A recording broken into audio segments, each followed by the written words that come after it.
Network and the Infinity Sports Network. Brought to you by BetMGM. Back in the saddle, Alex Gold alongside. I'm Grant Paulson, and we are taking you up to noon Eastern. The countdown to NBA and NHL playoff activity today is on. For me, Alex, the countdown to Little League Baseball and the Tin Caps getting back on the field at about 12:15 with my little guy also has begun. There's no betting line put out for those games generally. Everybody bats scores because there's never an out recorded in T-ball, generally speaking. But take the over, I suppose, for today with the Tin Caps. Welcome back. That feels like the play. Yeah, man, good to be back. It was good. Had a busy last week or so. I appreciate you guys taking care of things as well and moving on the show while I was handling a few things. We were just most recently out in California for my old producer here locally's wedding. So out in Santa Cruz, California. It was beautiful, man. I hadn't been out to Santa Cruz. I've been in Northern California before, but Santa Cruz, gorgeous spot right there off the water. And then the wedding was right in the middle of this redwood forest and these trees that are obviously thousands and thousands of years old. And it was beautiful, man. So I got back last night just in time for the show today. So it was good to step away, but man, a lot's been going on. I feel like, I don't know if you get this feeling, and maybe this is the nature of what we do for a living, and I shouldn't let it bug me. I hate missing out in like the week. As much as I enjoyed like stepping away and relaxing and staring at the ocean and everything, and I know you're such a beach guy, I feel like I miss out on things that happen. Like there's a lot of things I have thoughts on in the last week, both from a local and national perspective. And so I'm glad I'm back on today, I guess is what I'm getting at, man. Because it's always weird when you feel like you haven't talked about some of this stuff that you got opinions on. Yeah, there is a ton to get to. I guess we could start with some of the postseasons that are ongoing here, and everything else can hit the back burner because there is plenty of NFL news to tend to, including the George Pickens trade out of the AFC North from Pittsburgh to the NFC East with the Dallas Cowboys and what that's going to do for those two teams. Are the Steelers, if Aaron Rodgers rebuffs them going into a season, whether they like it or not, where they might actually rebuild? Could this be the first time we ever see Mike Tomlin hit a heavy under here and go sub 500 as a head coach, which has not happened? We'll get into that. But I want to begin with the NBA and the NHL playoffs. Another great night last night. Good slate today. We've got two games in the association tipping off at 3:30 East. So we're counting down now to about 5.5 hours out from the Celtics and the Knicks at Madison Square Garden. Boston inexplicably and unbelievably down 2-0 despite having controlled a good portion of both games.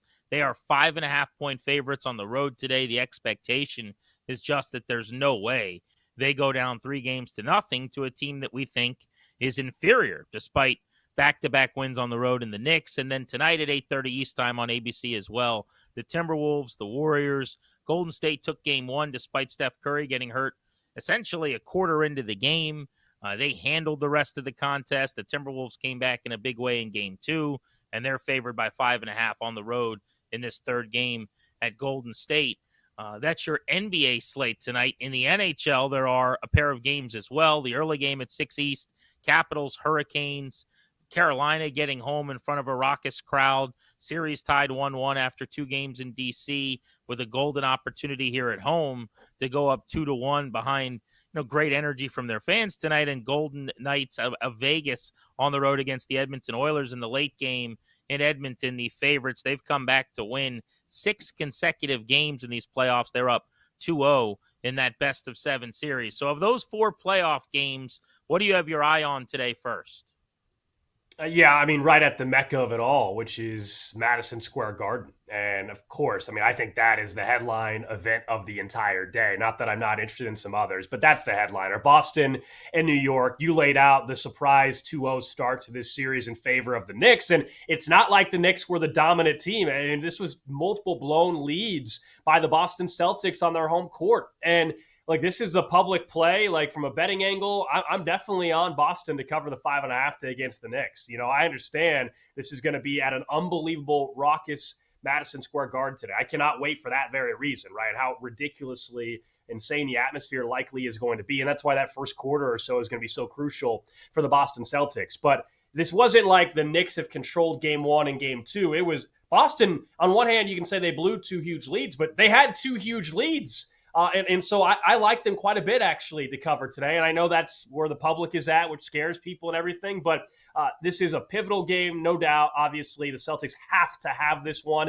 I think we'll see urgency. I think it'll go a lot like how we saw Cleveland and Indiana go yesterday. And I know playing in Indiana is not the same as playing in the Garden, but still, you saw Cleveland come out last night with urgency. They really controlled that entire game. They had, I think, a 20-point lead at one point against the Pacers. I don't know if it'll get that crazy in the Garden to where we see Boston have a lead to that extent, but I expect that same sense of urgency, do or die type of mentality from Boston. For whatever reason, they laid off the gas a couple times in the fourth quarter. They had a few long stretches where they couldn't buy a bucket. Yeah, for me, I was very confident in Boston in game one. I was more confident in them in game two. In fact, before game two, I bet them to win the series in 5, which has already died in a really painful, just awful death. But I'm the most confident now that I've been. So despite me being 0 for 2 with each game, my confidence grows.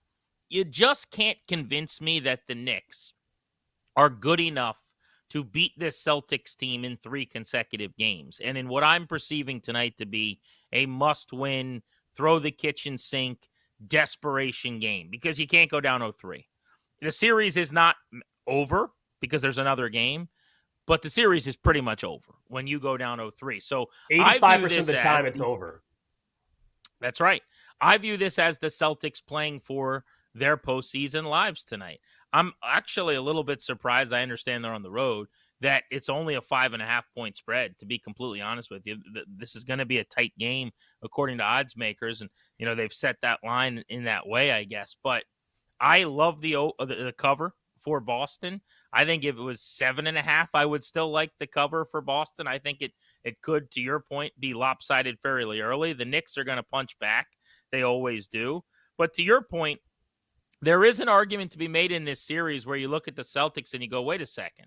They were historically bad from 3 in the first game of this series, and they almost won the damn thing. They were terrible again, not quite historically bad, but terrible again, 10 of 40 from 3 in the second game. They have just built a house out of bricks and still nearly won the basketball game, lost by a point with Jaylen Brown having a bad shooting night and Jason Tatum having an awful night.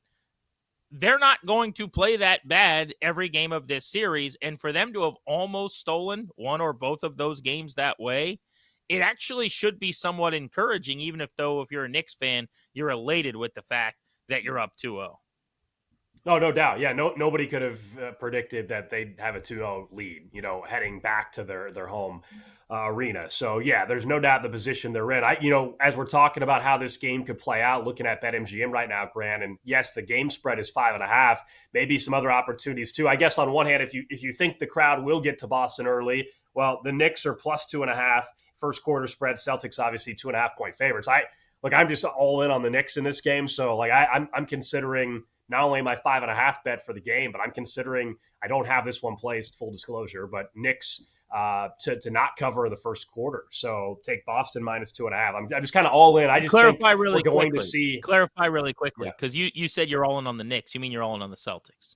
Yes, sorry, I apologize. Yes, all on the Celtics. Sorry. Yeah. Yes, all in on the Celtics in this game. And so I'm looking at the first quarter spread as well. I only have a bet on the Celtics for the entire game, but I was just pulling up the latest line as we're talking about it. The total for the first quarter is 52.5. Celtics minus 2.5. Celtics minus 190 on the money line right now. Love that. Yeah, most of the time you can't parlay like leading in every quarter and then winning the game, but in the places where you're able to do that, or even up, cover in the first quarter, cover to win the game, if you can put them together.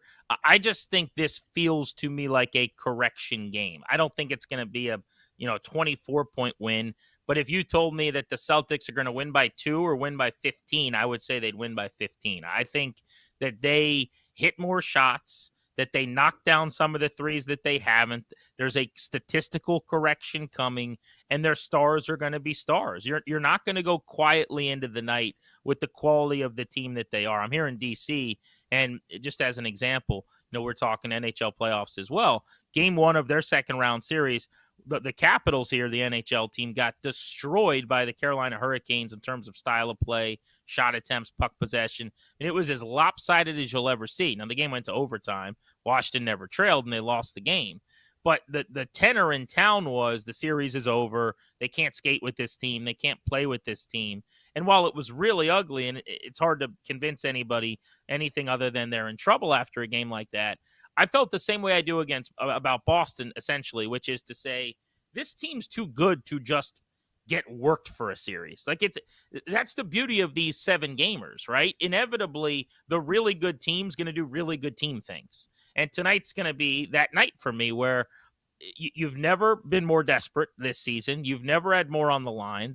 It's never been more now or never. And you've got the more talented group.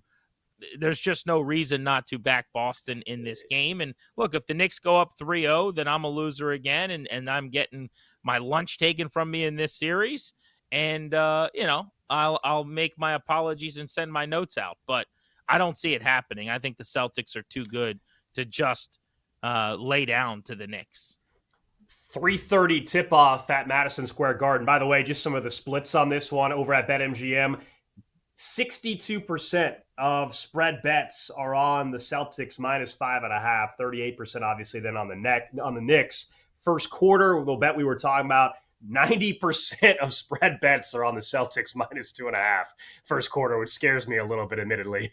But, yeah, I was going to say, so that is the only thing that we need to acknowledge here is generally, and people listening to this program, Countdown 2, probably have some proclivities where they like to sprinkle some money on games.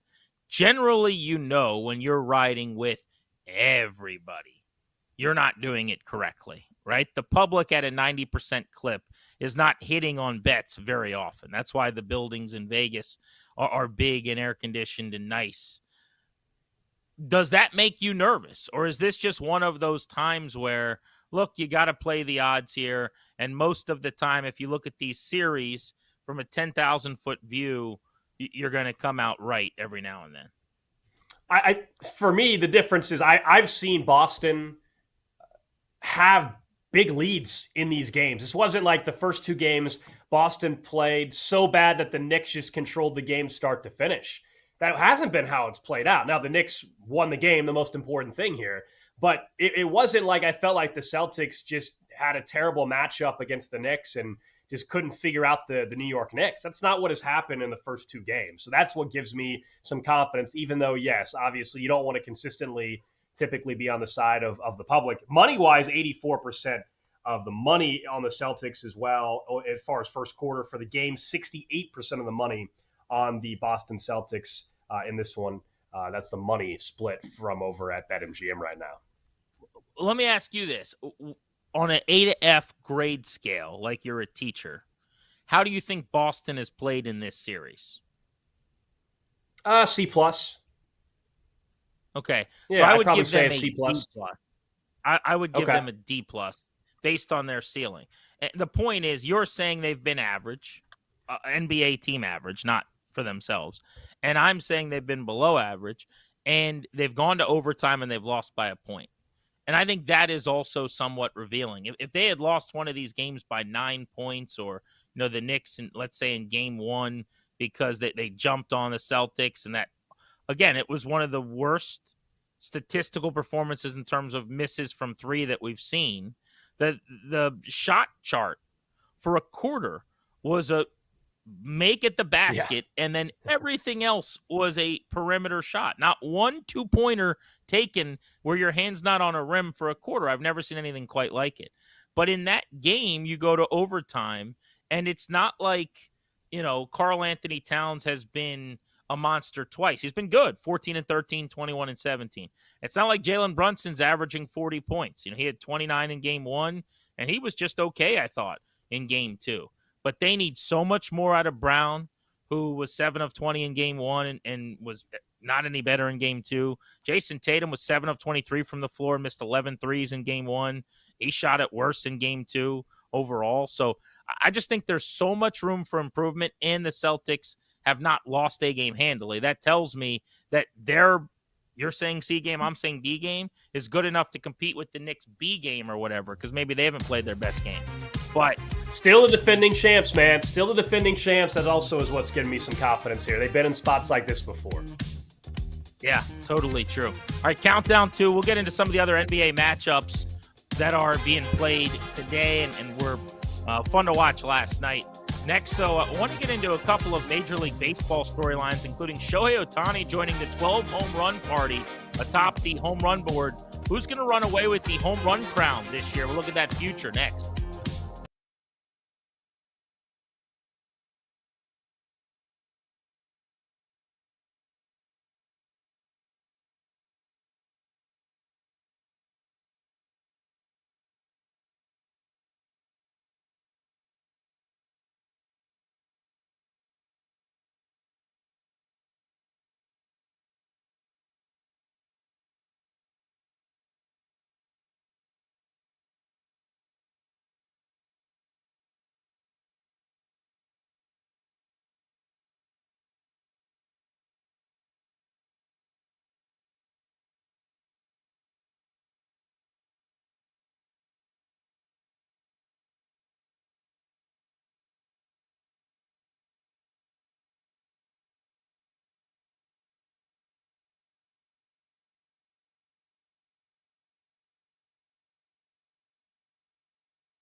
Time to get back to the Countdown 2 on the BetMGM Network. Here's Grant Paulson and Alex Gold. Countdown 2, welcoming you back. I am Grant Paulson. Alex Gold is with me on this Saturday. We'll get you ready for a fantastic day in sports, get you the lines and all the particulars on the NHL and the NBA playoff games, and also some intriguing MLB storylines today as well before we get out of here. But speaking of baseball, I wanted to look at the futures on the home run chase. Now, you and I both like to play the home run league leaderboard at the beginning of the season and then track it as we go. Well, we got an important benchmark here after last night with Shohei Ohtani pulling even atop the major league lead with a dozen home runs. The game he did it in last night was wild. I don't know who had bet on the Arizona Diamondbacks and the LA Dodgers last night, but you were on a roller coaster as you were watching that game. This was one of the games of the year. Dodgers led 1-0, fell behind 3-1, tied the game 3-3, then later took an 8-3 lead, but then trailed 9-8, only to then go down 11-8 after 8 innings, and you think you're cooked. And then they scored 6 in the ninth to go up 14-11, which was the final score. In fact, the game was tied at 11 apiece. Shohei Ohtani was at the plate and hit a dramatic 3-run home run to give the Dodgers the 3-run lead. So in the end, 14 runs on 15 hits for the Dodgers against 11 runs and 11 hits for the D-backs in a game. And here's how you know the pitch clock is working, Alex. All that fit into a nice, tidy 3-hour and 19-minute NFL-like game. I mean, that would have been a 4-hour and 40-minute game 5 years ago. No question. Yeah, I mean, you and I have discussed it for years now. The pitch clock's still one of the great things that Rob Manfred has implemented in baseball, even though I know when it first came out, people were worried about it. People didn't like it, but it's been terrific. And look, the Dodgers, no surprise. I mean, we've preseason looked at their odds. We looked at the lineup and what they're capable of doing. They're truly in every single game, as they should be, based off of what that lineup and overall roster looks like. And yeah, last night I was landing in Kansas City, and I was walking by a sports bar, and I was just glancing at the TVs. They had the Royals up, they had the Cavs game up, and then they were, I don't know if it was a highlight or if it was just in an actual live feed, but all I saw was at one point was Freddie Freeman rounding the bases as well. I saw the score at that point. The game wasn't over yet, I don't believe, but yeah, it was absolutely insane. And Shohei Ohtani, I would imagine throughout this entire season, is going to be right there, of course, in the middle of this home run chase, along with some of the other names. There's a few surprises, though, man. You mentioned that he has 12. The group of players that have 12 home runs right now, okay, Aaron Judge, we expected that. Nobody's surprised. He's going to be there at the top all year, too. Kyle Schwarber, he's been in the mix before. Ohtani, and then Cal Raleigh, the catcher for the Seattle Mariners. Look, props to him. By no means trying to discredit what he's doing, but I will gladly take any and all bets anybody wants to make with me that Cal Raleigh is going to be the home run leader. I think I will be just fine. You guys can, I'll collect them. I'll play bookie on that, Grant. Any bet you want to make with me that says Cal Raleigh is going to end up being the home run leader at the end of the season, I think I'll do fine if that's the case. Yeah, look, it's an awesome story that he's leading the major leagues in home runs. And, in fact, Judge and Ohtani have had to catch him. He was the pace car for a little while here. He's going to hit over 30. You know, I don't know what his preseason over-under was, but if you took the over, you're going to get there. I'm sure it was upper 20s because over the last 3 years, he's hit 27, 30, and 34 home runs. But he's on pace now for, mid-40s, a 50 home run season, having hit 12 through 35 or so games. But as a catcher, number one, as the summer goes on, those numbers tend to dissipate. And, he doesn't catch exclusively. They'll DH him and get him off of his feet from time to time. But the other thing is, you have a chance to do this by way of having the ability to hit 45 or 50 home runs, or you don't. It's a very small collection of players. So to your point, it's kind of interesting. It never really happens this way, that already on May 10th, that the top tier guys have separated themselves a little bit. I mean, the three guys you would have considered at the beginning of the year with the best odds maybe, or that made the most sense to bet on: Judge, check; Ohtani, yep; and Schwarber. And those three guys all have 12 among that tier. Right now, Judge, by the way, is minus 150 to win the home run crown this year for good reason. He is off to the best start in baseball. He's having a historical season. He's been hitting around 400. He's the toughest out in the sport. He's completely locked in, and he's doing it in a lineup where he doesn't have the support that he had last year with Juan Soto. Yes. His average just finally dipped to 396. His OPS is 1231. It's an astounding season.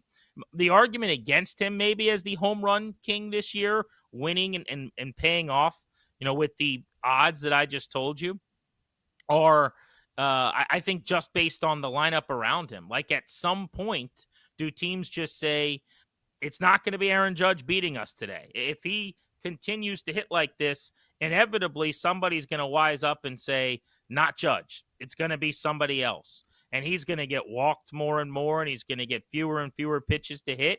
It used to be that we would see a guy like Barry Bonds maybe get one pitch to hit every 2 games, and it was a home run.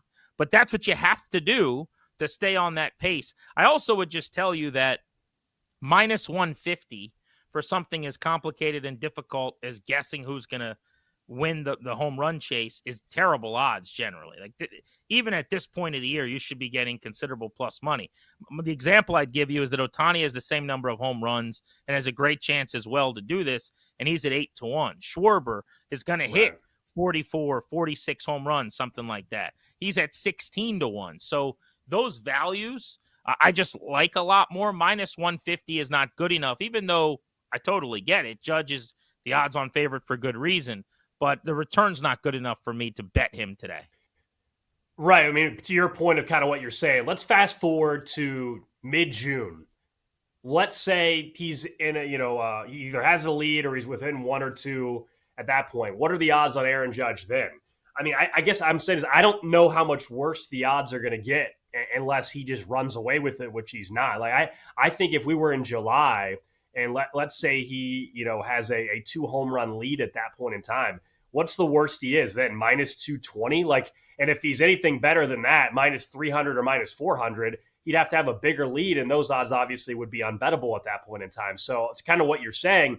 I don't know if the odds are going to get much worse than what they are right now. I don't think you need to rush out and bet on Aaron Judge for the home run lead. This is where I think it's still early enough for the year. Go find your value plays. When you're doing a season-long bet like this, I don't know about you, I like to have a couple tickets, right? So that you're in the mix. You have some good long shot tickets, if you will. And so that's where it's interesting. You mentioned the group where we're at. I mean, go further down the list. Not a Cal Raleigh because I don't believe he'll be there. But heck, even Kyle Schwarber is 16-1 right now. I mean, a name that stood out to me that I don't know if he'll hang around, but Eugenio Suarez is even 30-1. I'm not saying he's winning it, but I would like to have a 30-1, 16-1 ticket on a couple other guys that I think are capable of being in that let's call it 40 to 46 home run range.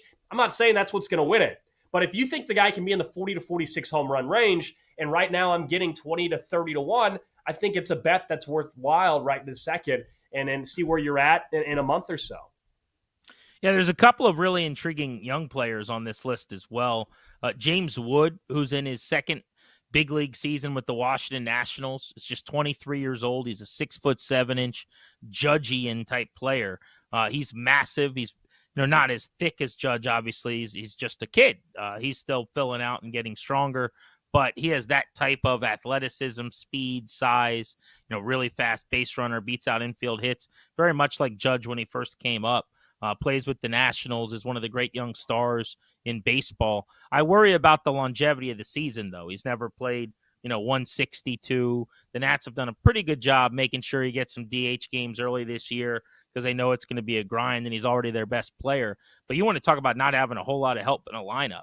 I mean, he and C.J. Abrams are kind of a two-man wrecking crew at this point for Washington. They're other really good offensive players. A catcher hitting 300 right now who has not ever had a season where he's hit over 250 or 260. So I don't really trust the ability for Wood over the course of the year because of the pitches he'll get and because of the length of the season to continue at this pace. His over-under before the year started was 18.5 home runs, and it's the easiest play that I made all offseason. He's at 10 already. I thought it was a joke. He's going to hit, my thought was 25 to 28, but it looks like he's going to be in the low to mid 30s. I just can't see him. I think to win this thing, you're going to have to flirt with 50 home runs. And at 23 years old, I just don't think that's realistic for him at this point. The other guy that's named here at that 20-1 number, I guess it's actually 30-1 with Wood, is Wyatt Langford, who was a top 5 pick a couple years ago by the Texas Rangers, flew to the big leagues, has 6 right now. To me, it's just not enough, as powerful as he is, like over the fence in-game power that we've seen. It's a lot of doubles, it's line drives. He kind of hits home runs, whereas a guy like a Judge or a Schwarber or an Ohtani, they're routinely killing balls. Even Wood, who doesn't pull the ball very often, almost all of his home runs are to the opposite field. One of the great opposite field sluggers in the game. Langford, to me, right now is more of a gap-to-gap guy. So I'm intrigued by those names to be on the list at this point, as young as they are, because it shows they're getting some big-time respect. But if you're making a play today, I think it's got to be either Schwarber at 16-1. If you want to roll with Ohtani at 8-1, the argument against him is he's going to be pitching again, and maybe that takes away from some of that power ultimately, because in the next couple of months he'll be back on the mound. But really, from a sheer value standpoint, it's Alonso or Tatis. To get those guys at 20-1 right now, I think I would probably, if I'm buying a ticket today, I'm looking for value there. That's where it's at. Yeah, those would be names to add to your ticket for this particular market. And we're talking, again, if you're just joining us, home run leaders right now in baseball. Some of the guys there at the top of the list tied at 12, but others like Pete Alonso, you mentioned there in striking distance, and just kind of how we're betting this. And this will be, I can promise you, not the last time that we check in on this. I'm sure we'll check in every couple of weeks at this point in time, this far out, and then eventually even closer than that proximity to talking about it. It's one of the fun markets, obviously. And look, the like any bet, the wild card here is, of course, these guys have to stay healthy. It changes the entire market. All of a sudden, you don't want anybody to get hurt. But if somebody at the top were to suffer an injury and miss 3 weeks or something like that, it completely changes this entire market when you're going to lose 20 games or something like that. So that's always something to keep in mind. What's the injury history with some of these guys? And, of course, we'll all kind of factor in the ballparks that these guys are playing, and that's where Aaron Judge, as great as he is, he also has a pretty darn good ballpark to hit some home runs in, which should be used to your advantage when we're talking about betting on this market. Hey, while we're talking baseball for just a moment here on Countdown 2, we're going to get back into some of the other pressing storylines in sports and the NFL in just a few minutes. We should be remiss if we didn't mention the Boston Red Sox. The odds right now in the American League East would tell you that I think a lot of people agree with me that Boston's very much got its best baseball ahead of it here.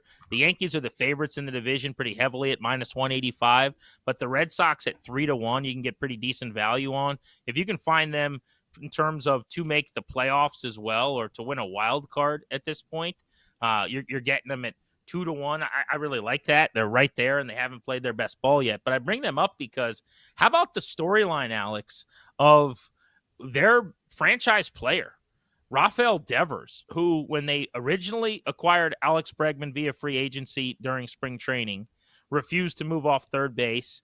Cooler heads prevailed, eventually decided that he would do that and he would DH.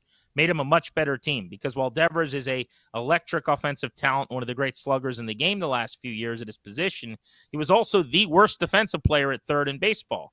And Boston's big issue that had held it back was abysmal infield defense. Bregman's an elite defender who's made them a lot better there. So it was the right thing to do. He moved to DH. Well, now their first baseman, Tristan Casas, just suffered a serious injury. So they've gone to Devers and said, all right, let's have you play first, which is like the next most natural position. And he's throwing another fit. Where he came out and the quotes publicly were, don't ask me to. I'm not going to do anything but DH. I don't remember ever seeing anything like this. Like, can you imagine being in that clubhouse and your leader, I'm using air quotes, the face of your franchise, at every turn is throwing another fit when asked to do something else. Now, maybe you could have some empathy for him if you want to say, all right, they already went to him and made him a DH. Now they're making him a first baseman.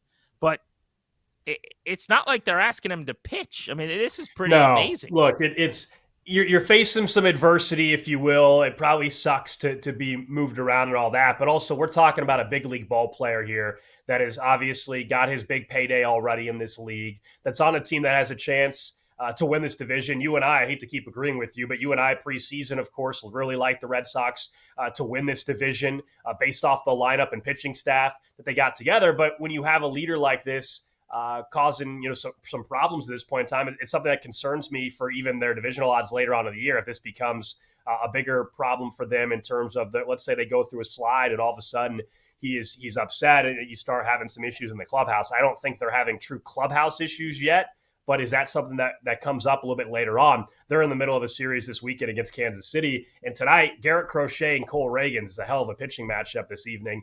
Garrett Crochet is also why you and I believe in this Boston Red Sox team, obviously, and he has just been sensational. Yeah, the Royals, winners of 16 and 18, playing the Red Sox, two of the teams with the top 7 odds in the American League right now to come out of the league. So an entertaining matchup there. Boston 3rd and then Kansas City 7th in terms of the futures to win the pennant in the AL. All right, let's go to the National Football League next. Rookie mini camps taking place all over the country. See how some of the kids are faring on Countdown 2.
It's time to get back to the Countdown 2 on the BetMGM Network. Here's Grant Paulson and Alex Gold.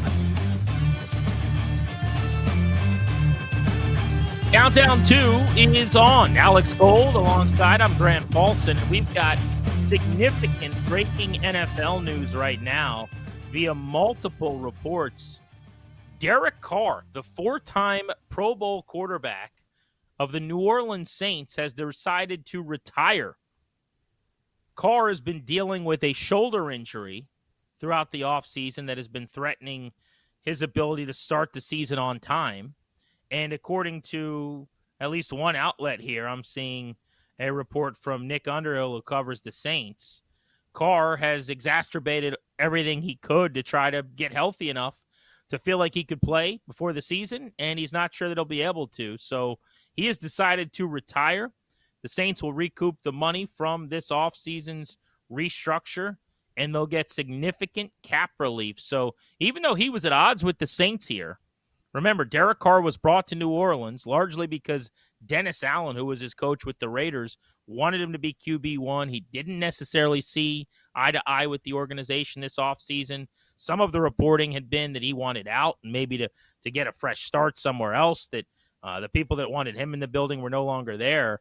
His last move to retire here is actually going to dramatically benefit the Saints. Both sides will gain financially by retiring. Carr foregoes $30 million in guarantees this season, while the Saints will not seek reimbursement on a $10 million roster bonus and signing bonus. So he'll make one final $10 million check.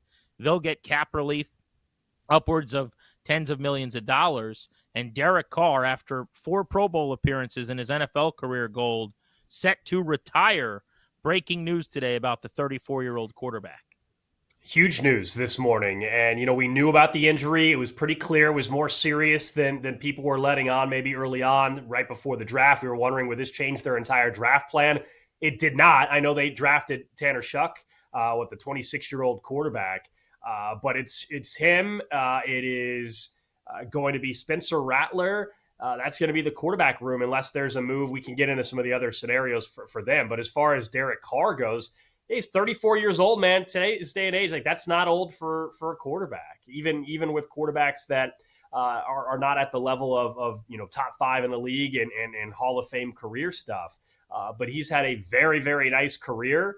Obviously has not been the same quarterback the last year or so. And just, whether it's pain, whether it's not wanting to go through the rehab, whether it's not believing you could actually get back to that level, he decides to retire. And yes, the Saints, who are absolute mess cap-wise, in a weird way, kind of got a gift here. If you're Kellen Moore, who has no tie to Derek Carr, you step in as the first year and first time head coach, and knowing that it's all about really beyond this year than it is just this year for Kellen Moore, this actually makes it a little more achievable for you, perhaps, to get this thing turned around in 2026/2027.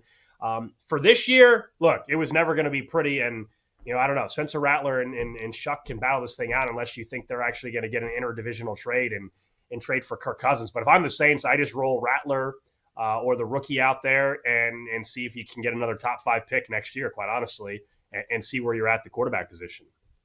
Yeah, they took Tyler Shuck in the second round, who's super talented, but had a litany of injuries in his college career, and he's an old rookie because of it. I mean, he missed a lot of time. He spent a lot of time in college.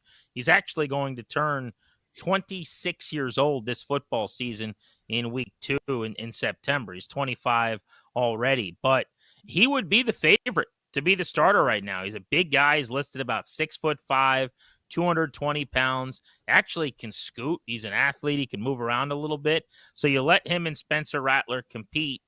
Jake Haener, who started a game for them in December this past year against Washington, is still on the depth chart as well, and maybe those will be the 3 quarterbacks. But if that's your quarterback room, you're going to have a really bad season. And so what they've got to decide is it's year 1 with a new coaching staff, right? You brought in Kellen Moore. You've got a completely new group there. Are you willing to wear it for a year, which the answer should be yes? Are you willing to go 4-13, 5-12, whatever it is, and pick in the top 5 next year?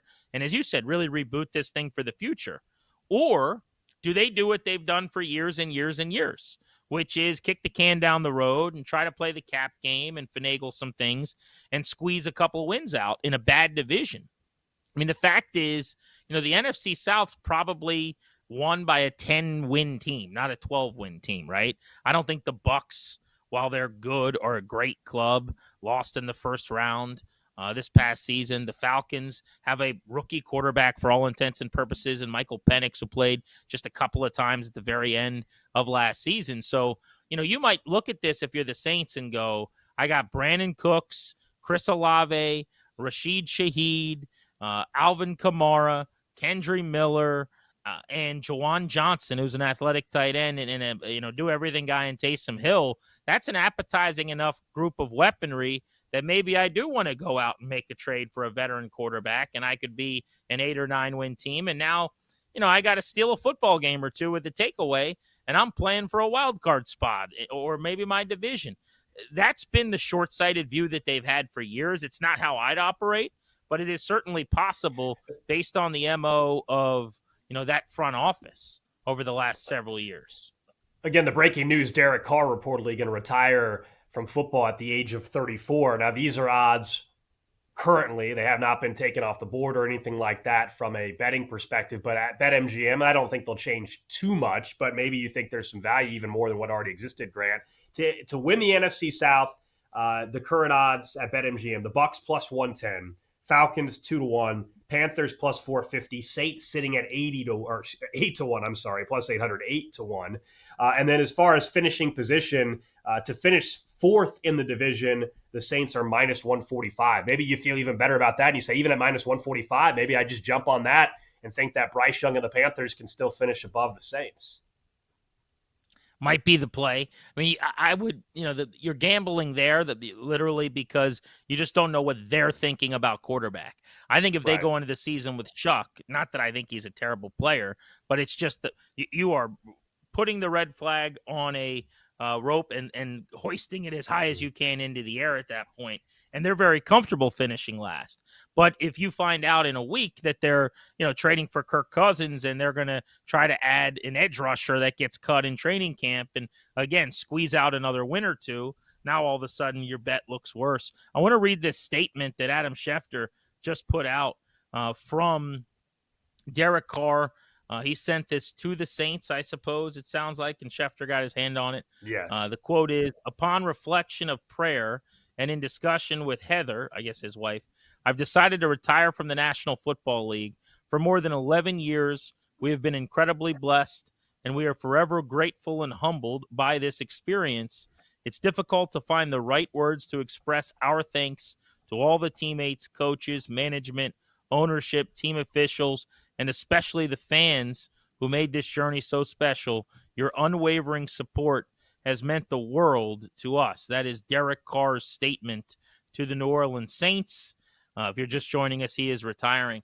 I've always really liked Carr as a dude. I've always thought, his style of play, we've talked about this a lot with Cousins, who I covered here in D.C., and have a soft spot for, having watched him develop. Those guys are undervalued. They don't do the sexy things that everybody wants. In today's NFL, what's in vogue, what's popular is, can you run? Can you go make a play with your feet? Can you run a 40 faster than some of my wide receivers? Are you able to be a dual threat? Can you overpower on the goal line like Josh Allen? And so guys that just are trigger men that stand in the pocket and know where to go with the ball before it's snapped and cut down on sack count because they're decisive and do all those little nuanced, subtle quarterback things that you don't always see, that are unspoken, that a lot of young quarterbacks can't do. They get slept on a little bit. And Carr at his peak was one of those guys with the Raiders into his time with the Saints. Are there limitations? For sure. But was this a guy that you were going to win a Super Bowl with? No, not necessarily. But there's a handful of those guys. Most quarterbacks never win Super Bowls. And so I don't know that that's the way to judge it. But also, I've always liked him just as a dude, post-game interviews, knowing the broadcaster's name, giving his teammates so much credit. I can't remember if it was which player. Well, maybe Zay Jones was with the Raiders at one point, and he had had all kinds of off-the-field stuff, and he made this crazy overtime touchdown catch. And the way Derek Carr talked about him after the game and how much he loved him, it was one of the coolest post-game interviews I've ever seen. he was like emotional for this guy. But I just think he was a good leader of men, and it seemed like he was always pretty popular with his teammates too. Yeah, no question. I think especially the final year or two in Vegas when things were really, really going south. I think people started to see inside like why he's such a great leader, why he's had success, why people rallied around him. From a football performance perspective, look, the last 2 years or so obviously have not been up to the same standard. For much of his career, I would say he was probably, as you said, not the guy that's going to get you over the hump, but he was probably, I would say, 10th to 14th best quarterback in the league. Not last year, but I'm just saying if we averaged out his career, I would say he was like that 10th to 14th best quarterback. He, of course, had that one year where wasn't he MVP runner-up, right? 2016 or 17, I think it was. Got that huge payday. There was a period of time for 2 months he was the highest paid quarterback in the NFL. He earned over $195 million in his NFL career. I mean, the guy had a vastly successful career. So surprised, though, I'll be honest, when you and I got up this morning, I didn't think we were going to see that announcement. I thought there was a chance he wouldn't start week 1 of the season due to shoulder recovery, but I never really considered that he would retire. But props to him, obviously, for being able to make that decision. That's a tough one to make when this has been your entire life, going back to his Fresno State days as well. It's the BetMGM odds right now, and I don't believe these have changed in the last few minutes, but the Bucks at plus 110, the Falcons at plus 220. This is to win the NFC South. Those are the two teams that I think most people perceive as having a shot. I will say if the Panthers make as big a leap this year as they made last year, they're going to be frisky, and they're plus 450 right now. It'll be year 3 for Dave Canales working alongside Bryce Young. And then you've got the New Orleans Saints at 8-1. So here's my here's my question, I guess. Do you think, let's say New Orleans, because I bring up Cousins only because I don't know what other veteran quarterbacks on the trade market. He's the obvious one, right? As soon as somebody's starter goes down, he comes up. Would the Falcons trade him in the division to New Orleans? I want that answer from you next. Also, how will the NFC South odds be affected by this, if at all? Like right now, the Saints are 8-1. What's that going to look like when they get updated here? We'll get into that next. Big news on Countdown 2. We're counting down to a retirement press conference. Derek Carr saying goodbye to the NFL.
It's time to get back to the Countdown 2 on the BetMGM Network. Here's Grant Paulson and Alex Gold.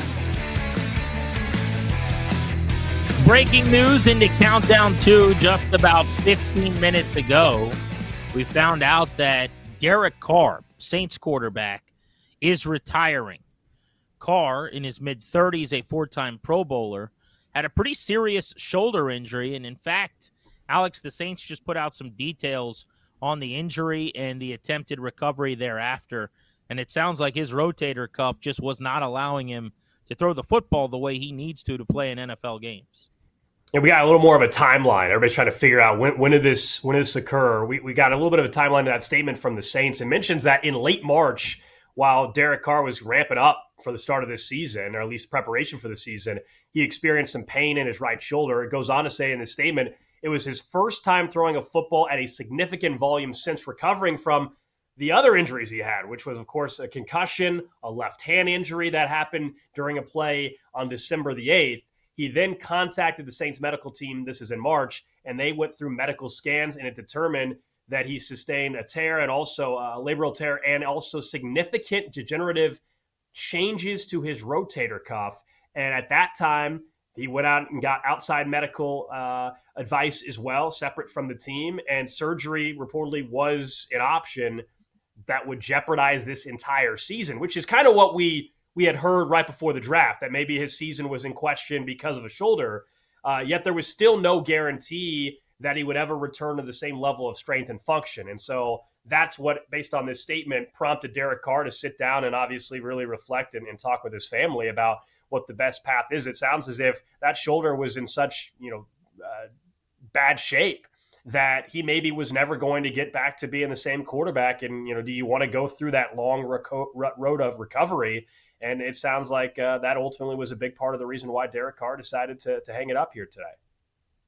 Countdown 2 on BetMGM. The odds on the Saints were already very long, the longest of any team in the division to win the South at 8-1. The expectation in year one with a new coaching staff is that they're about to take a step backwards. So the question then becomes, do they finally just wear it? And there's no better time really to do it. You just drafted a quarterback in the second round who could win the job. And by the way, I hate to say this on the day that Derek Carr is retiring because it stinks for him, but what an amazing morning for Tyler Shuck. A guy who got drafted in round 2, fell into a pretty good situation anyway because we thought Carr might not be healthy enough to start the year or he could be compromised and never be the same even if he was on the team. Well, now you might be the projected starter going into training camp, which is insane. I mean, they have to add a veteran, I would think, just because it's him and Spencer Rattler, whoever that is. Some Joe Flacco-like phone call gets made. It used to be Vinny Testaverde. Flacco's obviously in Cleveland with the Browns again. But, some 40-year-old that's been around forever, someone's got to be there just as a veteran in that room, I would think.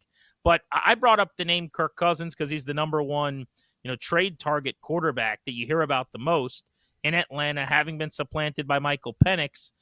I don't think the Falcons would trade him in the division to help New Orleans in this situation. I guess if they offered enough money, maybe it would make it worth it if you think you can keep Penix healthy. But, the Falcons, look at the odds in the NFC South. They're number 2, right behind Tampa Bay, to try to win that division, right? Atlanta's plus 220. So you're a Penix injury away from having to hope that Cousins is healthier and plays better this year and can help guide you in some critical games down the stretch if it goes that way. Would you think they'd deal him in the division?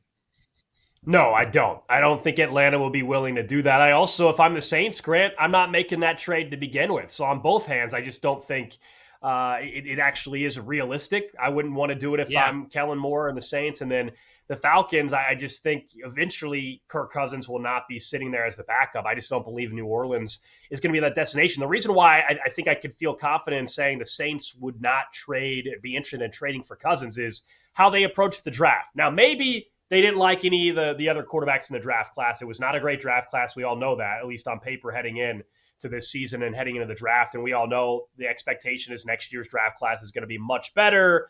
And obviously, Arch Manning is the name that everybody keeps talking about. We'll see what happens after he actually plays some games for Texas this year. But based off of that, their lack of urgency at pick 9 for a quarterback and instead going with the 26-year-old with an injury history tells me that I actually think organizationally they're fine with just rolling the dice. If they find out they have something in this kid, great. If not, they are probably a 5 or 6 win team again, and they have a top, let's call it 6 or 7 pick, and they have arsenal to move up if needed to go get their quarterback of the future then. I mean, that's kind of how I see this playing out. One of the books in Vegas that puts out win totals earlier than anybody else had the win total at 5.5. That was before today's announcement. I don't know if it's going to shift much. I mean, if anything, it goes down, right, to 4.5. I mean, or 5. Right. I just don't. I don't think it's going up. So, and that was the lowest win total in the South, behind the Panthers at 6.5, the Falcons at 7.5, and then the Bucks sitting at 9.5 over under wins. So there's a lot to chew on there. First, I don't take what they did at quarterback this year to really mean anything about their planning. Shedeur Sanders was not a realistic option at 9. We now know that. I mean, he didn't go in the first 4 rounds for 32 teams. Not a single team that interacted with him thought that it was a responsible thing to do to take him early. So that means either it was overdrafting Jackson Dart considerably, because I think you can still make the case he got overdrafted where he was. I liked the idea for the Giants. I wouldn't have allowed him to do it if I was the owner, because I'm firing those 2 guys at the end of this season anyway. But point being, I mean, drafting him in the top 10 would have been a massive overdraft. So now you're talking about trading back and getting him or hoping he's there. They took a quarterback the next time they were on the board, and they took a guy maybe overdrafted a little bit there. So I still think you can make the case there was urgency at quarterback. They took a guy with some injury baggage and some major questions and some major red flags in the second round of the draft. I'm with you on what I would do, because it's the same as what you would do. I would not be trading for a veteran quarterback this season. I would do the smart thing, which is get your teeth kicked in. And not only is it an amazing opportunity, maybe from a quarterback prospect standpoint, to be in a really good position to draft Arch Manning in a year, but we're talking about one of the great marketing opportunities ever, because Archie's the Mr. New Orleans. I mean, beloved down there. But that's easy for us to say. They have not done that for years and years and years under Mickey Loomis. That is, they don't have it in their DNA. They are the ultimate spin your tires and be average team. They don't understand the value of being bad to be good. So if they start to understand it, it will have happened last night. And that's kind of my point. Not necessarily would you do it, because I wouldn't either, and I think that makes sense. Would they do it? And I do think that is a more interesting question. You know, you wouldn't have gone and gotten Derek Carr at $100 million probably when they did. I don't think I would have. They did that. Yeah. And a lot of times I think the teams in that division are making those types of decisions, see Atlanta, because it's such a winnable division, because it's right there for you. If you had a grown-up like the Bills or the Chiefs or the, you know, even in the NFC North, you know, take your pick now between the Lions and the Packers and the Vikings, you probably operate differently. But when you look at a Baker Mayfield-led Bucs team that has a different offensive coordinator every year and an aging defense and, you know, a Todd Bowles head-coached operation that might win the division at 10-7, it's just hard. It's easy for us, not as GMs, to say, let's just punt. Let's win 5 games. When you're sitting there, you think you got 7 wins in your building and maybe you can squeeze out 9. And if you beat the right team 2 times, now you might win the division with a tiebreaker. We're focused on Kirk Cousins for obvious reasons, but let me play out another scenario for the Saints and for this other team involved. It is a very crowded quarterback room in Cleveland. Let's say we get later on in the offseason and the Saints, obviously, yes, spend a draft pick on a quarterback as well. But the Browns have Joe Flacco, Kenny Pickett, who they traded for, Dylan Gabriel, Shedeur Sanders. We know the QB room. Are all 4 of those guys going to be in that QB room come week 1 for Cleveland? I'm wondering, is that an option? You don't trade for Kirk Cousins. The Falcons won't trade him to you. I wouldn't go and trade for a veteran. But could you see the Saints call the Browns up closer to training camp to try to get one of those veterans? Could we see what happens in Indianapolis with Anthony Richardson and Daniel Jones in that quarterback competition? The loser of that is that guy, if it's a veteran, Daniel Jones, is that guy on the move? I wouldn't do it, again, because you and I are in lockstep on drafting a quarterback this year and potentially next year, but that would be the other veteran path. Who has crowded QB rooms? A place like Cleveland would be that potential trade partner. Yeah, that's a great point. I mean, you don't have to solve it now. The later you allow it to go, I think the more problematic it can become. Just because, at that position, you want someone in your building learning your offense, someone in your Sure. building working with your receivers. You want that. Kenny Pickett was in Yeah, Philadelphia, wasn't he, with Kellen Moore though, right? I mean, isn't there some familiarity? Am I off on that? I true. think they were Yeah, together, right? absolutely. But if we're talking about Kenny Pickett, then there's no difference really between adding a quarterback Oh, and I not adding agree. a I, quarterback. I, I agree, but we're talking about But veterans, yeah, and Kenny Pickett's in that category now, whether we believe it or not. He is a veteran in this league at this point. He it's might not true. be 32, but I just think there's a difference between a guy that's proven they can play in the league, even if they're not going to carry you, like a Flacco, as an example, sure. or a Kenny Pickett. Those options are pretty scarce. But breaking news today: Derek Carr retiring. How will it shift the odds in the South? They're going to get longer for the Saints, who are 8-1 right now. By the way, the Bucks plus 110, the Falcons plus 220. Interesting there. Atlanta at plus 220 seems like the better value after what was a pretty productive offseason, I'd say. They've added a ton to that defense. They drafted significantly on the edge. They needed pass rush. They've been the worst pass rushing team in the NFL over the last few years.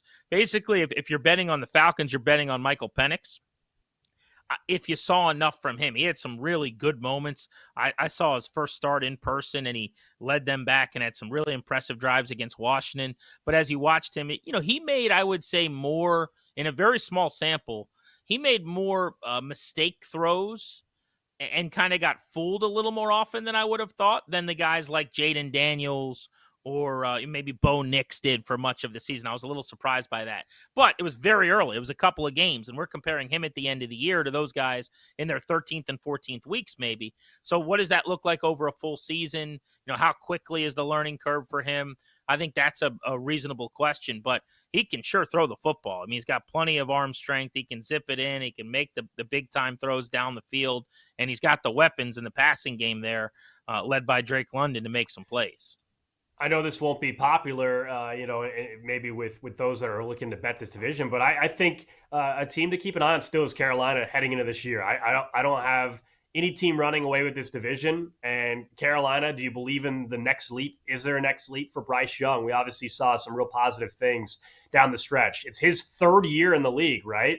It's Dave Canales' second year actually as the head coach after taking over for Frank Wright there. So I believe Carolina is interesting. If we think there's questions with Michael Penix, and it's a Michael Penix bet with Atlanta, and I still have questions about that defense despite spending 2 top picks on edge rushers. The Bucks, I know everybody was waiting last year for them to fall off a cliff, and they didn't, to their credit. But they once again have another new offensive coordinator with Liam Cohen going there to Jacksonville. So Carolina's intriguing to me. I know they got some work to do, but you're not asking Carolina to get to 12 wins in that division. You're asking, can they get to 10, which would be a huge step forward, I understand. But this is not the same as asking a third-place team in the AFC West or the NFC East to make the big leap.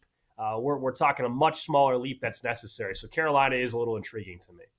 It's very true. And to accentuate that point, right, of just the difference between the haves and the have-nots in the South, where there's just not a good division champion. If you look at the AFC North as an example, I've pulled it up, where the Ravens and the Bengals are legit. The Browns are considered the last place team in that division, and they are 30-1 to win that division. Wow. The Saints are 8-1, as the fourth place team in the South. The Browns are 30-1. It just shows you the Grand Canyon gap. Speaking of Cleveland, by the way, I watched the coverage yesterday of their rookie minicamp. Shedeur Sanders on the field for the first time. He got all the coverage.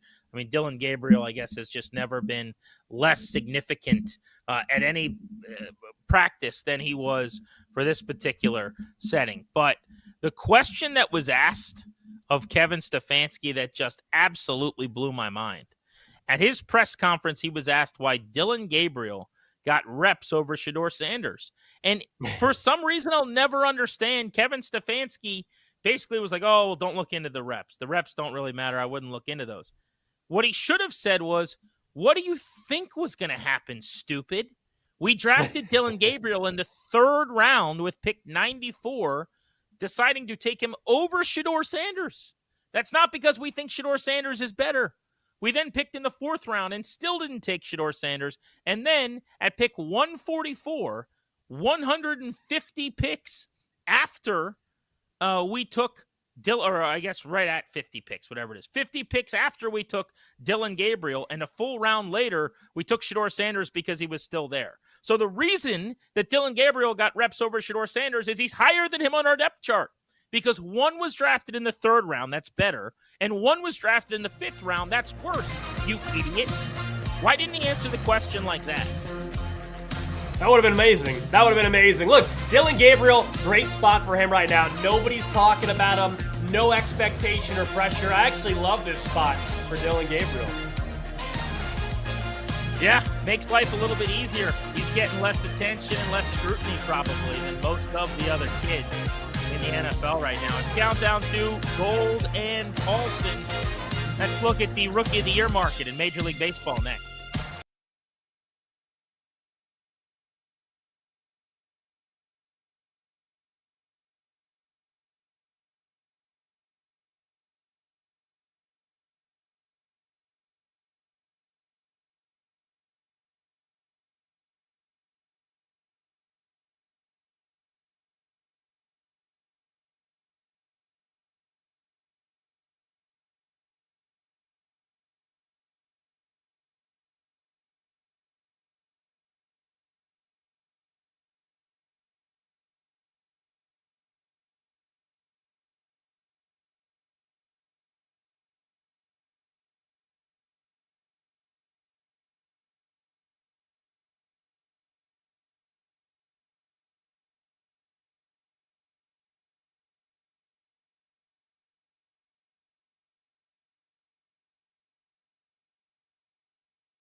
Time to get back to the Countdown 2 on the BetMGM Network. Here's Grant Paulson and Alex Gold. Countdown 2, BetMGM, Infinity Sports Network. Thank you for making the show part of your Saturday. By the way, while we're talking about NFL things that don't make a lot of sense, with a reporter asking the question of Kevin Stefanski why his third-round pick was taking reps over his fifth-round pick at quarterback, which drew my ire. Did you see that Abdul Carter finally settled on a number with the Giants? Did you see this story? I did. Yeah, the long drama-filled jersey decision, thanks to Phil Simms and Lawrence Taylor, dragged on a little bit there for one Abdul Carter. So he asked initially to wear 56. Lawrence Taylor said, not up in here. And then apparently wanted 11. And Phil Simms said, not so fast. And so then he settled on 51. Now, you said thanks to them. I have a different view, it seems like. I think those guys are victims in this. They're retired numbers, dude, for a reason. I think it's so disrespectful and ridiculous to ask to wear someone's retired number. Now, not a hill I'll die on. I'm not losing sleep over it. But it's absurd when you've never played a down to ask someone to have their number unretired. The ultimate honor in the sport, other than going to the Hall of Fame, is individually for your team. The biggest thing that can happen is that they don't give out your number because you were so special to the organization. And when you ask someone, it puts them in a terrible spot. Because either they look bad. I mean, there are people that'll call you a jerk. How dare you not give up your number? You take yourself too seriously, whatever. There's no win there. Either I just do something I don't want to do and belittle my career by giving up my number, or I look bad. It's a terrible spot to put someone in. The late, tragically, Dwayne Haskins did this here in D.C. after he got drafted, and he called Joe Theismann. And Theismann is still very tied in with the team and in the building constantly, and at that point, very close with owner Daniel Snyder. He said, yes, I don't think Joe Theismann wanted him to wear his number. And then Haskins went out there, and again, it's tragic because it's a posthumous conversation here, but didn't play well and didn't do all the things you need to do to play well, frankly, and wore number 7. And I've just, that more than anything kind of is the first time I saw it, but I thought this is terrible on these guys. Why put them in that predicament? So I understand both ends of it. I understand what you're saying, and there's definitely some people that will then be uber critical of the retired player that says no, and it does put them in a bad spot. That's not fair to them. However, I do think there's plenty of people that have handled it in a way where they view it as, you're honoring that particular player by wearing their number, right? And that's how, like, Warren Moon gave up his number for Cam Ward there, right? I believe that happened in Tennessee. And doesn't mean that the other guys are jerks for not doing, but my point is, like, I don't think it's a terrible thing to ask. Now, if the guy says no, you shouldn't try to badmouth him. You shouldn't try to act like it was a terrible thing. And also, if I was, in this case, Abdul Carter, dude, once one retired player said, nah, man, you can't wear my number, I'm not going to go ask another dude, because then it's even worse. It's like, oh, hey, by the way, Phil Simms, the first guy that I really wanted to wear his number, that retired, Lawrence Taylor, told me no. Maybe you think lesser about your career. Maybe you'll let me wear your number. And he says no. Like, I think if you're going to ask, you ask one guy. That's it. You can't go to a second former player that has a legendary career, a Hall of Fame career. That was the only part that I didn't get with Carter. I'm like, dude, somebody already told you no. Just pick a damn number. It in no way makes me dislike the player, like in this case, Carter or Haskins, or think less of them. But I think it is a disrespectful ask. I think it is the wrong thing to do. Like, when you say I see both sides of it, I do not. I think there's a correct side and a wrong side. The number's retired. It's not retired until someone wants it. It's not retired until some guy who's done absolutely nothing to warrant getting the number wants the number because it's the number he likes best. Like, that's not what it. I understand what retiring a number means. It's an inconvenience to people that want that number. It means they can't have it. That stinks. That's kind of the whole point, is you did enough here that your number never gets worn again. And the caveat with an asterisk is, unless some guy we just drafted who's never been in an NFL facility other than to have a meeting with the team wants it. I think it's foolish and silly. I'm glad that Lawrence Taylor said no and that Phil Simms said no. But I hope Abdul Carter goes out and gets 56. Is it? What's he going to be wearing? Let me see. I hope I'm not sure what the number is. I believe he chose 51. I hope he goes and gets that number retired. I want him to have an amazing career. I think he was the best player in the draft. I think that was easiest, safest, sit there and take the pick. One of the best picks in the draft. Like, I'm a huge fan of the players. I just think that this, and it's fairly new thing, and not to get old, I'm like 36 going on 150. Like, this is a very millennial thing where you didn't see the movie because it didn't come out before. It's very disrespectful and just kind of like not understanding of history, in my opinion. And I think it feeds out of the trough of like, it's going to happen more and more because there's less books being read about. It's just like, what did you do for me? You played then? Were there black and white TVs? It just reeks of disrespect. So I'm out. I love that it didn't work out. Now go get 51 retired so that someone can bug you for it after your career, like they didn't know that you were any good or deserved it. But enough about that. There are no odds attached to that conversation, I suppose. So we can keep it moving. How about the huge NFL news of the week before the Derek Carr retirement? And I would still venture to say, from a sheer competitiveness and odds standpoint, that this actually might be the bigger story, because the Saints were already not going to be very good, and Carr was already injured and maybe not going to be able to play in week 1. The Cowboys and Steelers link up on a pretty significant deal here. Dallas needed a weapon, and so they went and got George Pickens. The Steelers wanted to get out of the Pickens business after having to deal with him at the end of last season, showing up less than 90 minutes before a game around the holidays, kind of the last straw for Mike Tomlin, who'd been operating as a babysitter with George Pickens for years and just couldn't deal anymore. So the Cowboys get their guy. The Steelers get a draft pick. They get out of the Pickens business. What do you think here? Once they acquired DK Metcalf, I think the clock was ticking clearly on George Pickens. Some fans would say, well, why wouldn't you want to keep both of those? Yeah, I mean, if we're just talking about talent, I don't want to keep George Pickens around as well. I had no interest in him in Kansas City. Frankly, this was a discussion that came up quite a bit here, that the Chiefs should be interested in trading for Pickens. People want him to draft him. I've been on the other side throughout this entire thing. Not a popular opinion here, quite honestly, for me to say the Chiefs don't need him. I don't want the headache whatsoever. The fact Mike Tomlin couldn't really handle it tells me all I need to know.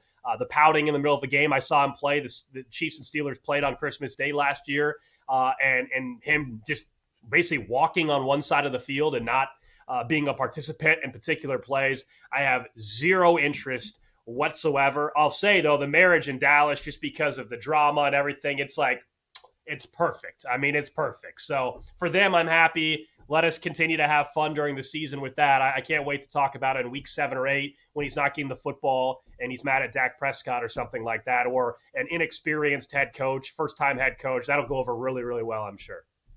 No, I actually think, this is the perfect fit for Pickens, in my opinion, because Tomlin couldn't get through to him and couldn't make this work despite a track record of having success with guys like Antonio Brown and, Ben Roethlisberger, who wasn't in the running for the Pope title this week, and, Le'Veon Bell and other, head cases.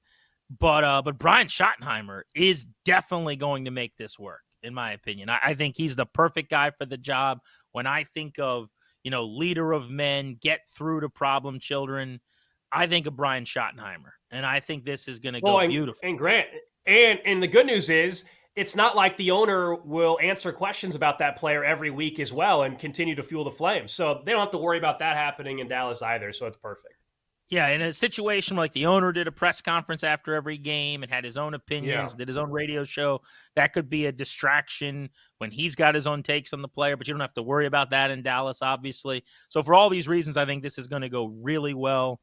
George Pickens will absolutely not be in a shouting match with an assistant coach by week 6. He absolutely won't be moping around on the practice field at some point. It's a shame that we agree. I think George Pickens is an unbelievably talented guy. And I love his game. It's funny when they were talking about Rodgers coming to Pittsburgh, I thought a lot about the back shoulder balls that Rodgers would throw. Because Pickens, it feels like, at an 80% clip, just kind of runs go balls with his left foot on the sideline or right foot on the sideline, depending on which way they're running. and he just like turns around and catches the ball. Like that's his bit. He also runs some slants where he catches and makes people miss and gets it upfield. But it's a fairly limited route tree, honestly. But he's so athletic and so difficult to bring down after the catch. The problem is that I just wouldn't want to deal with the rest of it. Like he comes off as an extremely immature player, maybe person. I don't know him personally. How's the story come out of the draft, man? That was the question when he was coming out of college. But you've seen it for years. I mean, when I find out that in one of the biggest games of my team's season, you're showing up for kick within 90 minutes of kickoff, I'm out.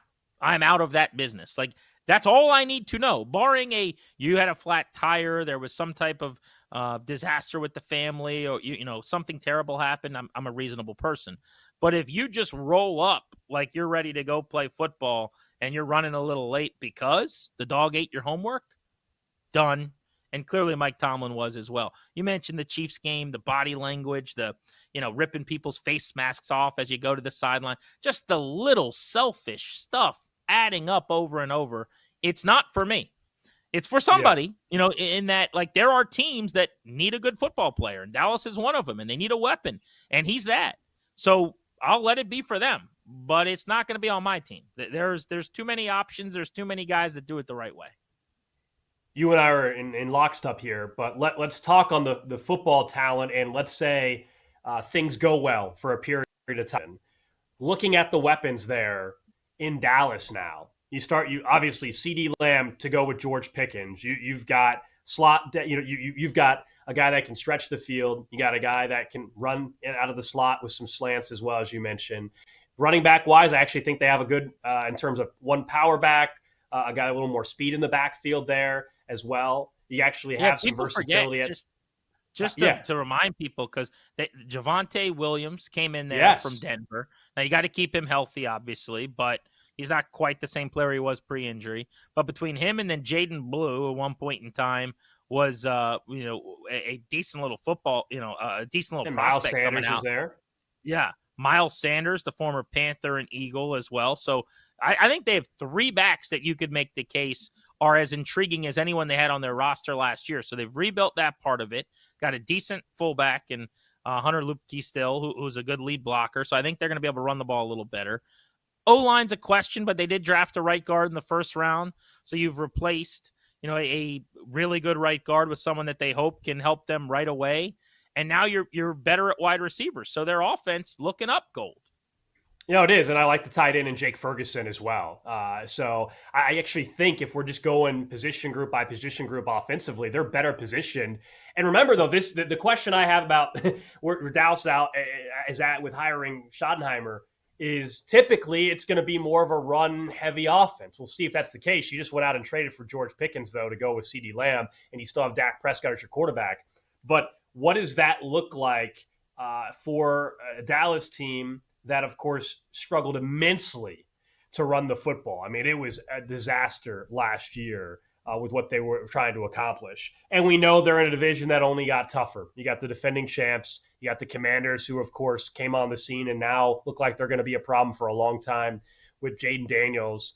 And then the Giants is a complete wild card, but with what they're going to have, I think the Giants are probably a 7 or 8 win team. But the question is, can the Cowboys not just be a 7 or 8 win team? Can they elevate enough to be a wild card team? I don't think they have any chance to win that division this year. The question is, can Schottenheimer put them in position to be a wild card team? That, to me, honestly, would be a huge win in year one. And I know that's not the Dallas Cowboy expectation and all that. I get it.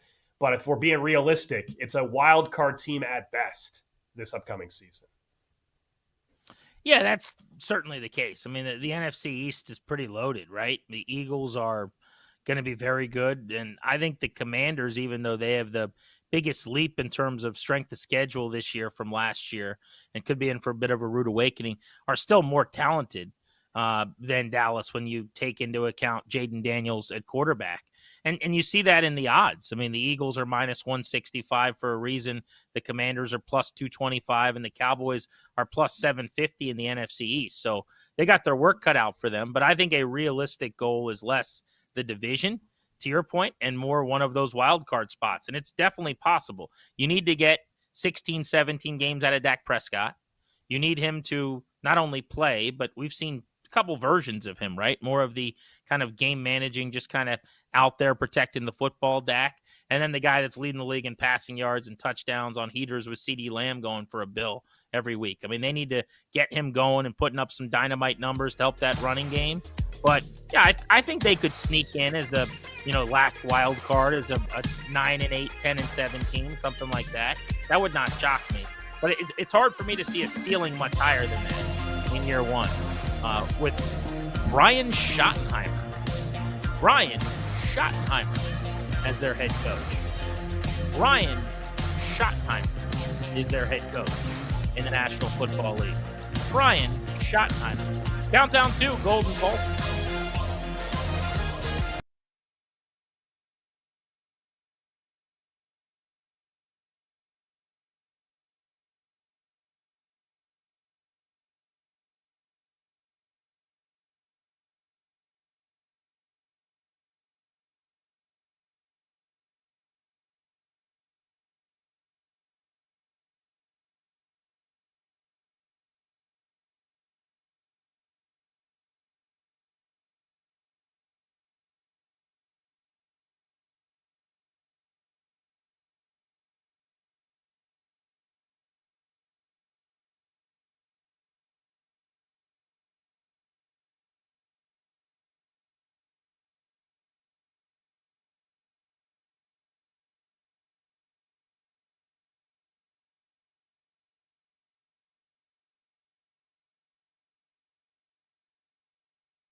It's time to get back to the Countdown 2 on the BetMGM Network. Here's Grant Paulson and Alex Gold.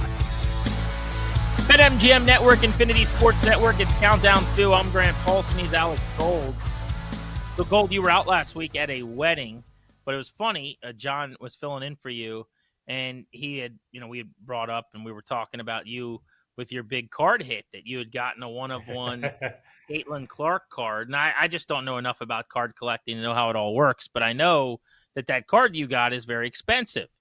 And he had mentioned that he thought you were going to make several $1,000s out of this deal. And we were kind of getting into your pockets a little bit and just talking about, what lied ahead. And it was funny to me that I made the point to him. I said, we've had one radio show since he hit the lottery effectively, and he's not here for it. So I can't say that he's not a changed man, although you did come back today. So now you come to work half the time since you got your big windfall. But what are we talking about here with this card? Tell people what's happening here. Yeah, I'm trying to think the simplest way to describe it. So I'm really into sports cards, and the sports card market boomed during COVID, right? People were bored, and so the market has taken off. And now what's really cool, a lot of athletes, specifically baseball players, are really in the hobby, which has increased the price of even baseball cards. So you got a lot of young players, Bobby Witt Jr., to name one of them, that is super into cards, has his own separate Instagram account for cards, trades with fans. He'll give you a signed bat for one of his big cards. Like, this is a big thing that's helped the hobby. Well, I was trying to get a Royals card. They do these things called breaks online. And so to sum it up, normally a box of cards these days is really expensive. Let's say it's an $800 box of cards. Most people aren't going to spend that. So you can actually just buy. Hang on one second. I have a question. Hang on. So an $800 box is how many cards or how many packs? Depends on the product. The one I'm going to use as an example has 3 autos guaranteed in it and 3 relics, 6 packs. And it's $800. There's some. An auto is an autographed card? Yes, sir. Yep. Okay, you're using these terms as if people know what they are. And then what is a relic? So it could be a patch, like a piece of someone's jersey they wore in a game. They call those relics. Okay, so this box, that's pretty cool. So you could buy a box that guarantees you 3 autographed cards and 6 guaranteed game used jersey patches on cards or something. Yeah, essentially memorabilia cards. Yeah, you can do that now. Obviously, there's a varying degree of player, right? You're hoping in that box that it's a Shohei Ohtani autograph, not a, with all due respect to some other players in the league, you're not wanting some crappy no-name player, right? So that's the gamble, right? So basically, instead of buying that box, though, you can buy a team. So in this product, let's say there is a rookie card for Paul Skeens. Well, the Pirates spot is going to cost way more than the Marlins spot, right? So how did I get the Caitlin Clark card? To simplify it, they had an option. If you bought a team for a baseball slot, you had a chance to open a separate pack of cards that was not baseball from the National Card Show last year. It's called a silver pack. So I was able to pick one of these silver packs. They said, give me a number 1 through 40. I said, shoot, pack 11. Just pulled a number out of my you-know-what. Pack 11. They open it up, and I sent you the video. It's also on my social media at Alex It's Gold. the nerdiest thing ever, by the way. Oh, I know it is, but it's a very I'm not popular on hobby. You. I'm just saying video it's unbelievable. It's a very popular hobby, and of course they pull out a 1-of-1 gold vinyl Caitlin Clark rookie card. It's in great shape. It's a beautiful card. It really is. I've sent it to an auction house. They're going to get it graded. And if it gets the top grade, which is a Gem Mint 10, which is hard to get, by the way, it potentially is a $20,000 to $25,000 card. So it was an unbelievable hit, man. And the spot was $59. $59 spot. $59 spot.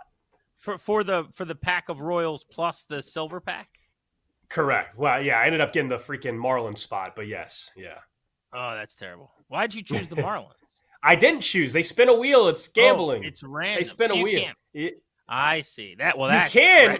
Yeah, you can pay extra to guarantee a team, but the auction is what they do. You try to get a slot, and you have some luck involved, and you get one of the better teams. So the silver pack that you got when you get the Caitlin Clark card, was that Indiana Fever, or was that just random cards and very random sports? No, so it was WNBA pack? Yeah, no. So that's what's crazy is what they call multi-sport. It could be any. It could have been a Victor Wembanyama. It could have been a Joe Burrow. It could have been anything, right? A Mahomes was a possible option, but her card was her in an Iowa uniform, which normally you want a card from them in their professional uniform rookie, so the Fever in her case. But her brand is so much at Iowa still that a rookie card with her still in an Iowa uniform actually doesn't have the same drop-off in value that it would for picking an NFL player wearing their college uniform. And who's packaging the cards? Like, is there a human when Panini, they slid that? Panini, not huge company, Panini, Fanatics, so not Topps, not etc. the dude. It's not like the company with the dudes that are opening it.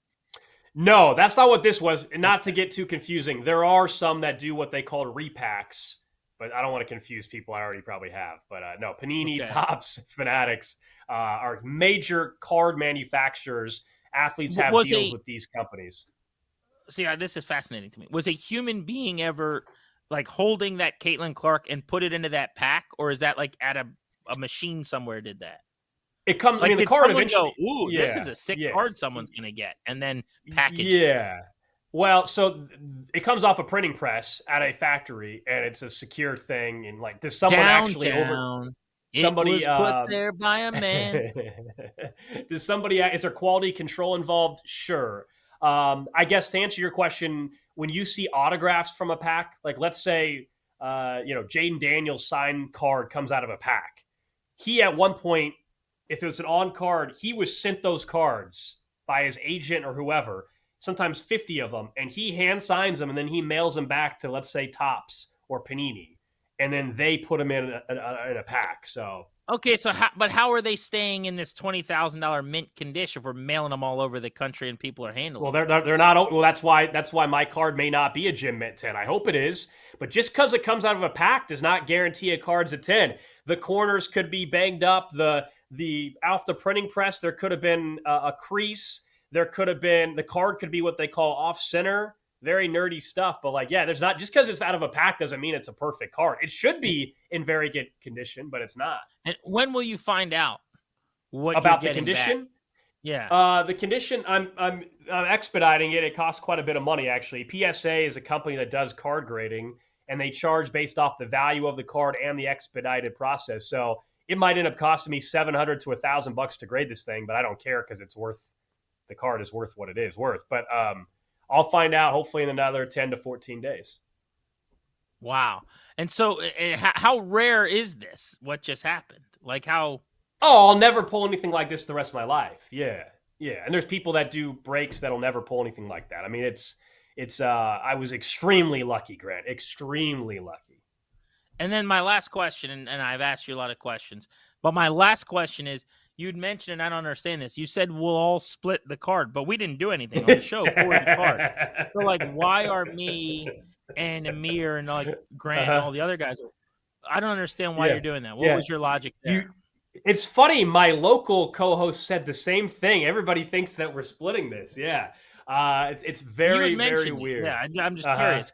It's like it's not like we bought the pack or no, we didn't. We definitely didn't. So is it just the joy of friendship and fellowship, or what exactly is the point? Yeah, if we all happen to be in the same city at some point, I will buy dinner if we all happen to be in the same city at some point. I don't know if that's ever going to happen though. I'll tell you, man, that is amazing. Congratulations. That's pretty cool. Yeah, I appreciate Makes it. me want to get into it's just so easy to It's a fun hobby. It's a fun hobby. I don't want, just like gambling, I don't want to make it seem like, anybody, just because you hit a big parlay, right, doesn't mean that you're always going to hit a big parlay. That's kind of how I would compare it. But it's a fun hobby. I collect as well too, so like if depending on what city you're in, right, we all have our teams growing up. So other than that, I trade and sell. But if it's Chiefs or Royals and teams that I grew up rooting for, I'll keep those cards. But if it's not them, I don't hold on to it. So. Wow. Well, that's amazing. Well, I don't know if your ears were burning, but we were chirping you a little bit last week about you hit one big card and next thing you know, you're not at work. What's going on with this guy? So it was good to see you back in the saddle. All right, let's get to our best bets before we say goodbye and look ahead to the schedule today in the NBA and the NHL. Let's keep it together. This is a big dirty. Grant Paulson and Alex Gold give you today's Never tell me the odds. best bet on Countdown 2. Let's go to the game that has all the eyeballs this afternoon at 3:30 from Madison Square Garden. Boston, of course, and New York. The Celtics in a must-win spot right here. I like them minus the 5.5. Also, by the time we get to tip-off, probably bet on minus 2.5 in the first quarter. Look, I think if we watch the way the first two games have played out, yes, the Knicks were ultimately the better team down the stretch. But this is not like the Celtics were dominated in these games. In fact, Boston had double-digit leads in these games before they blew them. I believe Boston still is the better team, but it is desperation time. I think they perform the same way we saw Cleveland perform last night against Indiana, where it was truly all hands on deck, desperation. That bodes well for Boston. I like Boston to cover the 5.5 and win this one fairly comfortably tonight.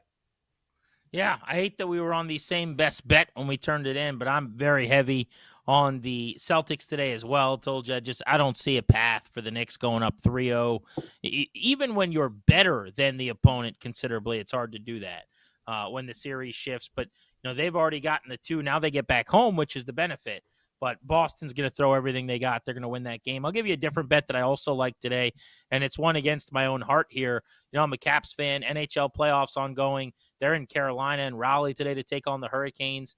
Caps' worst first-round game was a road game to start their road slate in Montreal. Weren't quite used to the environment in the barn and got run out the rink.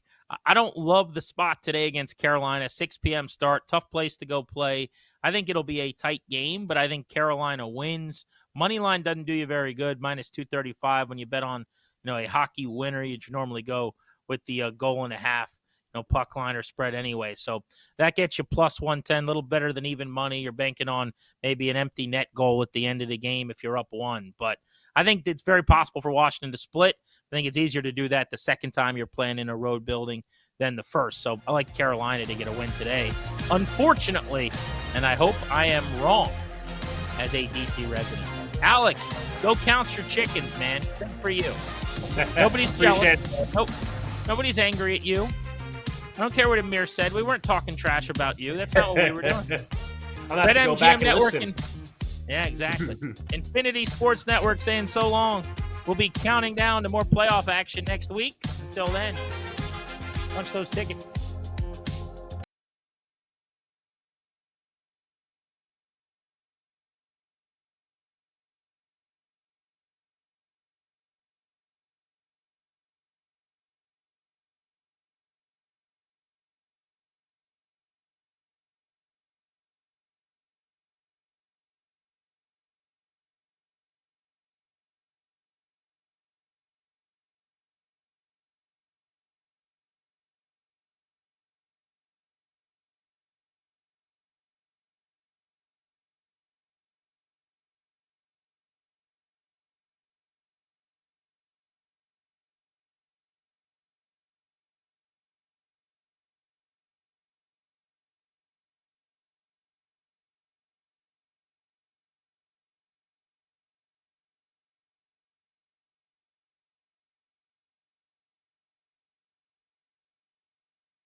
multiverse. Assemble. Two men have joined forces to battle the evil nemesis of bad bets. Bet in a bet, and if you lose the bet. Cody Decker And I just want to laugh more. If I'm going to lose Devontae, it might as well be hilarious. and Rob Brown. Clip it. Put it on the social media now so that I look like a genius tonight when I got all the money. On Bet for the Cycle on the BetMGM network.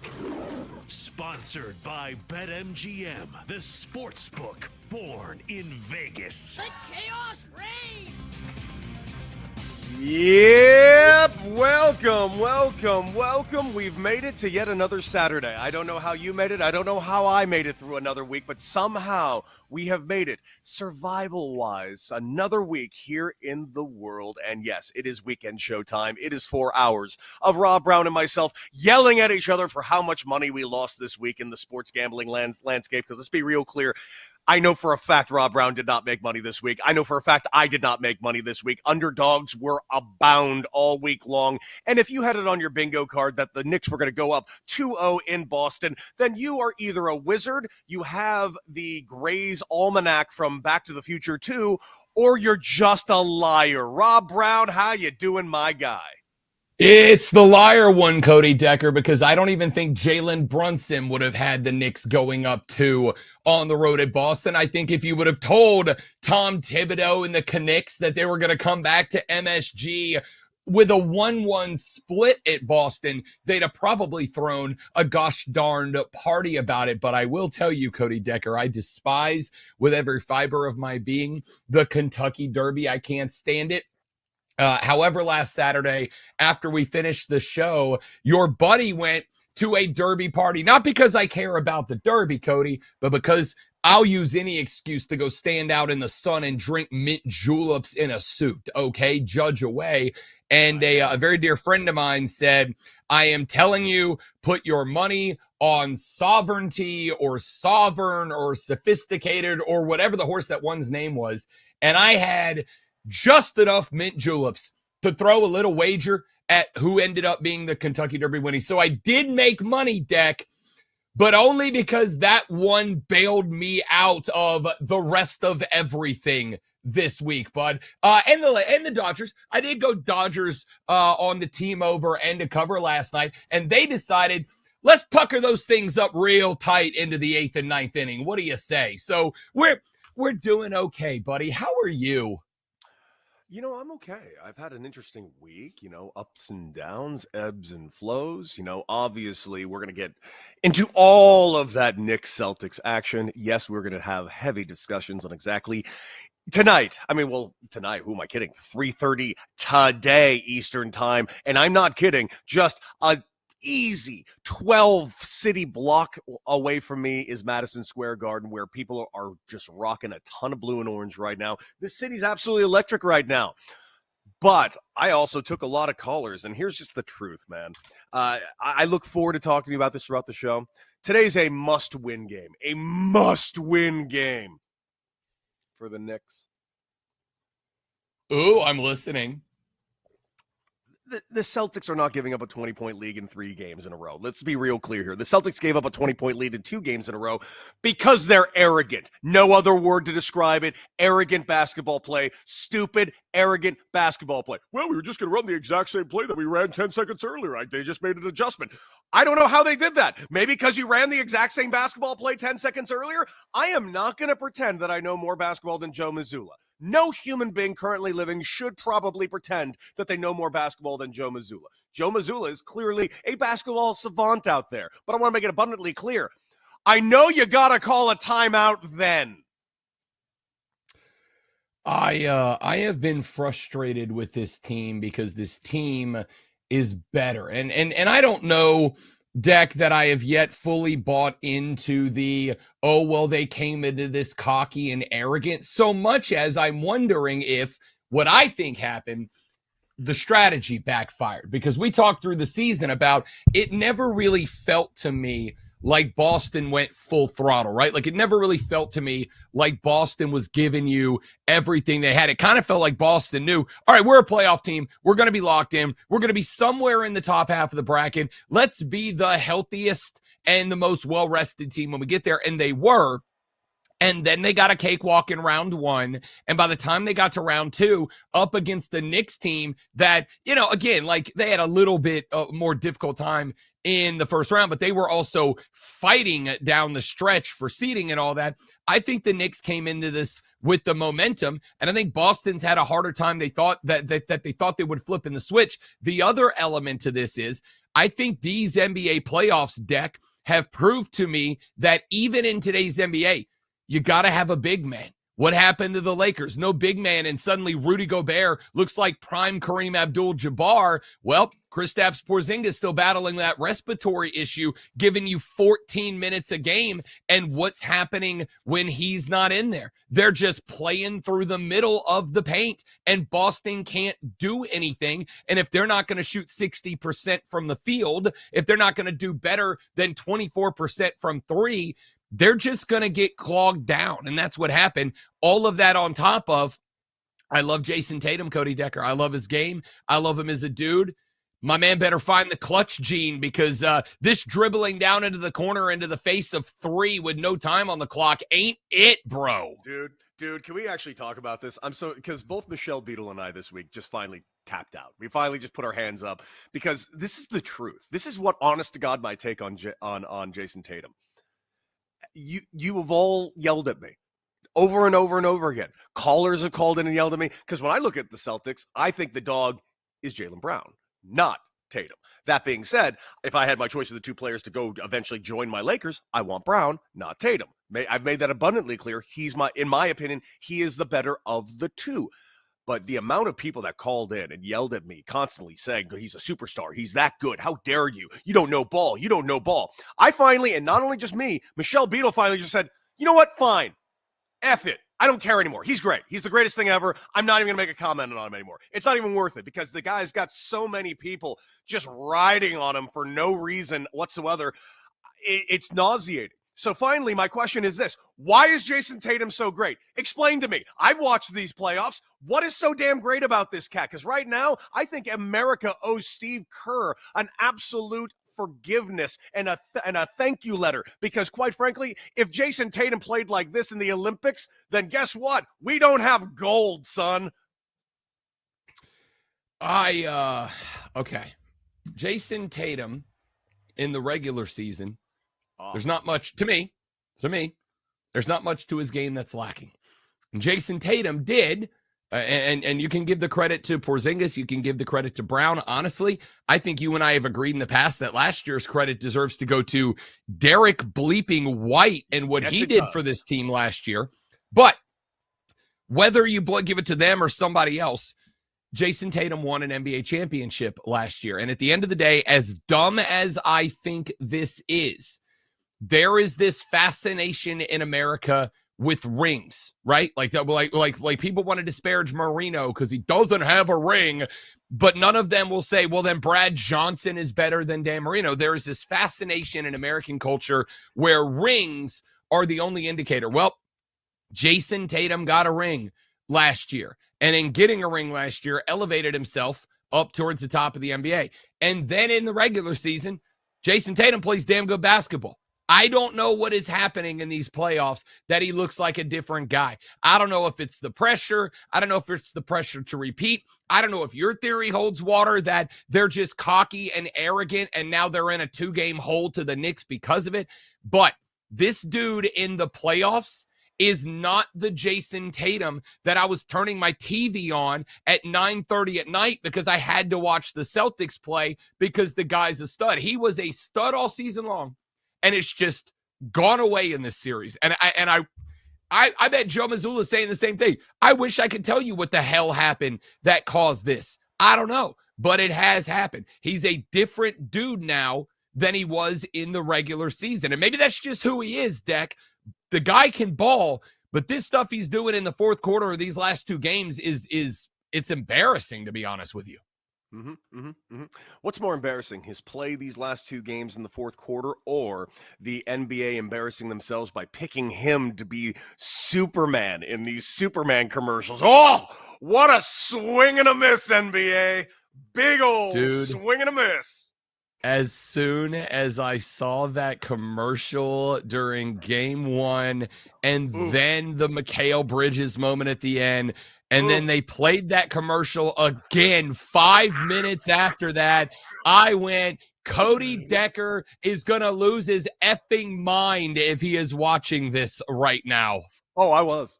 Oh, was I ever? Oh, I knew that. Superman, huh? Superman? If you were going to give somebody the Superman commercial, who you giving it to these playoffs? Because I ain't giving it to Jason Tatum ever. I think I have to hope, I have to assume that decision got made with about a week left to play in the regular season. They're like, oh, well, Jason Tatum is reigning defending. Jason Tatum's playing good ball. The C's are the betting odds-on heavy favorites to go win a title. Who else is it going to be? And then 2 games in to this series, I think somebody over at DC was like, really, NBA? That's the guy? That's the guy. Yep. I love it. I love it. I love it. I love it. I love it. I love it. By the way, we have a lot of other things to discuss throughout this show. We got 4 hours, of course, today. Not only are we going to stay on this Knicks and Celtics story, which obviously is going to probably run the majority of the show. Dude, I stayed up and watched all that hockey last night because am I a Leafs guy now? I might be a Leafs guy now. I know they dropped the game, but it was a hell of a game going into – did it get to double OT or was I just high and drunk?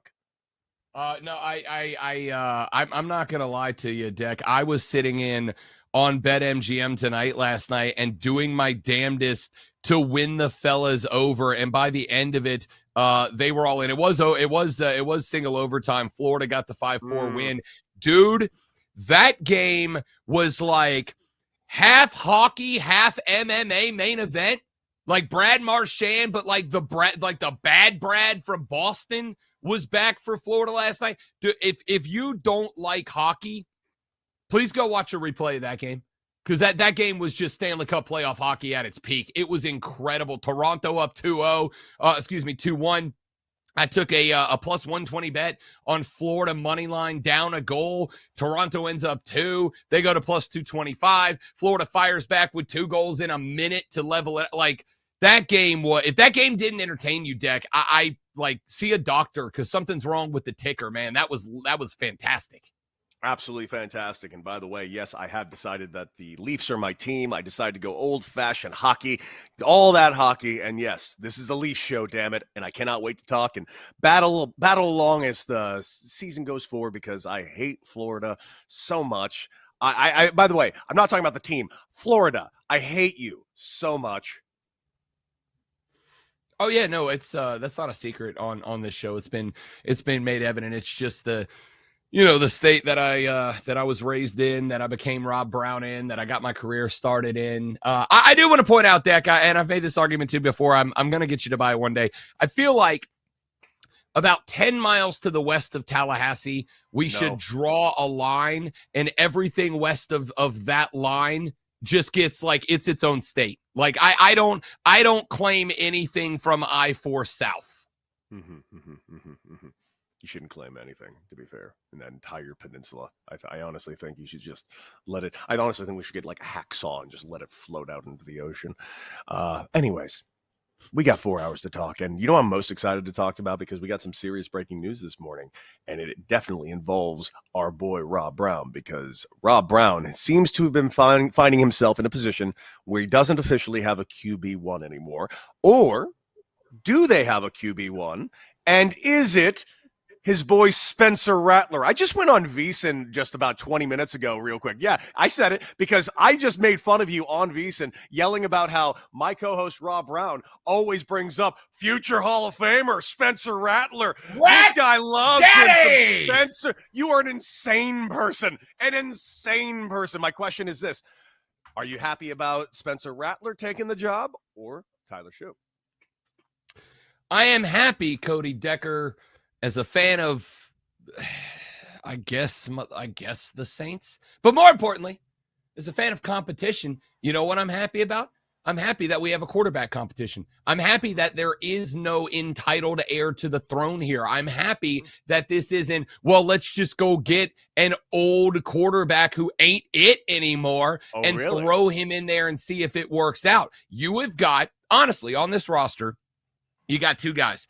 You got a guy in Spencer Rattler, who I've said a couple of times, and I said it so that we are abundantly clear before the draft, that I think this kid's an NFL talent guy. From what I saw at South Carolina, I think he's got it. And now I got Tyler Shuck, who was the fourth, fifth quarterback on this on the depth chart of draftable quarterbacks, depending on who you ask. Buddy, turn them both loose in the spring, turn them both loose in the preseason. Somebody earns a job and somebody's the backup. Give me two guys competing. That's all I can ask for. All right, guys. 4 hours. Bet for the cycle. Next.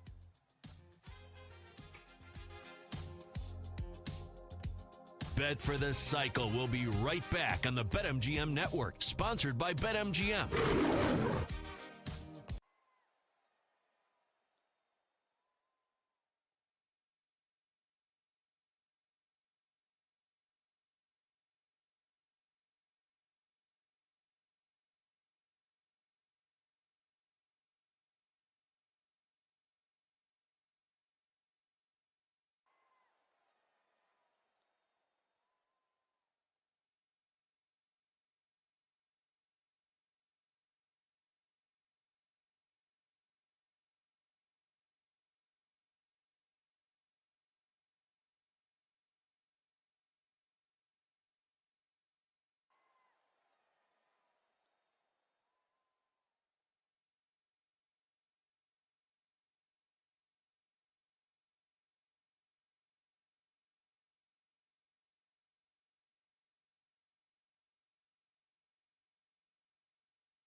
Dallas. BetMGM, the sportsbook born in Vegas. Welcome back, ladies and gentlemen. Bet for the Cycle is live. The weekend show, the four most electrifying hours in sports talk entertainment you're going to find anywhere. Rob Brown, Cody Decker with you. We are going to have Eric Chiafalo join us from 105.3 The Fan in Dallas and the host on Bet Nation on Sunday afternoons here in just a moment to break down this George Pickens trade. But while we wait for Eric Chiafalo to join us here in just a minute, Deck, we'll finish up with a little bit of this Derek Carr story. We'll be talking about this later on. Derek Carr, 11 years in the NFL, has decided to step away. A labral tear and a degenerative rotator cuff injury in his right shoulder. The team announced earlier this morning, as did Derek Carr by putting up a big social media post. Apparently, after the conclusion of the Saints season last year, just recently, a couple of days ago, started going through big-time heavy workouts again, and that shoulder was causing him pain and discomfort. He was going to end up having to have surgery anyway. That would have likely cost him this season. So decides to step away, which makes sense because the reality is, the Saints would have moved on. It would have either been Rattler or Shuck this year that earns the opportunity to keep that job into the next season, or it was all going to go sideways. The Saints are going to have the number 1 overall draft pick, and we're going to draft a quarterback next year. So we'll talk some about this breaking news out of Derek Carr and the New Orleans Saints in just a few minutes. But to the phone lines we go to welcome in a young man who hosts on 105.3 The Fan in Dallas. He is also the host of Bet Nation on Sunday afternoons for BetMGM. Eric Chiafalo joining us here on the show. Eric, my man, good to have you back. Are the Dallas Cowboys winning a Super Bowl because George Pickens is in town, baby? Hey, I'll tell you, it makes them quite a bit better. They did not have an up-to-standard NFL roster when it comes to the wide receivers. Outside of CeeDee Lamb, they were going with a bunch of wide receiver 4s and 5s, and that was going to have to be wide receiver 2, but not anymore. They become much more watchable, much more fun on a Sunday-to-Sunday basis, and I'm excited for a lot of the changes there, especially offensively with the new coaching staff and whatnot. But for a Super Bowl, Rob, Cody, sorry, breaking news, not happening. Got to ask you, though, I understand the excitement for the shiny new toy that Pickens brings to the table, but I can't sit here and lie and say that the Steelers don't have a pretty solid history of departing solid, talented wide receivers right before they crash out. Is there any concern about the off-the-field type of shenanigans? Oh, absolutely. Yeah, I mean, that's part of the risk here. And I guess in some ways that's part of the fun. But to see how this goes, you obviously have a guy who was not, has not made a ton of money in the NFL. He's looking to get that second contract. So you would like to think he would be in best behavior mode. But there's no question the track record of wide receivers leaving the Steelers and what they go on to do after that is pretty awful. They usually are at their best in a Steelers uniform, and Mike Tomlin is clearly the best in the business when it comes to just kind of being that babysitter to some extent for these guys and these personalities. And oftentimes what we know to be somewhat of a combustible personality, once they leave Pittsburgh, they become even worse. So, I mean, I do think there's a part of this where we know a fair amount about George Pickens and sort of his temperament and his immaturities to some extent, but we probably don't even know the half of it because Mike Tomlin is so good at keeping that stuff in-house and not letting that bleed into the media and things like that, pretty often. So I feel like there's a good chance that, yes, this could all blow up, but that's kind of something that I think Jerry loves. That is interesting. And I think the take for me has been, Eric, like this has got to work, at least for the mental health and well-being of Cowboys fans, because it seems like every year there's this is that big swing we need. This feels like it was the big swing that many Dallas fans were asking for. Like, let's get Dak a little bit more help. And I just don't know that with JJ there. And I know this is a lazy, tired narrative, but sometimes they're lazy and tired because they're accurate. It feels like if this swing doesn't work out, like how do Dallas Cowboy fans have any faith in any move that takes place moving forward? Yeah, I mean, it is funny because the Cowboys fans at this point, I mean, we were all just waiting for them to do something. And the Cowboys have a track record. They really haven't made a significant trade, a trade of real substance since the Amari Cooper trade. And you got to go back quite a while for that one. And that one clearly worked out for them. But this is something that we always lament during the offseason. The Cowboys are one of the most inactive teams. And so just the idea that they went and swung for a name, especially at a huge position of need and a sexy position and one that Cowboys fans were dying to get in the draft, especially at pick number 12, and that didn't happen. And that was frustrating for a lot of the Cowboys fan base. So I'm sure – I think most Cowboys fans right now are just thankful that there's a move that's been made and there's now something to get excited for other than just the new coaching staff or whatever. I mean, you were going to be going into another season where you're just not all that excited about what they got. And those receivers, I mean, Mingo and Tolbert and Turpin, like that you could not have gone into the season that way. So, and this is a guy, they wanted Ted McMillan at 12. Obviously, he didn't get there because he went to Carolina. But George Pickens is a very similar type of player, big body, and big play guy down the field, limited route tree. But what he does well, he is one of the best in the business at. So this is something they needed. I think Cowboys fans are super excited for the most part. But there's always going to be the pessimistic fans that cannot wait to dunk on them if this thing all blows up. Oh, yes, I'm definitely one of those people. But Eric, I have to ask you a realistic question. How much did they close the gap? You got the defending champion Eagles. You got the Giants that clearly did a pretty good job with the draft. We'll see how that bears fruit. And you got the Commanders, who clearly have no intention of going anywhere anytime soon. Where does this team, the Cowboys, currently stack up in the NFC East?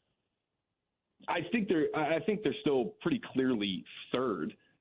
Now, if Jalen Hurts gets banged up, now you're talking about a completely different story, or even Saquon Barkley to some extent. But with the Commanders, I guess you always have to leave some room for a second-year slump when it comes to a team just jumping onto the map. But in my mind, Jaden Daniels has really established himself as a top 5 quarterback in this league, and I imagine that's going to hold true. So I still think the Cowboys are absolutely third in the division. And, before the trade, I would have said there's no way this team makes the playoffs. Now I say you have Pickens.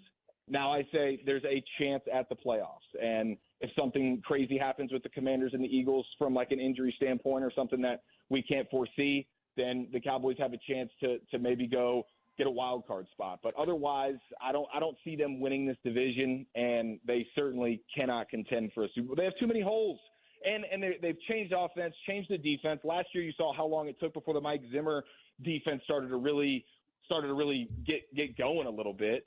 I think there's going to be some big time growth that has to take place there, and I mean, they just have too many holes, especially on the defensive side of the ball right now. Eric Chiafalo from 105.3 The Fan in Dallas. By the way, I think your speakerphone may have cut off there, Eric, so we'll check that out if you don't mind. Talk to me a little bit about Brian Schottenheimer when he was announced as the head coach of this Cowboys team. I don't know what the reaction from Cowboys fans was. The rest of the nation were kind of like, all right. Well, they went and got some weapons. It's him and Dak, both who I think have something to prove this year. How do you feel that the addition of George Pickens, the development of the offense this offseason, do you feel like Shotty is ready to step in and lead this team to success under the visor?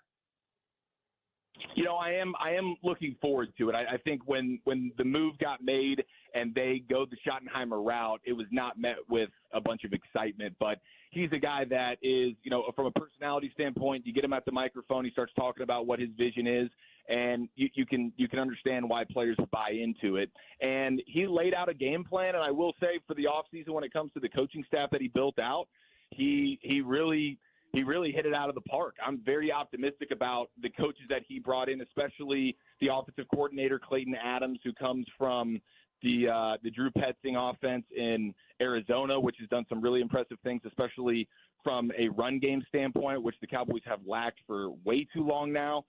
So that's an exciting addition to the coaching staff. And then on top of that, you bring Connor Riley in, the offensive line coach from K-State, and that's a program that always has good offensive lines. They never have a great recruiting class. It's not like it's a bunch of five-star guys at K-State, but they always crank out pretty solid offensive linemen, including Cowboys center Cooper Beebe, who was a rookie last year and was actually pretty impressive. So I'm optimistic about what the direction is offensively, but you still have concerns about Dak and the health factor. And then just anytime there's a new offense, how long does it take to really click? Does it take the first month of the season? You obviously have a rookie now on the offensive line, Tyler Guyton at left tackle, who was the first-round pick last year out of Oklahoma. He really struggled in his first year. So, I mean, he was not even getting playing time for the most part. So, and that was a useless season last year. That seemed like the time that you want young guys to go in and just, earn their stripes a little bit, and he couldn't even get on the field by the end. So you still have huge questions from that standpoint. And then also at running back, like, are you really doing Javonte Williams, Miles Sanders, and now the rookie from Texas in the 5th round, Jaden Blue, who I'm optimistic about again for the future, but, like, you don't really have a guy back there right now. So there's still too many questions for me to feel like, hey, this thing's going to be awesome in year one, but I am excited about the direction. Speaking of one quarterback right there who has some injury problems, let's go to the breaking news we got today. Eric Carr officially retiring as the QB of the New Orleans Saints. Question, just simply, how much do you think the Saints were involved in this decision? Was this kind of always going to be somewhat of a plan, or is Derek Carr's shoulder just really that banged up that he had to call it quits? Yeah, I mean, from my understanding, I feel like this was a Derek Carr decision because, I mean, he's leaving a lot of money on the table just to be done here. I think his shoulder really is something that he'll never be the same again. So I am surprised to see that news because you would think, I mean, just get the surgery and rehab, even if you're out for the year. I mean, it was like $30 million, dude. So he's obviously made a lot of money in his career, and I guess he just felt like it was the right time to say it's time to hang him up. So, yeah, I was definitely surprised to see that. But now you look at the Saints, and it's funny because it's Kellen Moore, it's Doug Nussmeier, guys that came from the Cowboys, and Doug Nussmeier as their offensive coordinator. His son, Garrett Nussmeier, is the quarterback at LSU that could be easily a first-round pick and maybe the guy in next year's class, assuming Arch Manning doesn't come out. So you might have a Nussmeier connection when it comes to that. I don't think Tyler Shuck or Rattler are really going to do enough to be like, hey, we got our guy here. So I expect the Saints to be one of the worst teams in the sport next year and then go get their quarterback of the future. And it might be a father-son duo at QB and offensive coordinator. How crazy is that? As a Saints fan, Eric, cool. Thanks. As an NFL guy, where do you put Tyler Shuck? I was high coming out of South Carolina on Spencer Rattler. I called him the steal of the draft before he ended up in New Orleans. I really like the kid and his potential. Tyler Shuck was one of the top 5 quarterbacks available in this draft. The Saints were able to get him on a day 2 pick. Do you think either one of those guys can turn into him, or do you think the Saints are looking for another quarterback in the draft next year? Yeah, I absolutely think they'll be looking for another quarterback. Tyler Shuck, like that dude is old and super banged up. I mean, just those things right there.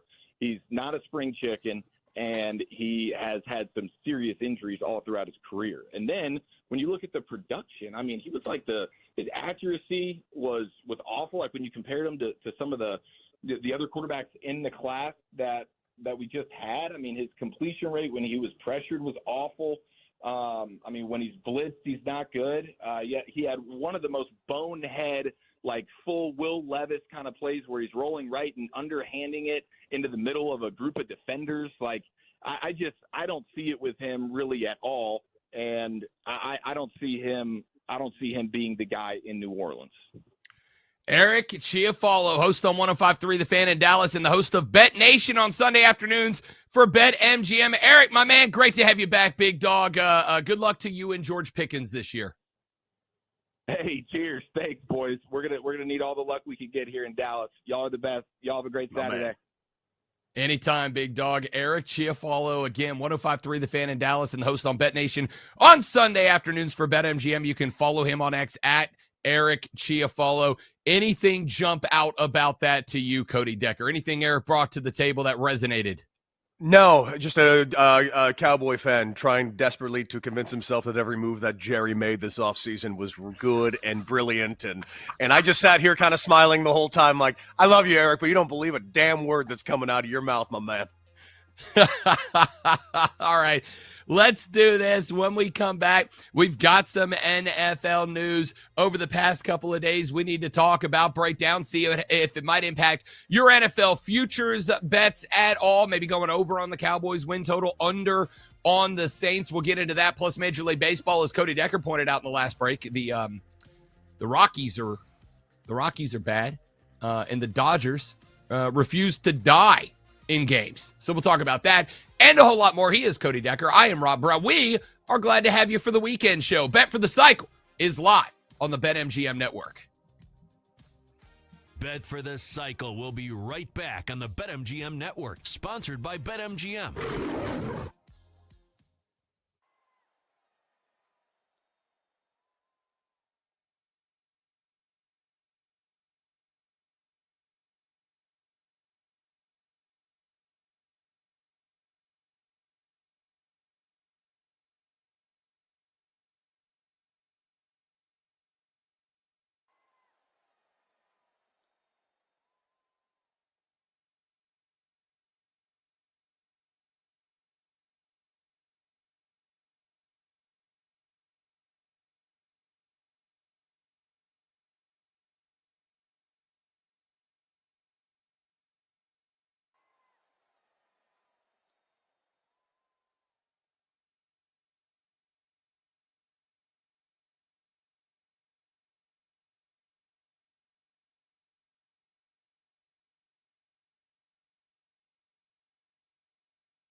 little about your skills. I'm considered the finest market. The definition of Wagertainment. It's Bet for the Cycle with Rob Brown and Cody Decker on the BetMGM Network. BetMGM, the sportsbook born in Vegas. Welcome back, ladies and gentlemen, boys, girls, children of all ages. Listen, we got plenty of basketball to cover, hockey to cover. We got some NFL news, but we're going to get back to our roots in this segment because I want to talk a little baseball with you, Matt, because the debate kind of has already started, and I get it, even though, it's only May 10th, and I feel like it's foolish to talk baseball futures. I'll be full transparent here. I don't like baseball futures. I don't like futures in baseball this early in the season. In any sport, frankly. I don't like putting down either significant money or even little money something that could maybe pay out in 6 months. It's just never been my jam. But I'm willing to at least, have the conversation. But let's be real clear. If we're looking on the NL side, there is no value anywhere for MVP. The answer is Shohei Ohtani, and it's going to remain Shohei Ohtani until something else changes. And he's 2-1 to win it as a DH. And yeah, he's going to get on the mound at some point this year, but he's 2-1 to win it as DH. By the way, Shohei Ohtani has had a slow start. The greatest slow start I've ever seen, 12 home runs and 304 batting average. Give me that slow start anytime. But dear God, he's still playing at an MVP clip, even though he's playing with a slow start. Freddie Freeman is just unbelievable. That guy's still kind of banged up and he's hitting 350. And like you said, the Dodgers don't die. That win last night, there's a different vibe with this Dodger team. I know that Shohei Ohtani doesn't really ever show emotion. And when I say emotion, he shows glee. He shows joy. And I love watching him play. I love how he carries himself. But he never really shows, quote unquote, emotion on the field where it's like fist pumps and pimping home runs and cartwheeling off the field when he K's the side. No. Until last night, because last night, Shohei Ohtani pimped a home run, and it was a direct shot at Gurriel, who did the exact same pimp job just one inning earlier. You may hate the Dodgers, but you can't hate them when you watch them play baseball. It's impossible to hate this team when you watch them play baseball. It's a joy to watch them play baseball. Deck, I'm going to say I hate the Dodgers the same way everybody else hates the Dodgers. It's out of jealousy and envy, not out of anything they've done that makes me dislike them. It's just out of like, gosh, darn it. I wish my baseball team's owners were willing to do what the Dodgers are doing because, as we pointed out many times, everybody can, just nobody else wants to. That being said, I was on BetMGM last night. And I had a couple of bets that I had going around Major League Baseball. One of them that I took, and this just blew my mind. The Dodgers were playing the Diamondbacks last night. Mm-hmm. They were even money on the money line, even money to win the game. And I understand that obviously they're not going to win 100% of the games. But they're 26-13. They are now back in the driver's seat in the National League. I suspect that they are going to be a, let's say, 107 to 110 win team. Anytime you see Dodgers money line at even money or plus money, effing take it. What are we doing here? And then it got to be where they were up 8-3, and I turned the game off so that I could keep my attention 100% fixated on Ryan Horvat's beautiful face. And the next thing I know, I get a close game alert. It's 8-8 Arizona and the Dodgers. So I clicked it over and turned it on. And as soon as I do, Shohei's going yard. Guys are in the bottom of the ninth. And this is what I love, Deck. Bottom of the ninth, the Dodgers just played classic fundamental baseball. Hit the ball where guys aren't. Run the bases smart. Don't get caught doing anything dumb. Don't try to overdo it. Don't press to make a play. Just play smart baseball. And when you have that much talent and guys that do not feel compelled to go out there and play hero ball, just do what they do, the team is dangerous. I think you have seen, even with all the injuries this team is battling, Cody Decker, I think we have seen the evolution of the LA Dodgers. I think last night's game, at least for me, feels like the mark where this team is going to start going to putting some distance between them and everybody else in the National League. And by the way, Dodgers Diamondbacks is going to be our Parlay the Parlay game of the day. The game does not start until, I believe, 8:10 p.m. Eastern time, so we got plenty of time to do that. We will do that probably in our final hour of the show, breaking down all of the best bets and put together our three-leg parlay. And I do got to say this about our Parlay the Parlay matchup. I think we need to change the punishment. And I'll tell you why. There seems to be some bad juju around this punishment right now, my guy. The punishment that we have been playing for weeks, and I do mean, I think we're going into our fourth week if we were to do it again, is the losing team has to go and take the SAT. We have not won a Parlay v Parlay since we started doing this one, so I think we need to make an adjustment and do something different, Rob Brown. I think it should be something maybe on the show, some sort of gross food, perhaps a nipple piercing can take place. I'm not against getting the old nipple piercing. Rob Brown, you just gave me a look. Are you scared? You scared? Why are you scared? We're gonna win, bro.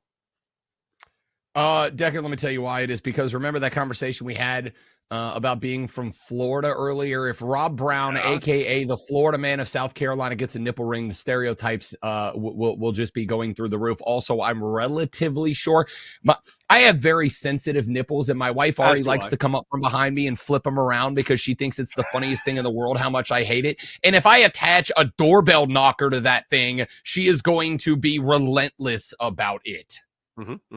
And the problem is, maybe it's going to change your entire life. Maybe you're going to stimulate something you didn't know actually existed in your mind and life and, I don't know, body. I'm also going to say, if I gave you right now 2-to-1 odds that Double D already has a nipple piercing, would you take it?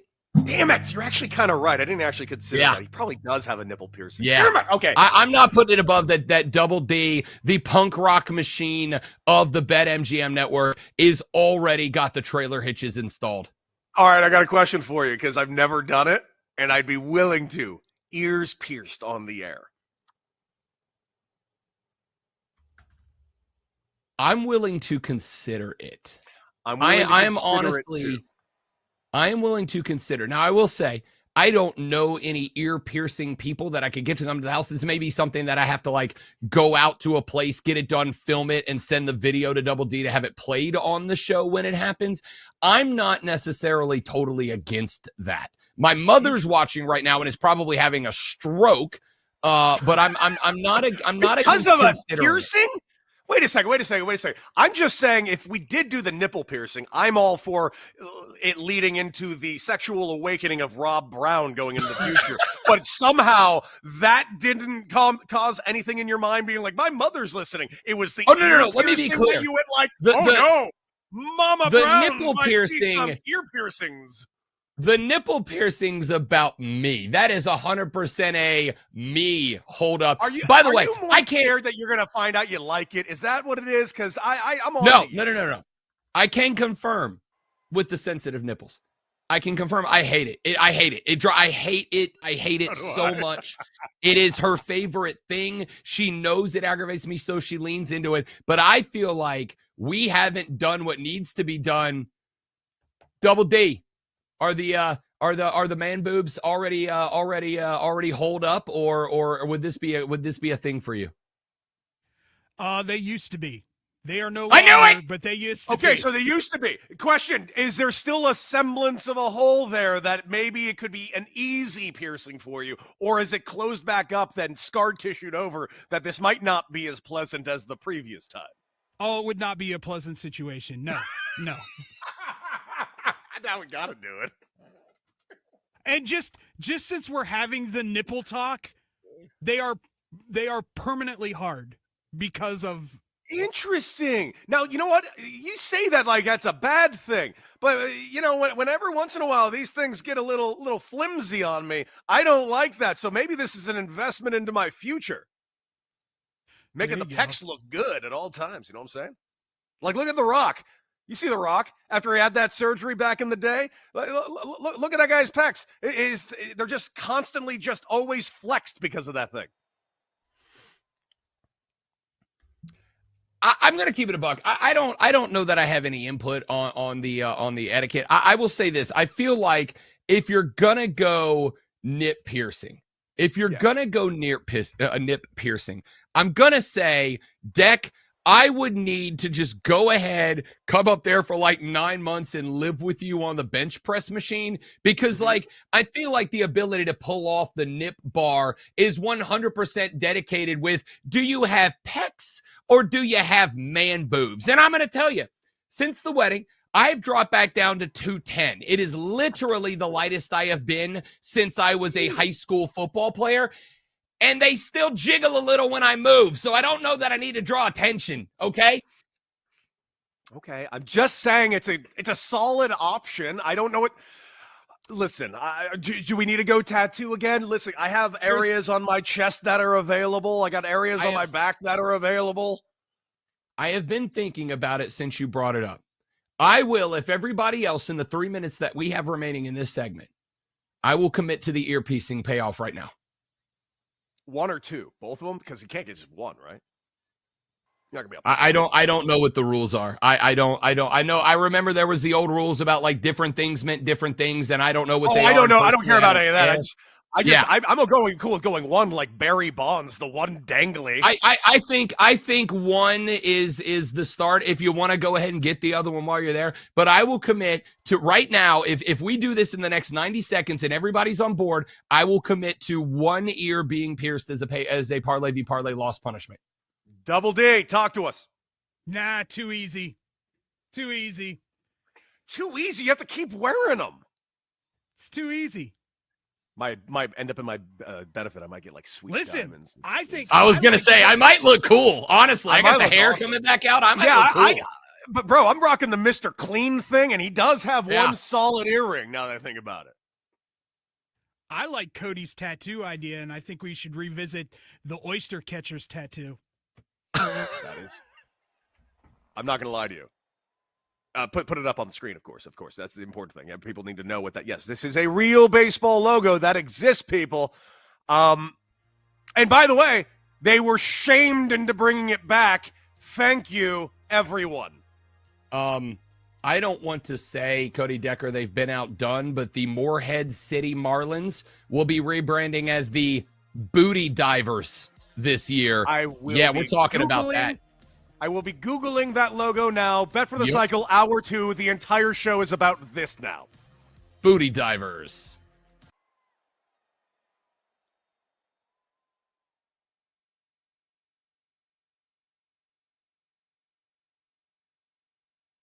We have Keith Law coming on right now. Oh.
multiverse. Yes. Two men Yeah, have so joined agree with that. forces Hey, we at least to battle the evil nemesis of bad bets. Bet on the bet, and if you lose the bet. Cody Decker. And I just want to laugh more.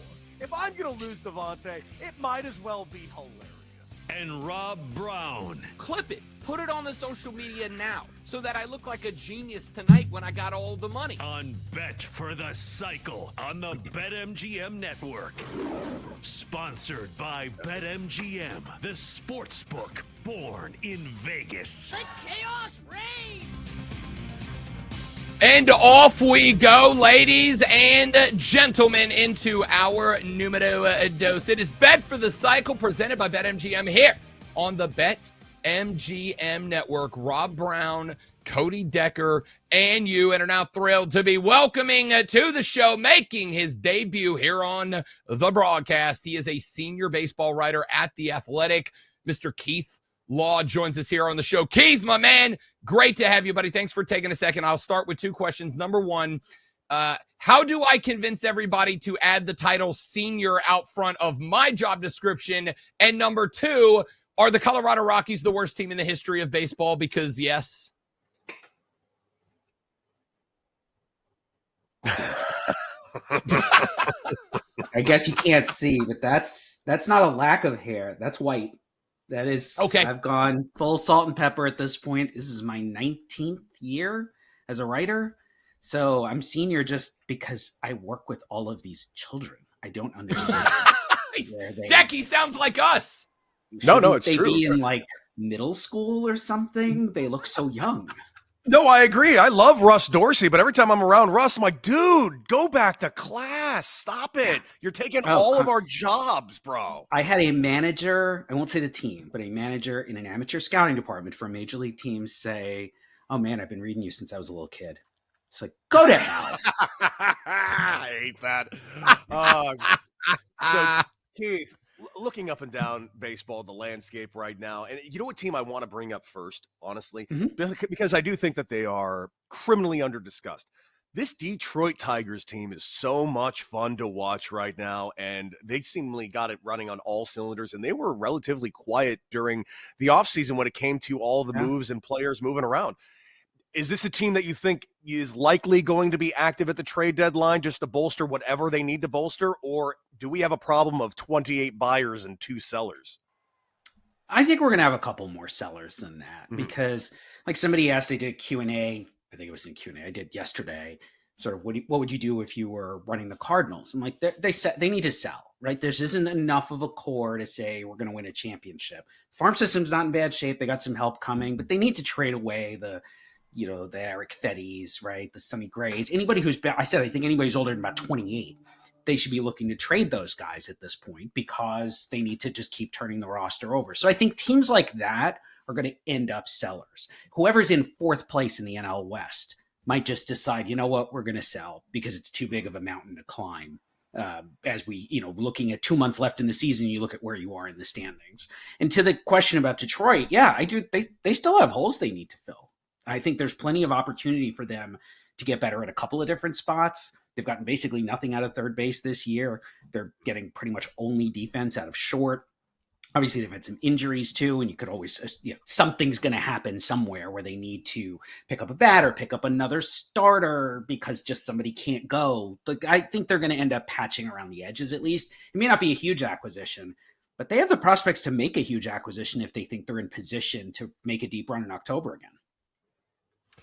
You mentioned there that you thought there might be a couple more sellers than people are anticipating, Keith. Could I ask you to maybe give us another two? Because there are a load of teams that Deck and I have both listed as probable buyers down the stretch. I'm curious to see if there's any bleed over back and forth. So, again, I would look at the AL East, maybe the best division, most competitive division, top to bottom, especially with the Blue Jays just hanging around 500, not quite as bad out of the gate as at least I thought they might be. You can't have 5 teams that are all buyers in the division. At some point, one of those teams is going to look up and say, we got to pass 4 other teams. We're probably not going to be able to do that. Is that the Jays? That would have been my guess if we'd had this conversation 6 weeks ago. Maybe it's the Rays. The Rays are also always opportunistic. They sell and buy often at the same deadline, and I could see them certainly doing something along those lines. the Twins are finally starting to play like I thought they were going to, but they're one game under 500. They are 7 games out of first place. It's not insurmountable, but if they just kind of muddle along as a 500, 525 team for the next couple of months, they're going to end up sellers. So I could see several of these teams that you wouldn't have said coming into the season were definitely sellers deciding they're going to sell. You know what? I'll actually throw the Nationals in there too, because the Nationals, they had a chance to go try to get better this offseason. Their farm system is really on the ascendant, but they just basically did nothing with the major league roster. And I don't see them competing for a playoff spot this year. So I think when it comes down to it, into late July, they'll be sellers too. Well, I'm glad you brought up the AL East and the one team that could be looking up at everybody else. And I do not hate your pick on the Blue Jays, but this Orioles team is about the most frustrating thing I've ever looked at in my life. And shame on them to this offseason to just subtract a Santander and a Corbin Burns. Like, what are we even trying in Baltimore? Well, what I don't understand, they've given up more runs per game than any team in the American League, which is horrifying. Like, they're behind the Angels, who you might argue aren't really trying. They're behind. They're over a run per game behind the White Sox. Like, I don't get it. And the moment that Burns, it was a little shoulder thing the other day, right? The moment that happened, I'm like, I know the Orioles are like, see, that's why we don't invest in pitching. I'm like, I get it. I understand the trepidation. Trust me, I've done the work. I know the risk of spending on pitching, whether we're talking about the draft or we're talking about in free agency. I get it. You still got to have someone pitch. It's almost like they just decided, well, it doesn't matter who it is. They all break, so let's not spend money on it. And I don't understand that. Let's not spend money on it. Let's not spend prospects on it. Now they have this prospect logjam in the outfield and at first base, and they're still screwing around with Ryan Mountcastle, which I don't understand either. God, trade somebody, even for a 1-year thing. Burns was good for them last year. Do it again. You have the prospects to go do that kind of thing again. Anything would have been better than what they ended up doing this offseason, which was effectively nothing. And that's why they're in the situation that they're in right now. Keith Law, senior baseball writer for The Athletic, joining us here on Bet for the Cycle, the BetMGM Network. Rob Brown, Cody Decker. I would like to be very selfish, Keith Law, and make it about me and my baseball team here for just a minute. The Atlanta Braves. This team came into the year. We had a number of writers and baseball guys come on and say, if there's anybody that can shock the Dodgers down the stretch, it's going to be Atlanta. Instead, every time this team gets close to 500, they punch themselves in their own gut again and keep finding ways to step back away. My question for you is, what? Just like Atlanta, what?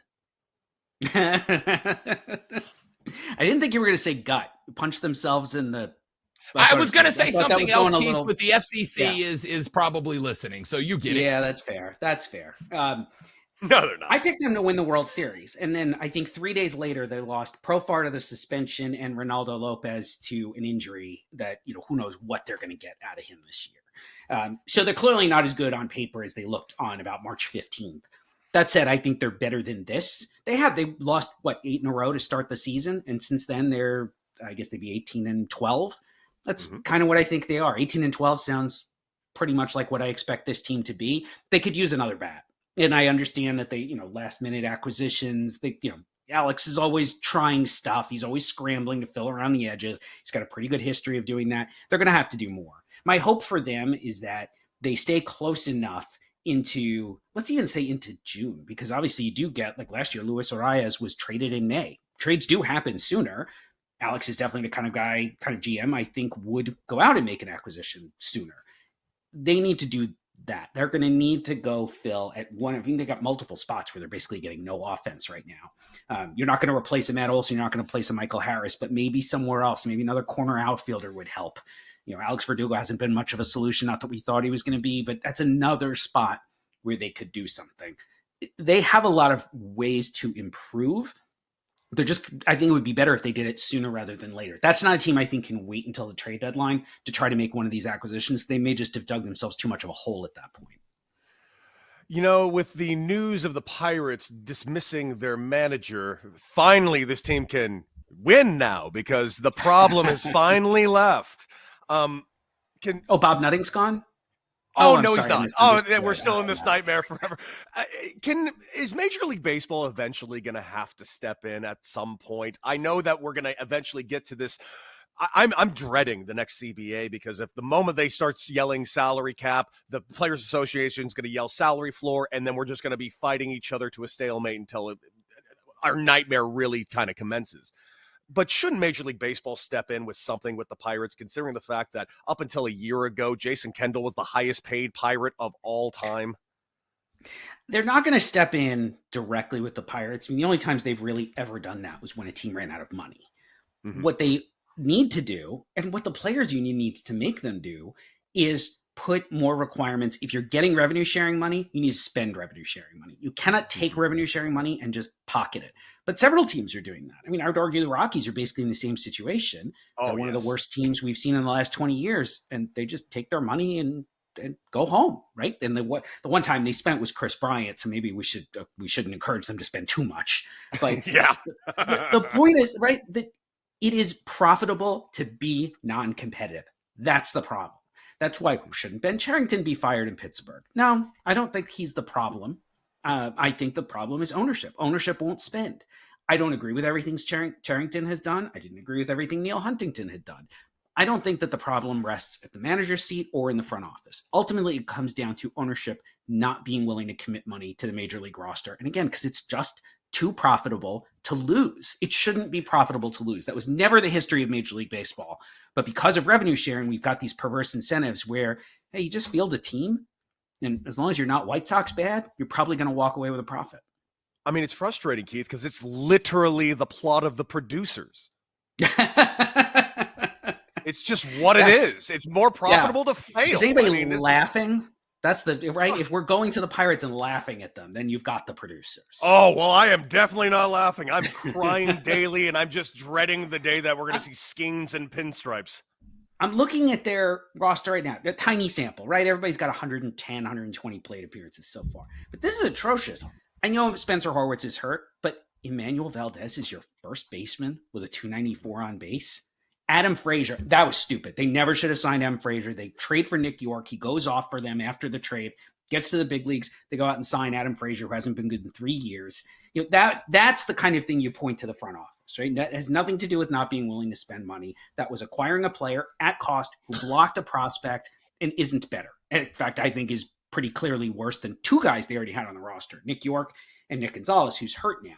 But that kind of stuff just piles on, right? You have to be perfect. If you talk to Rays people, and I know a lot of people in their organization, they're like, we can't miss, right? They had a year 10, 12 years ago where they had a bunch of extra draft picks and they kind of zeroed it out. They just had a horrendous draft for where they were. And it set the franchise back several years. And that's the problem with a club like the Pirates. They're not going to give you any money to spend. So you can't waste the little money you have and the at-bats you have on the Adam Fraziers of the world. Keith Law, senior baseball writer for The Athletic, joining us here on Bet for the Cycle. Got a few minutes left here, Keith. There is one more team that I wanted to ask you about specifically. That is the New York Mets. The Dodgers finally leapfrogged them to take the number one spot in the National League, but the Mets are only a game off that pace. This is a team that has gotten a surprising amount of good pitching, but now they've started to swing the bat. They have a plus 64 run differential, second only to the Yankees in all of Major League Baseball. Is this team legitimately a contender out of the NL East? Yes. Oh, absolutely. Especially with Atlanta being kind of hobbled and Philadelphia looking a little old, right? That Philadelphia lineup isn't what it was the last couple of years. I don't want any part of a Kyle Schwarber extension. You know that's coming next. You know, you look up and down that lineup. It's either guys who are old or guys who kind of play old, and they haven't been able to turn that over very well at all. They're surviving on their pitching. I think this Mets club, what you're seeing now, that's more what I thought they were going to be coming into the year. They're just going to outscore everybody. I thought that was the strategy. We trust offense. We have a good offense already. We go get the best offensive player to hit free agency in forever. And then they end up bringing Alonso back. Like, that's a powerhouse offense. That's a playoff caliber offense. I'm shocked how good the pitching has been. Not that I thought these guys were bad. It's just been so much better than what I thought. They've pitched better and they've pitched more. They're getting way more work out of their starters than I thought they were going to, even with Montes out. I don't know that second thing's going to continue, but I do think they'll be among the best run-scoring teams in either league for the rest of the year. Mm-hmm. Keith Law, senior baseball writer at The Athletic. You can follow him on X at Keith Law. My man, great to have you. Tremendous stuff. Let's do it again, partner. Thank you very much. My pleasure. Absolutely. Keith Law, ladies and gentlemen. Again, follow him on X at Keith Law. That's good stuff, Cody Decker. Very good I mean, a solid 2 minutes of just Macho Man elbow dropping the Pittsburgh Pirates, who deserve it. I'm trying to decide who deserves it more. I wish they could put up a situation where we just get like the owners of the Rockies, the Montforts, and Bob Nutting into a cage. 2 men enter, no one leaves. No one. I go with the old 100-man versus a gorilla. Who would win, the Pirates owner or just one Pirates fan who gets a free crack at it? Let's take a break. We'll come back. We'll discuss some of the stuff Keith Law had to say. We'll talk some more baseball. We'll get into the NFL and NBA later on Bet for the Cycle and the BetMGM Network. Bet for the Cycle will be right back on the BetMGM Network, sponsored by BetMGM.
Welcome back to Bet for the Cycle on the BetMGM Network, sponsored by BetMGM.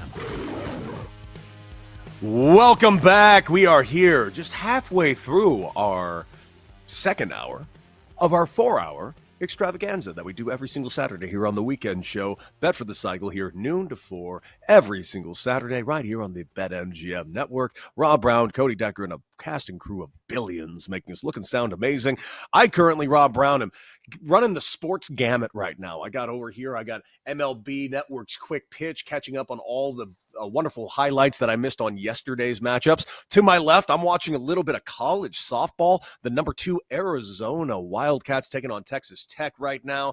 And of course, I've got a little bit of Champions League soccer going on at the moment as well. And by the way, when I said I sat down and watched a banger soccer match this week, dude, I watched a banger soccer match with Inter Milan versus Barcelona. Yes. What a match that was, dude. Oh, buddy, I'm going to tell you right now. And by the way, that was the second leg. The first match was as good as the second one. Both of them were 3-3. We had, obviously, in the second half, you had a comeback. You had a 93rd minute goal to equalize. You had a stadium full of Inter Milan fans who walked out on their team down 1 with minutes to play and tried to fight their way back into the stadium and couldn't, which I found objectively hilarious. Dude, if I'm trying to win someone over to soccer, those 2 matches are the 2 matches at the top of the leaderboard. I'd be like, sit down, watch this, and tell me soccer's boring. They were electric. yes. I absolutely loved watching them. And you know what? We're going to take you guys up and down the baseball landscape today. But before we do, I just want to point out, I know basketball is getting all the headlines right now. But I got to admit, man, when I put on a hockey game, I am just absolutely glued to it. I freely admit that I am. I don't know what is keeping me from turning on, straight up NHL playoffs, just straight up turning it on. I don't know what it is.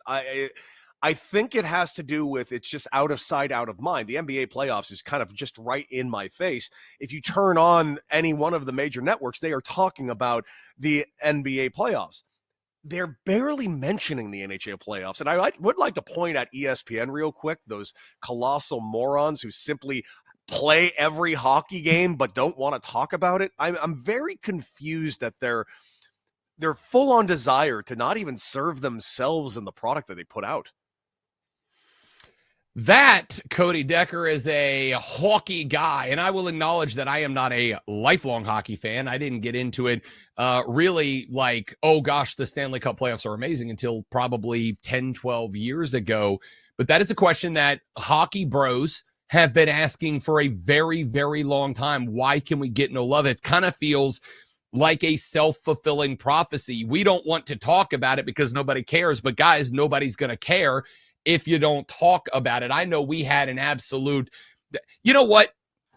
I'm going to say it, Deck. Last night's basketball game, Nuggets Thunder, was entertaining.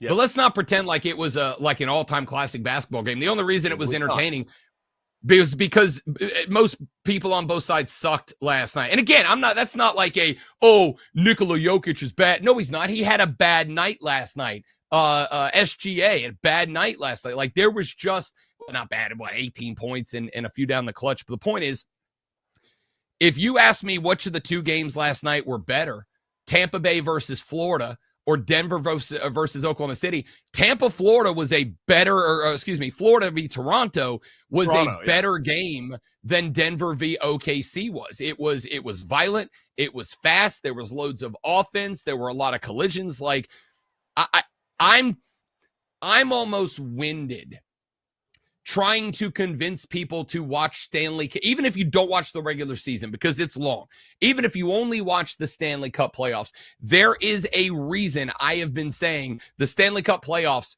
are the best professional sporting playoff that you can be a part of. It is what you saw last night, Deck. It will be replicated in one of the 2 games that are going on tonight. It's just what hockey does in terms of quality and quantity. There are more bangers across the NHL than in any other sports postseason. And I I wish they would talk about it more. The reasoning behind it is, well, people don't care. Well, they don't care because you don't give them a reason to care. This is why, as blue in the face as I feel I get, trying to win people over by spreading the good word of ice hockey, as tired as I get of it. As much as there are days when I want to go, all right, screw you guys, I'll watch it and love it myself, I'm never going to stop, Deck, because when I can get people to check it out and tune in, more often than not, they have the reaction that you're having right now. It is that good, and I'm not going to say every game's a banger, but more of them are bangers than are not.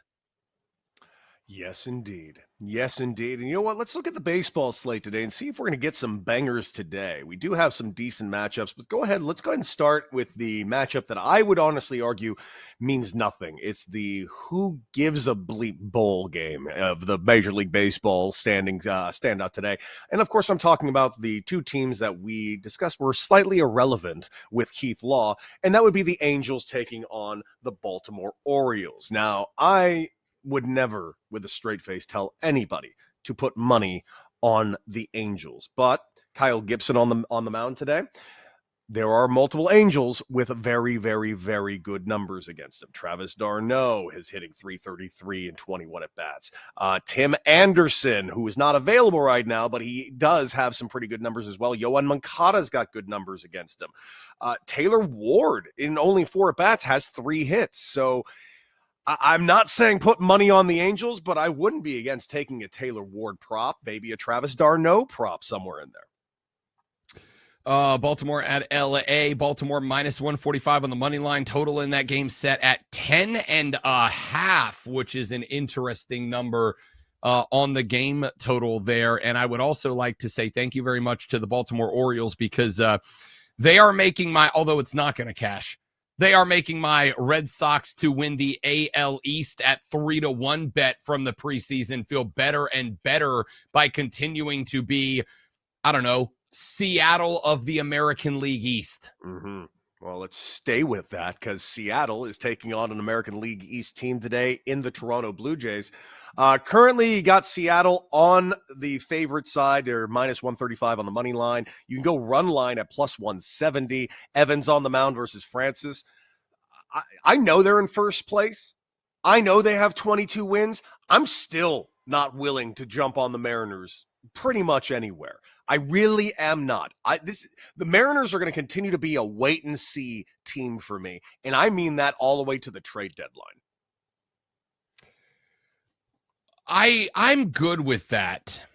What am I supposed to make of the 18-20 Blue Jays who go out and win 4 games in a row and then turn around and lose 4 games in a row? They can go out there and have absolute slappers against Cleveland, and then they'll turn around and drop 3 to the Angels. Like, what am I supposed to make of the Blue Jays? Because, Deck, like the last couple of years, it's been win-loss, win-loss, win-loss, win-loss, win-loss.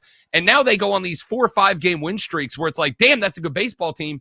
And then they just stop all of a sudden. What am I supposed to make of this baseball team? This is what you're supposed to make on them. Don't bet on them. They're too streaky, dude. It's just, that's it. Like, we're trying to give you guys sound advice and tell you what to bet on. Listen to us when we tell you not to bet on somebody. The reason why I say not to bet on the Mariners is because the Mariners had everything at their disposal to be a World Series contending team for the last 3 years. And they refused to go out and sign a major bat. Now, they do have some bats that can carry them a little bit, but it's not enough. Just simply not enough. Being the 4th best team in the American League or the 5th best team in the American League right now means you're the 10th best team in Major League Baseball, and you have virtually no chance in hell in actually winning a World Series. Same thing with the Blue Jays. Same thing with the Orioles and Angels. Here's a team that I do think has a chance to win a World Series, and they're in the National League side, and guess what? They're playing against the worst baseball team of all time. Padres, Rockies. Only place you can get value is for the Padres on the alternate money line, minus 105 on the alternate money line. That's 2.5 runs, by the way. I would scream at you to jump all over that. They're going to beat this team by double digits. I'd also go ahead and take the over. I don't even know what the over is, but the Padres are going to put up 10 runs by themselves. The over-under in that game is currently set at 11.5 right now. Take it. I'm not against it. I played a bunch of overs last night and had a pretty good night doing it. I might tail you on that one. I mean, the Rockies could put up a 0 spot. This team's just embarrassing. I'll tell you where I've shockingly gotten some value the last couple of days, Deck. New York is at Oakland or wherever they are now, taking on the not Oakland Athletics. The Yankees minus 160 on the money line. I took them last night on the run line against the A's. It was like minus 115, which was bananas to me. It did take them a little while to get going. They ended up winning that game, I think, 10-2. The over-under this game is at 10.5. Carlos Rodon versus J.P. Sears. I don't hate the pitching matchup, so that over-under is kind of in play. I think it's going to be right on the mark. But New York on the run line at sitting at around 115. Yes, please. I currently have them on the run line at plus 105. Yes, please. And by the way, when are Yankee fans going to apologize for Carlos Rodon, who's pitching his ass off? That's a great question. When's a Yankee fan ever going to apologize for anything? Fair point. I didn't. You know what? You're right. It was a stupid question. As for the Athletics, listen, we can make fun of them all they want. They're in second place. They got 20 wins. They're Mark Kotsay. If this season ended today, Mark Kotsay is my manager of the year over there. We make fun of the A's a lot, and we will continue to. Make no damn mistake about it. We will.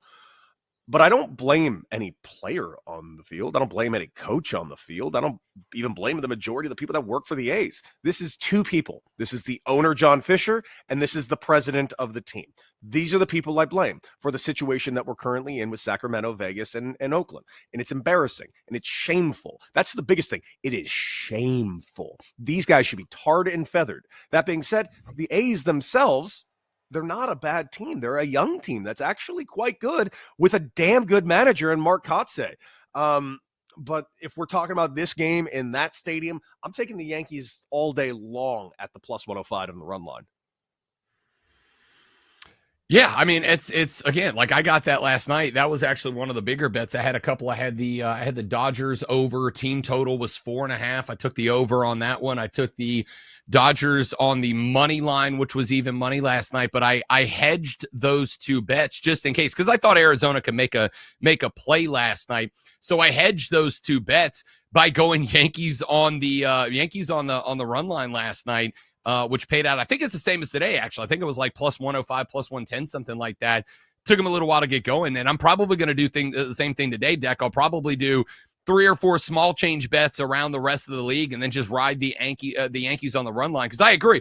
The A's deserve more credit than they've been getting. I'm also not going to sit here and pretend like the New York Yankees aren't rolling out the best offense in Major League Baseball right now.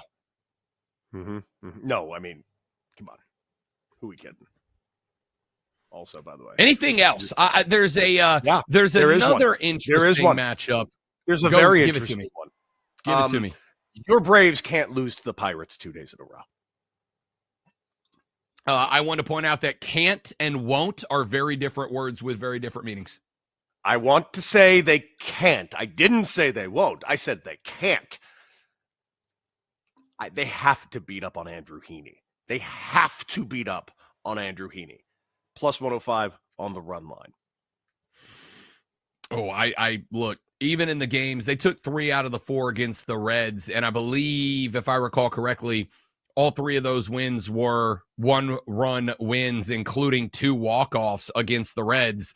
And the only game they did not win, Cincinnati rolled Hunter Green out onto the bump, my strikeout king, but he only pitched 3 innings before he pulled his groin and had to exit. The Braves could not find the baseball after that. Listen, the Braves are a team, Deck, that you're going to get 16 hits out of them or you're going to get 2. And there's no in between. There's no 6-7 hit games. You're getting 15 or you're getting 2. And what I saw last night, like, this team has 0 plate discipline. This team is trying, like, I feel like Atlanta kind of bought in, Deck, to the 2021 narrative, the enhanced ball era of the Braves live and die by the dinger.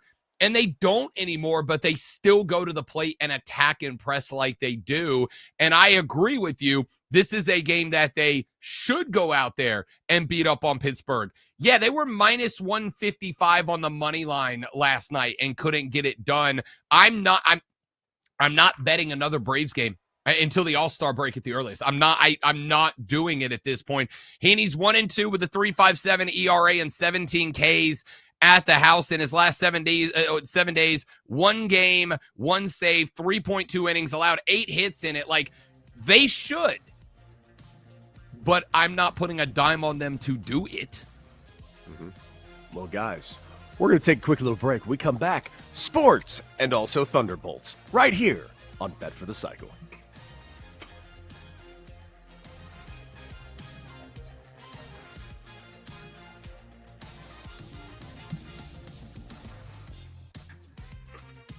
Bet for the Cycle will be right back on the BetMGM Network, sponsored by BetMGM.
anybody else. It's a sport.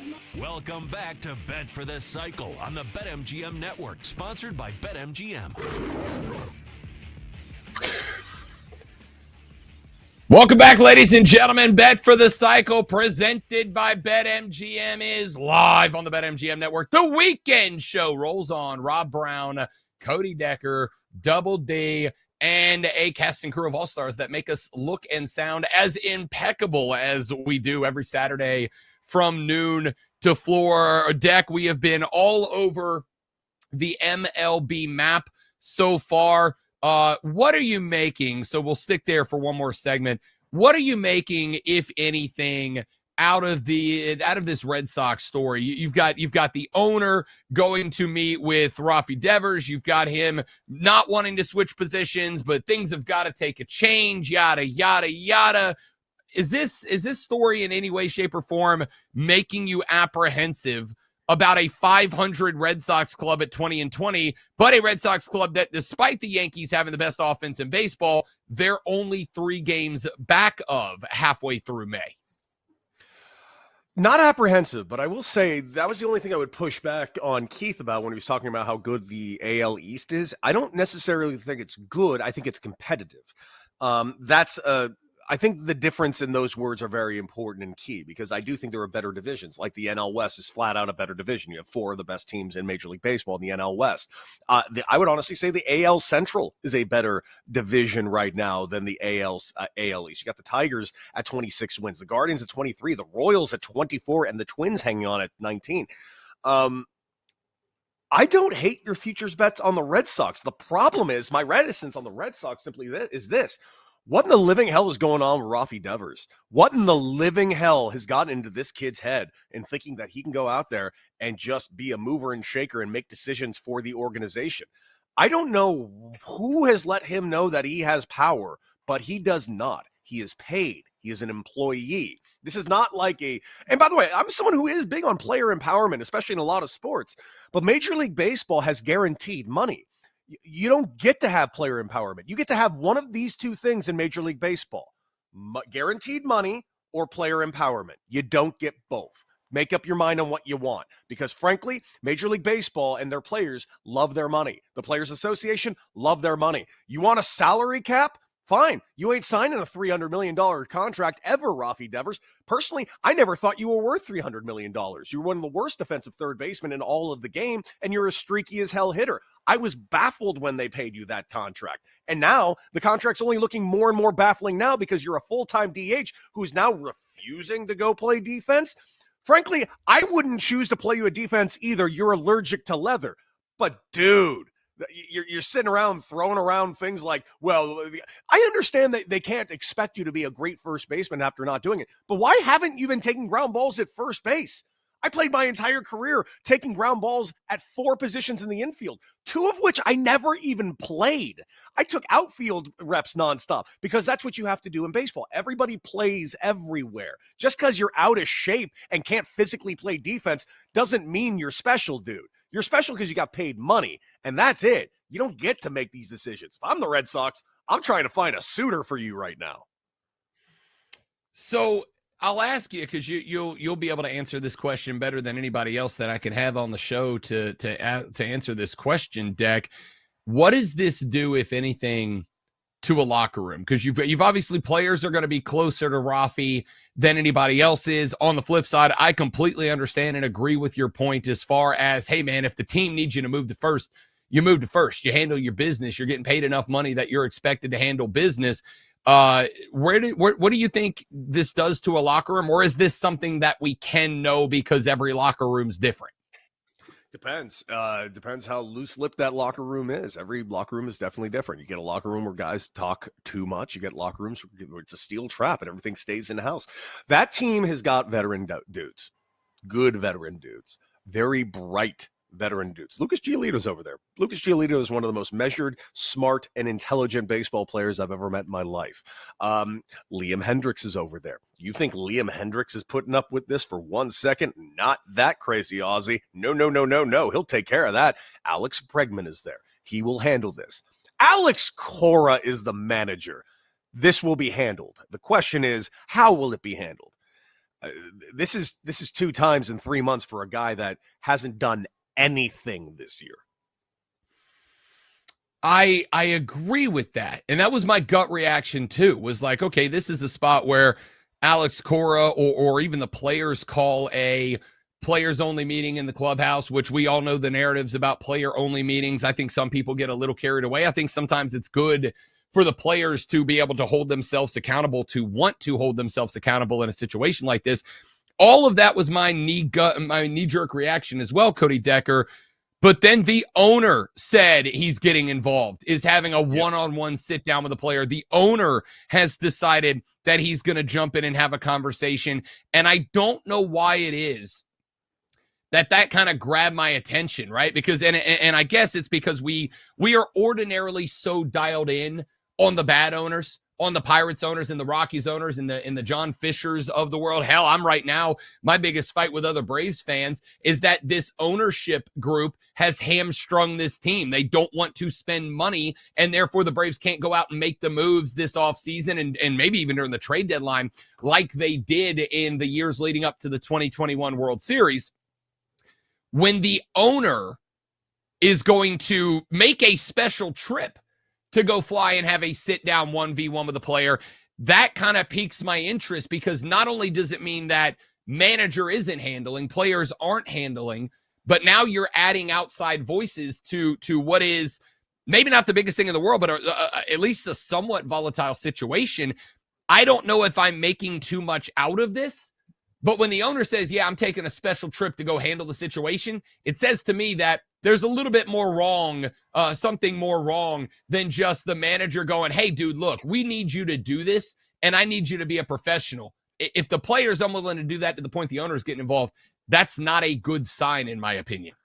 No, it's not, because you have an owner that spent the money on this cat, and this cat is refusing to play.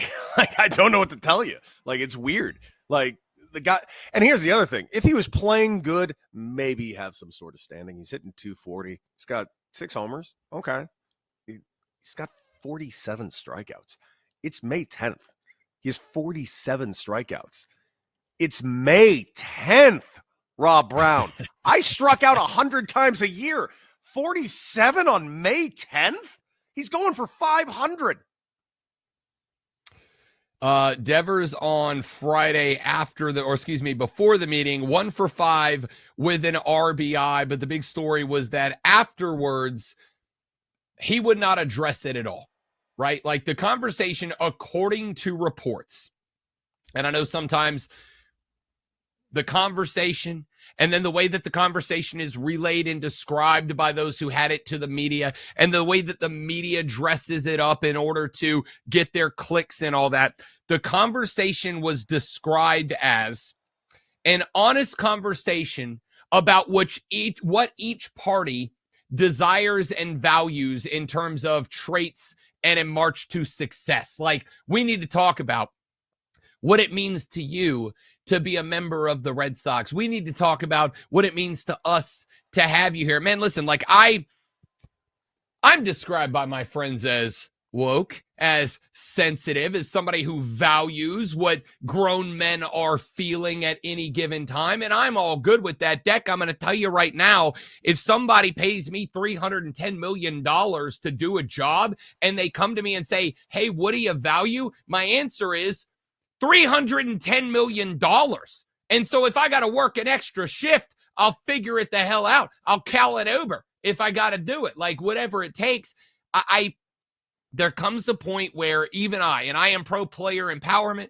I am pro players having the opportunity to call their shots. I'm pro portal and NIL and college ball. I'm good with the concept of no salary cap in baseball, much to the chagrin of many of my friends who are baseball guys, Deck. I'm good with all of that.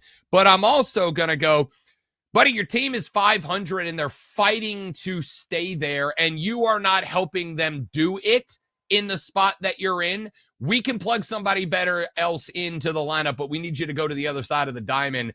You're getting paid $300 million a year.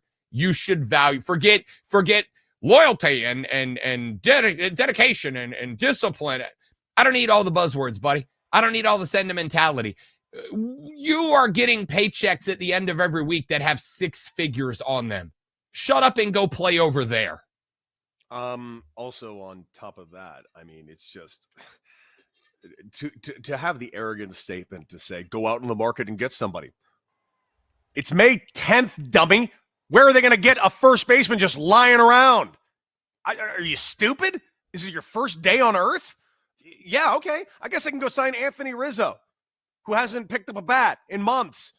That's somebody who's on the market. Like, stop saying stupid things. How about that? Just stop saying anything. You're not smart enough to say these things. Just go out and play first base. It's not that difficult a position. I played it. Yeah, if I had to, and I don't, but if I had to go out right now and play a baseball game today, I would pick to play first base. Like, that's what, just put me there so I can field 2 to 3 ground balls a game. And otherwise, put foot on bag and make catch. Like, Rafi, my man, you're until you start slugging again. And again, not an awful year, just not a great one either. Until you are a dude that justifies a $300 million paycheck, if your team can get their heads back above 500, because you're not using a platoon of utility guys who probably aren't on this roster if they don't just need a first baseman. If you can step over there and open a hole up for somebody else that can play third successfully and be in the lineup, my man, you got to do it. You guys, I genuinely believe, Deck, this team can still win this division, because I think as good as they have been, like, the Yankees offense is going to slow down at some point, and you're only 3 games off playing ball the way you're playing right now. If the Yankees come back to average and you step up the game a little bit, we may very well have a race. And as we all know, you have 6,000 games against the Yankees remaining on the schedule for this year. You've got a shot, but this is a spot where it's like, all right, man, are you here for Rafi, or are you here for $300 million to help the Bo Sox be the Bo Sox and contend? Because moving's the best way to possibly do that, in my ever so humble opinion. All right, that is 2 hours on the books. Coming up in the next hour of the show, we'll play a game or two with Double D. We got to get back to the NFL. Derek Carr announces his retirement. George Pickens is a Cowboy, and other random stories from the week. And Brevin Knight, former NBA player, joins us to talk NBA playoffs next on Bet for the Cycle, the weekend show on the BetMGM Network. Bet for the Cycle will be right back on the BetMGM Network, sponsored by BetMGM.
lose the bet. Cody Decker.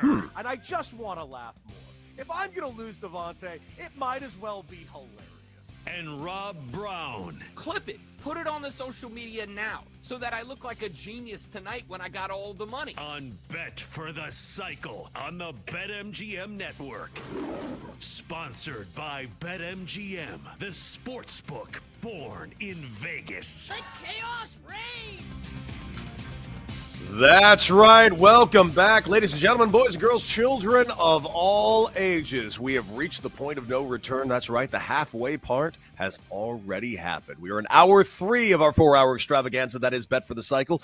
And if you're not listening to us live in one of the many billions of Odyssey stations throughout the nation, you can check us out live and watch us right now on Twitch and, of course, YouTube, so you can see our handsome faces. Now, let's get over to the call line because we got a hell of a guest joining us. We're in the midst of a banger NBA playoffs. We got a couple of games getting ready to launch today. One that is only about an hour and a half away, and it is not going the way we all expected. So who better to bring on than Brevin Knight, former NBA player and Grizzlies TV analyst. Brevin, welcome back over to Bet for the Cycle. Thrilled to have you. And one, how great have these playoffs been? And two, what the hell, Boston? Well, first, thanks for having me back. And no, the playoffs have been as intriguing as a playoff series as a whole that I can remember from. I don't remember when it's been this good, and to where you can say there are 8 teams that you could make an argument of why they should be Eastern or Western Conference champions. And so it's been fun. And with the Celtics, I think a little bit of what happens is a little bit of complacency. Once they gotten the leads, and they're just playing against a hungry basketball team that if you give them a little bit of a crack, then they make the most of it, and they have a great closer in Jalen Brunson. But it's been a team effort because everybody has had a hand in what they've done. Brevin, Rob Brown, great to talk to you, brother. Appreciate you coming on. I want to stick with that series for just a minute. I was working with a theory down the stretch in the regular season that I think Boston kind of knew they were going to be in the playoffs. They were going to be towards the top of the bracket. I don't really think they were going full throttle. And then, of course, they have that series. They win 4-1 against the Magic. They were never really challenged. On the flip side, the Knicks were kind of fighting to at least get themselves one series at MSG. They had a series against the Pistons that, while they did win it 4-2, was relatively competitive in just about every game. It just kind of felt to me like the Knicks came into this series with the accelerator mashed all the way down, whereas this is the first time in a couple of weeks that Boston has truly been challenged. How much do you think that has played into the series, if you think it's accurate at all? Well, I think whenever you're a team that's had to play under duress straight into the playoffs, and then when you play in a playoff series, it's still that way where you're having to go down to the ending of games and still win games and pressure in different ways. And then they were road tested. That's the thing is that 3 of their 4 wins against the Pistons happened on the road. And so there was no fear about what can happen with playing against the Celtics. And I think that definitely had a play. I think the bigger issue is just the inability to have Porzingis be on the floor and be an effect. And it's not just offensively, but it's also on the defensive side. He gives them a chance to be versatile. If they switch, has now a real rim protector on the floor. And so without having him, I think it's really affected them. And just the thing with the 3, I know people made the 3 is a big thing, and there's no need. It's something that they've done all year, and it's a way that they have played. And so eventually, maybe you say they will have to adjust, but until that adjustment happens, they're going to go down swinging the way that they got there and the way that they won their championship last year. Brevin, I got to ask you this because I'm here in New York City. When I say I'm walking distance, I can poke my head out the window right now and look right on 8th Avenue and actually see the sea of Knicks fans walking over to the Garden right now. And I just saw something that I can't believe is real, but it is real. And you, as a former 12-year NBA player, what would your reaction be if you came to the Garden as a Boston Celtic fan and you saw multiple Knicks fans with the audacity, the cojones to bring a broom to MSG today? Ooh. I think it would just put a little extra in Jason Tatum's tank, put a little extra in Jaylen Brown's tank, but also they need their supporting cast to also continue to play at a high level. So I think it'll give extra emphasis. But the other thing would be they don't have to worry about the people outside bringing brooms. They got to figure out a way of being able to slow down Knicks' runs. Brevin Knight joining us here on the other end of that broom. Mm-hmm. Brevin Knight joining us here on Bet for the Cycle, the BetMGM Network. All right, last one on that series, Brevin. Listen, I think this NBA playoffs, to me, whether you look at the Lakers and what Rudy Gobert was able to do or any of the other series, I think that these NBA playoffs have proved to me you still got to have big man play. You got to have a 7-footer. You got to have somebody that can anchor. I look at Chet Holmgren and what he's doing right now for the Thunder. It took Jokic, it's taken him 2 games to kind of get really comfortable down there in the middle. Without Porzingis able to give you more than 14, 16 minutes a game right now, sincerely, can the Celtics come back and win this series, in your opinion? They still will come back and win the series because they have enough other offensive weapons to say that they'll have that chance to be able to win. But it definitely puts them in a lesser ability to not play at their best and still win. I think that is what has set them apart. When you have Porzingis on the floor, there can be a little slippage and not be great play, but they'll still be good enough to win. I think that margin of error goes to become substantially different when you don't have him on the floor. But they're still definitely capable of beating the New York Knicks, but they're going to have to play great basketball to do it. Brevin, I got to ask you about the OKC Thunder because on paper, obviously the most devastatingly powerful team ever. Young, eccentric, really good. SGA clearly probably going to win the MVP, but they're down 2-1 to Denver. Is it just that man over there, Joker, is that nasty, and we have a serious problem over there in OKC, or do you think the Thunder are going to bounce back? I think the Thunder will bounce back. You think, listen, in Game 1, it was decisions down the stretch that didn't allow them to win that game, but they dominated the entire game. They come back and you do that in Game 2, you dominate. Game 3, it still goes to overtime, and it was the threes that were made, another big play by Aaron Gordon with knocking down the 3 late in that game to tie it up. And so I feel like they still had and put themselves in positions to win those games. And so because of that, I think that experience, that'll help them be able to get one and this next one in Denver and then feel a lot more comfortable going back home. Yeah, I think what's interesting about that game last night, Denver takes the 2-1 lead. They've still got one more in the Mile High City, Brevin, is that the Nuggets won that game despite the fact that Nikola Jokic had arguably his worst playoff game in the last 2 years. If Jokic is on last night, I mean, that's I think Denver covers that 5.5 and then a little bit more. Do you think that was a one-off from Nikola Jokic, or do you think the Thunder, who have an underappreciated good defense, do you think that they have found something to kind of disrupt Joker and say, hey, whether it's Jamal Murray or Aaron Gordon or anybody else, somebody's going to have to pick up the slack because we're giving the big guy nothing? How do you think that whole situation is played out?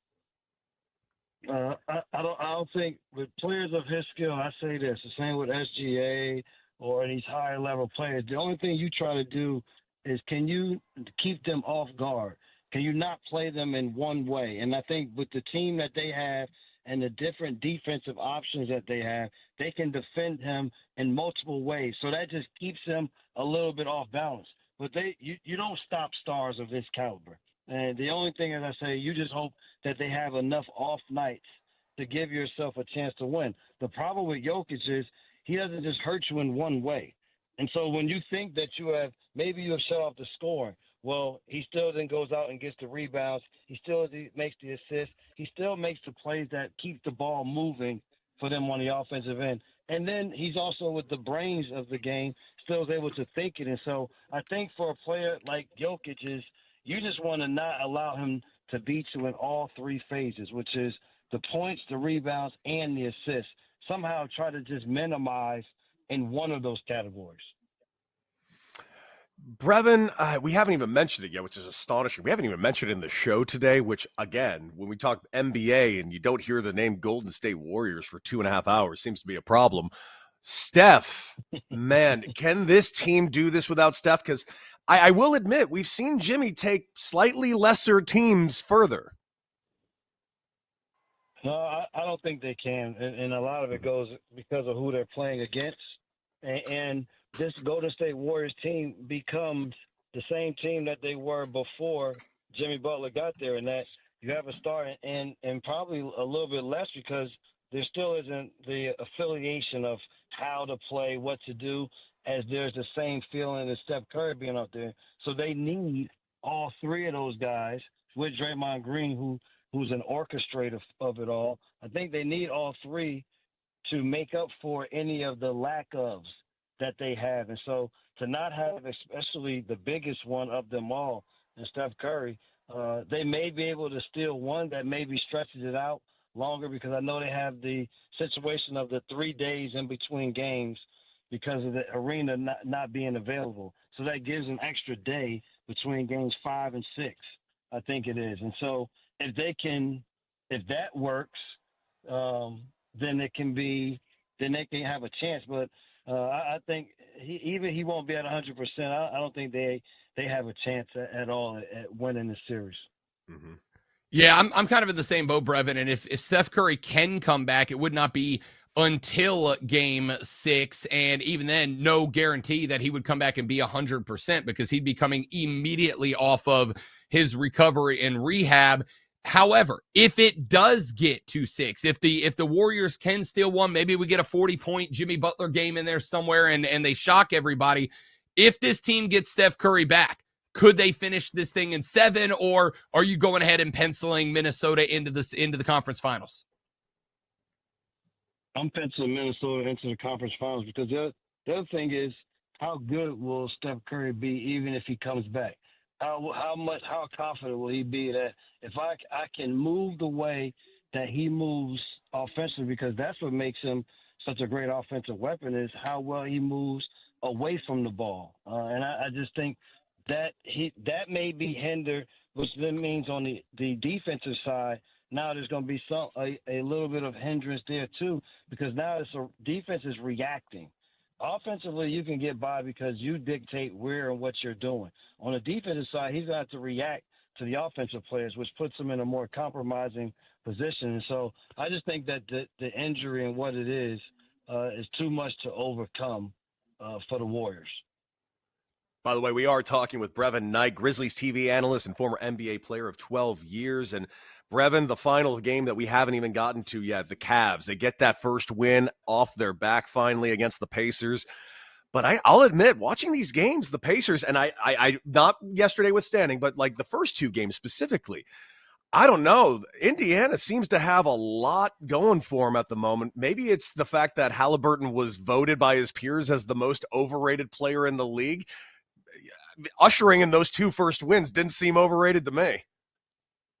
No, he was as clutch as we talk about Jalen Brunson being clutch. He was as clutch for Indiana and has been. And I think that the bigger issue, the bigger thing is just they were a team that nobody talked about all season, but they were a team that they had a little bit of a struggle to start, but then they were highly consistent once we got to All-Star break and finishing out the year. And they've been at the top in terms of pace, but they've also been a lot better on the defensive side.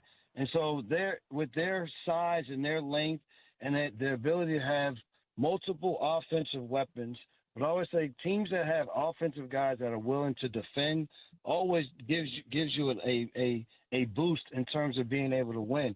And so they're a team that you say could push Cleveland, and you see it took Cleveland being able to at least be at full strength to then give themselves the opportunity to win the game, as they just did with getting Mobley and getting Darius Garland back. And it's going to take them having to be healthy and going out and executing in order to make the comeback to put away this Pacers team. Absolutely. He is Brevin Knight, Grizzlies TV analyst, former NBA player. And honestly, Brevin, we can't thank you enough for joining us and giving us your insight. And for my money, this has maybe been some of the best playoff action in the NBA I've seen in years, man. And thank you for joining us and talking with us I about agree. it. No, Absolutely thanks for dig it. having me. Y'all have a good one. No, the man, Brevin Knight. Check him out on everything that he's got going on right now. NBA playoffs are absolutely on fire. And yes, we're going to keep talking about them NBA playoffs, but when we come back, Double D did go to the trouble to putting together a game for us. So maybe some overreaction or makes sense for the rest of the third hour. Bet for the cycle after this.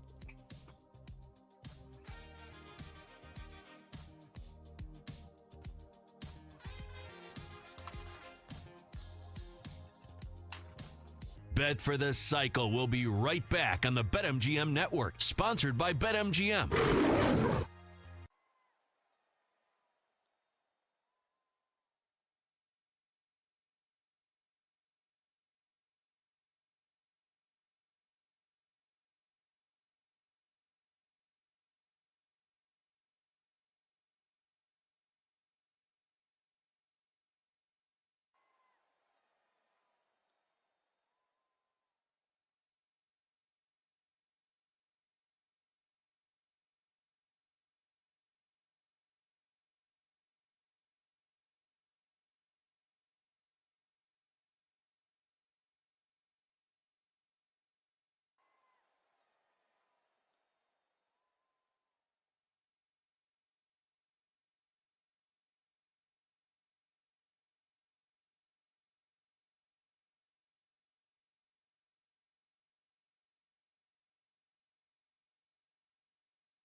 Welcome back to Bet for the Cycle on the BetMGM Network, sponsored by BetMGM.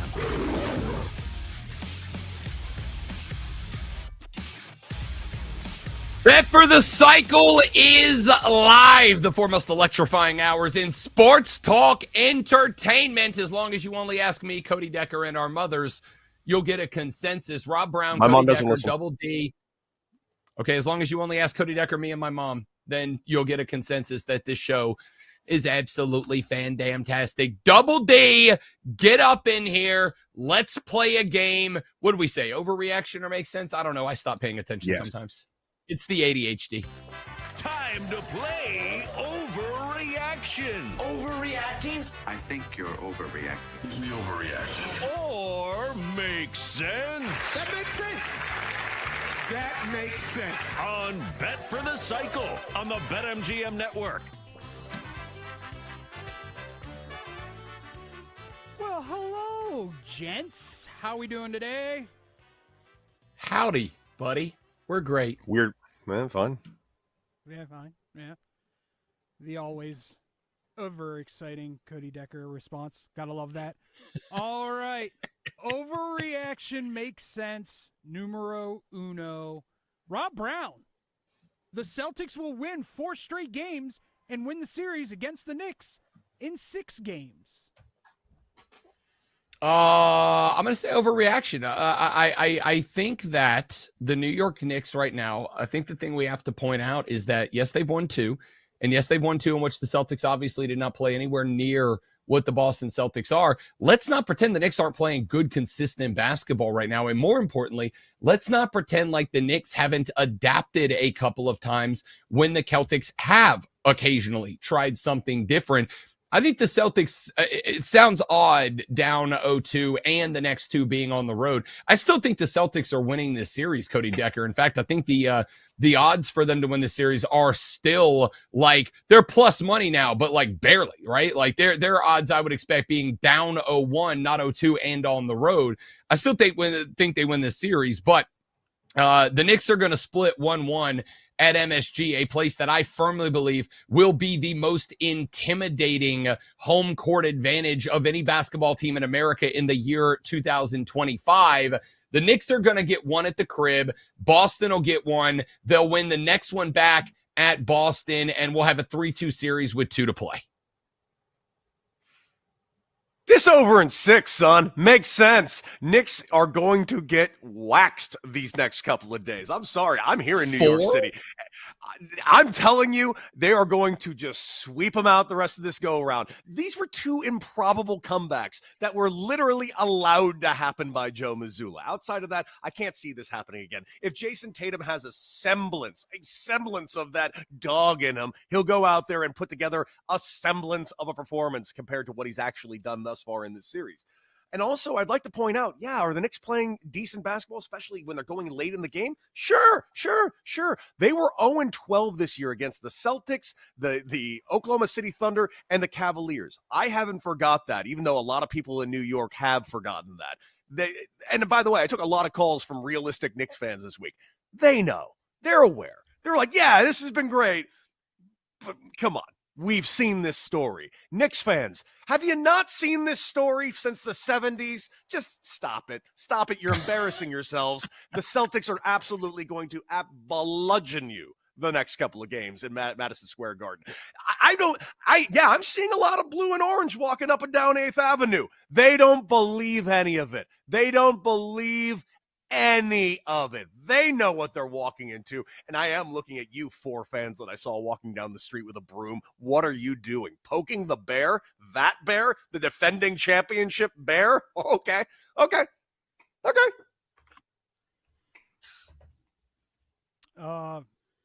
kind of agree with Cody. These were 2 improbable comebacks where the Knicks were down 20 points, and it can't continue. It just can't continue. Tatum's not going to continue to shoot this bad in the second half. He's not going to continue to just not make shots. This very well could be a 6-game series where the Celtics take it in 4 more games. I think it's going to happen again, dude. The 12 bricks in a row that the Celtics keep wanting to put up in the fourth quarter. That ain't happening again. I'm glad Drew Holiday did the one smart thing in game one where he's just like, oh, hey guys, do you notice that they're just giving us 2 points? Maybe we should just run in and make an easy layup one time. Thank you, Drew Holiday. That's why you went to the smart school and no one else on that court did. I don't know, man. I feel like I get it. They're 2 improbable comebacks. Fellas, they're 2 comebacks. They happen back-to-back times. Like, and again, I would probably be more willing to say this makes sense if the next 2 were in Boston, right? If those 2 games happened in New York and we were flipping it around, Deck, you can say whatever you want to say about the brooms, and I appreciate Brevin Knight saying, oh, that's a little more fuel to the fire, and that's all great. Whether they're being over the top or not, whether they are wrong for feeling the way they feel or not, will there be a louder arena in America in 2025 than Madison Square Garden tonight with the Knicks up 2? No, I don't think there's going to be. You're right. There will not be a louder place than Madison Square Garden in 1 hour from now for 2 quarters. And then for the last 2 quarters, it's going to be the quietest funeral you've ever heard in your life. But maybe, but here's the thing. Even if after 2 quarters, the Knicks are down 20, they've done it twice, right? Like, even if you're down 20 at the half, you're still, if you're a Knicks fan, going, we've done this, we've been here, we've done this, and this time it's on our floor. I have to believe Joe Mazzulla has eyeballs and sees a 20-point lead and says, you know what? Let's go for some layups now. Cool. Fair enough. Fair enough. And if he doesn't, I swear to God, Joe Mazzulla, I swear to God. All right. Overreaction makes sense. Number 2, Cody Decker. The Warriors cannot advance in the NBA playoffs without Steph Curry in the lineup. Makes sense. Period. Stop. Makes sense. I know Jimmy's over there, and I even said it to Brevin when we had him on. Jimmy has taken lesser teams further. Doesn't matter. T-Wolves are legit. Timberwolves are a legit team. That is not a normal 6. I know everybody, we're like, oh my God, the Lakers, the 3 lost to a 6. Yeah, that 6 had 1 less win than the 3 Lakers. This is not a normal 6. This is not a normal 7. It's not a normal 8. The West is just a different beast than the East, period, stop. I wasn't giving the Warriors a whole lot of a shot in this series against the Timberwolves with Steph. But without him, virtually 0 chance, sir.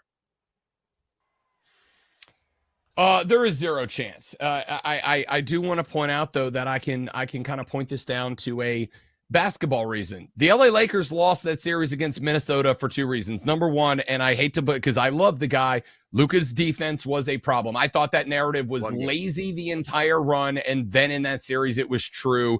And the second reason is they just didn't have anybody that could clog up the paint and play with Rudy Gobert. Well, here's the Warriors. I got Quentin Post, who is 7 feet tall, and you can't teach that, but he gave me 5 minutes the last time out. The tallest starter Golden State rolls out is 6'8" Jimmy Butler, and I was willing to overlook that and excuse that as not a big deal, because what I lost in not having that post guy, I'd like to think I can make up for with Steph Curry. Here's the thing. Steph was shooting like 38% from behind the arc, which is not awful, but it's not good enough for Steph Curry. Steph was shooting 38% against Houston and had the banged up thumb already, and they were in a fight for a full game with Houston. Minnesota is better than Houston. And yes, I can argue that Houston fell off because Jalen Green disappeared, which was a disappointment. Minnesota's better, and they've got a 7-footer in Rudy Gobert who, yeah, he can score 25 a game if there's nobody playing defense that is in the same atmosphere as him. I love Jimmy Butler. I think Jimmy Butler with Steph Curry is great. I've already argued the Warriors should tear the whole thing down, ship everybody else except Steph and Jimmy buckets out, go get Giannis Antetokounmpo and come back as a stud 3 next year, but they do not have a chance against Minnesota without Steph Curry. Their one hope is a 45-point Jimmy Butler game, stretch this thing to 6, and hope Steph can come back and pull a miracle, because nothing shy of a miracle is winning them this series. Yep. Nothing to add. Great job, guys. Yeah, completely We agree. know. We're really good. All right. Overreaction makes sense. Cody Decker. Mm-hmm. The Cowboys are now the team to beat in the NFC East. This is the saddest thing you've ever said on this show. It's like sad. I feel sad for you that you wrote it down. I feel sad for you that you said it out loud and didn't laugh hysterically. I feel sad that we had a guest on earlier today that was trying to talk up this putrid, pathetic team, the Dallas Cowboys. Let's see. Who's in that division again? Oh, the defending champions, Eagles, the team that beat the Kansas City Chiefs in the Super Bowl. Okay. How did they get there? Oh, they beat the Commanders, who's also in that division, to get there. Dude, they're going to be worse than the Giants. Mark my words. They're going to finish last in the NFC East. They're going to be worse than the Giants. I don't even know who the Giants are planning to snap the ball to. That's how sincerely I don't feel good about the Cowboys. I give it 2 preseason games before we have a serious issue with Pickens not getting the touches he wants because CeeDee Lamb's there. This is going to be such a disaster. I cannot wait. Listen, I don't know. I tend to believe it is going to be a disaster because CeeDee Lamb is still the number one option in this offense, even with George Pickens. And we all know how George Pickens acts when things aren't going his way. We watched him spamming WWE finishers on defensive backs after picks last year. I think there is a chance that it is too volatile to be handled, especially for a first-year head coach that nobody wanted in that role anyway when it's all said and done. So I agree with that. But even if we don't talk about the fuse that is lit connected to the keg of dynamite that is Juro's team, yes, the Eagles are still there. The Giants, I'm going to tell you right now, I like Jackson Dart. I'm not saying he's going to be Jaden Daniels, but I think Jackson Dart could actually be a pretty solid quarterback. And the Giants, with the Abdul Carter pick, now have a quarterback murdering front 7 in New York City. And then there is the Washington Commanders, led by your favorite quarterback, my favorite quarterback, and the winner of many dollars for Rob Brown for both the Heisman pick and Offensive Rookie of the Year award, Jaden bleeping Daniels, now with the year under his belt. Dallas will be thrilled if they are not last in this division at the end of next year. Thrilled. I've said it till I was blue in the face to a lot of my friends who are Cowboys fans. The Steelers don't get rid of guys that are great players. Yeah. And great guys, people. I said this earlier on in the show. The Steelers are like undefeated at trading away problems right before they self-destruct entirely. Antonio Brown, anyone? Yeah, that's it. If George Pickens, again, I am almost hoping to some degree that there is a bit of an awakening for George Pickens here, but because I don't think he's like Antonio Brown, but I think he's that stereotypical diva-ish wide receiver, and he has just been bumped down from the only option in Pittsburgh to the number 2 option in Dallas. And oh, by the way, Shoddy said a lot of times, I want to be able to run the ball. I don't know that they'll be able to, but he wants to run. They're going to run the ball. CeeDee's still a dog. Pickens is going to play distraction as much as primary. There's absolutely the chance he has a wholesale meltdown. I'm not going to bet on that.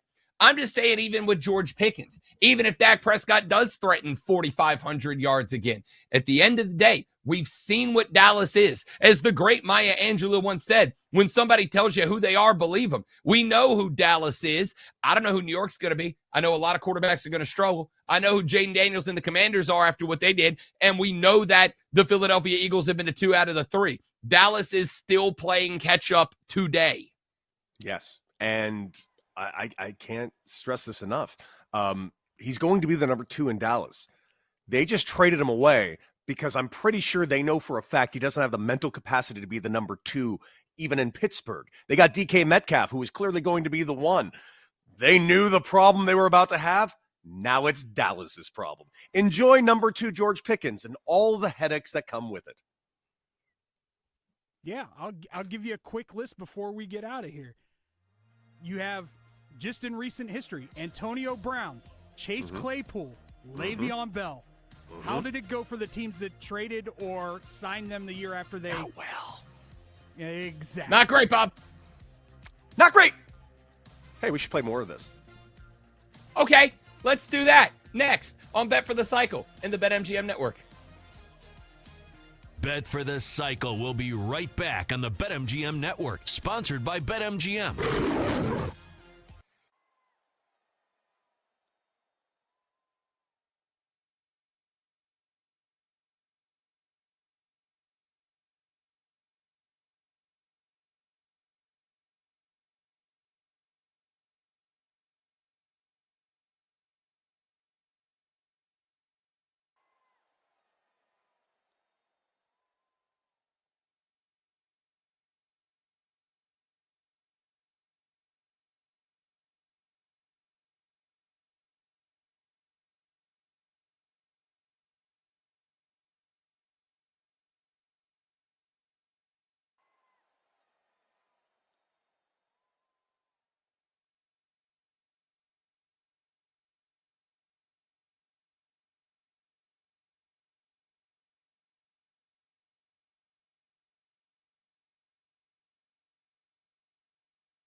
BetMGM. Welcome back, ladies and gentlemen, boys and girls, children of all ages. We were just playing a little game with our good friend Double D. It's called Overreaction or Makes Sense. And you know what? Let's keep the debate alive. What else you got for us, Double D? What are we overreacting to or saying completely makes sense? I'm about to overreact to that you called me a friend. I didn't. Friend of the show, not me. Oh, okay. Got to earn that, baby. It's okay, Double D. I'll give you a Taylor Swift heart hand emoji. He didn't mean that. Thanks, Rob. He's lying to you. You should be very offended that he's doing that, and he's patronizing you. Sickens I me. would do no such thing. Because See, if we don't love him, Because Cody I was Decker, then patronizing. we have to start putting the games together every week, and I don't want to do that. That's not true. He gets paid to do this. Oh, that's fair. That's fair. Yeah. I mean, do I think it's enough? No. But he gets paid to do it. There's your compliment, Double D. There it was. Yeah, that one was genuine. I need that one time stamped for sure. No, that one's well, that's just true. That's just factual to everybody that's working on this show. Yeah, I don't disagree with that either. All right, let's get to it. Rob Brown, overreaction makes sense. If Aaron Rodgers does not join the Steelers this season, their QB1 will be Will Howard to start the season. Ooh, that's a good one. I'm going to tell you, I don't this is going to sound awkward about a guy who was the national champion last year. I'm not a big Will Howard guy. I think he can make a lot of the throws, but I don't think the consistency is there. I think Ohio State got a hell of a lot more run value out of having two NFL draft pick running backs in the backfield last year. I'm not a big Will Howard guy. The issue is, if it ain't Will Howard, it's Mason Rudolph. However, I did talk to somebody on BetMGM tonight 2 weeks ago. We had a Steelers beat reporter on who told me that, and he does not think it is lip service, that the Steelers front office actually genuinely like Mason Rudolph. Like, they really think he just has not gotten an opportunity in a positive situation. And with DK Metcalf, Robert Woods, they think they're going to give him one this year. So I'm going to say, honestly, I think Mason Rudolph is your week 1 starter. I don't know that he's your week 17 starter. We'll find out. But I do think Mason Rudolph will be QB1 in week 1 if Aaron Rodgers isn't on the roster. I don't think you're entirely wrong, because I don't think Aaron Rodgers is coming. I don't think Aaron Rodgers is going to be a Steeler. I wouldn't be shocked if Aaron Rodgers does pop somewhere this year, but I don't think it's going to be in Pittsburgh. Because if I think he was going to be in Pittsburgh, it would have been done already. I wouldn't be shocked, just a little, if they made a trade fairly soon. And there are a couple of names that come to mind. The obvious one that I think always comes to mind is Kirk Cousins. I'm not positive that would be a big fit there, even though I don't know why. I look at Kirk Cousins and, like, doesn't he kind of scream like the perfect Steelers quarterback? Just especially if he could just be a semblance of what he was, a pocket passer that can just get the plays done and get the balls in the hands of his receivers. But hear me out on this, because I have done a decent amount of crapping on this guy in the past. But there's like 19 quarterbacks with the Giants right now. Why not just go get Jameis Winston? I mean, I did ask the same question. Does Jameis Winston become trade bait for the Giants now that they've brought Jackson Dart in? That's honestly not an awful thought. In fact, I think it's interesting. I just don't know what they'd want for him in return. I don't hate it. You get a dude who can get you 30 touchdowns, but also 30 picks. And I do want to, I know we've kind of been making that joke for a while. I also want to point out that was a long time ago. Jameis Winston is a little bit older than he was when he was tossing 27, 30 touchdowns a year. So I think no matter what direction you go, it's a patch. To be honest with you, Deck, like, unless you just think the Steelers are Super Bowl ready now, and respectfully, I just do not.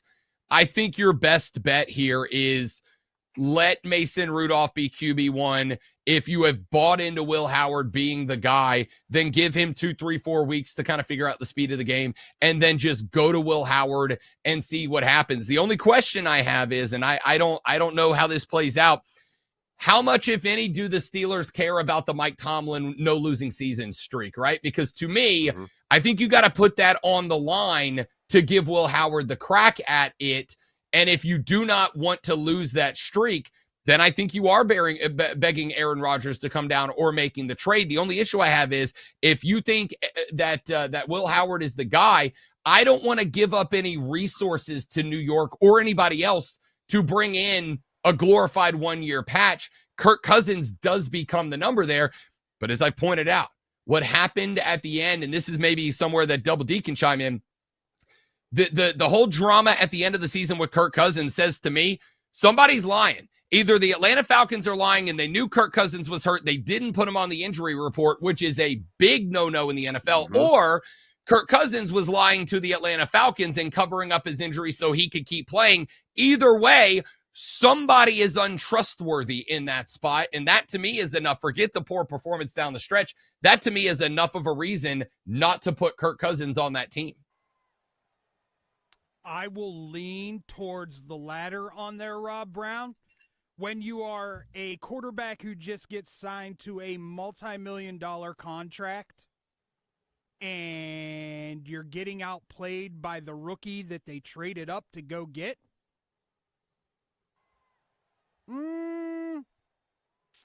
it sounds like someone was lying so his spot didn't get taken. So, you're probably right. Is that a dude that you want on your team? Because can you trust him to be honest with you if he gets dinged again? So, for me, I think everyone is going to – there are few and select – once again, we talk about it constantly. Schemes are a thing. I think Arthur Smith's offense fits Will Howard to the point where he might be able to do some damage there. And I think he's a better option, maybe a younger Mason Rudolph option for the Pittsburgh Steelers. So it makes sense that he could be QB1. All right. Cody Decker. Overreaction makes sense. The Cubs will not be able to maintain their great start with a depleted starting rotation. Makes sense, and it's already happened. So unfortunately, this already began before you even asked the question, because they did get off to a hot start. They were leading Major League Baseball in wins, and they've gone basically 5-5 in their last 10. At home, they've been anything but dominant, being 10-9. They're just a few games over 500. Yeah, they are in first place right now. Cardinals are right on their backs. So are the Brewers, who are under 500. So are the Reds, who are under 500. This is a relatively, once again, disappointing division.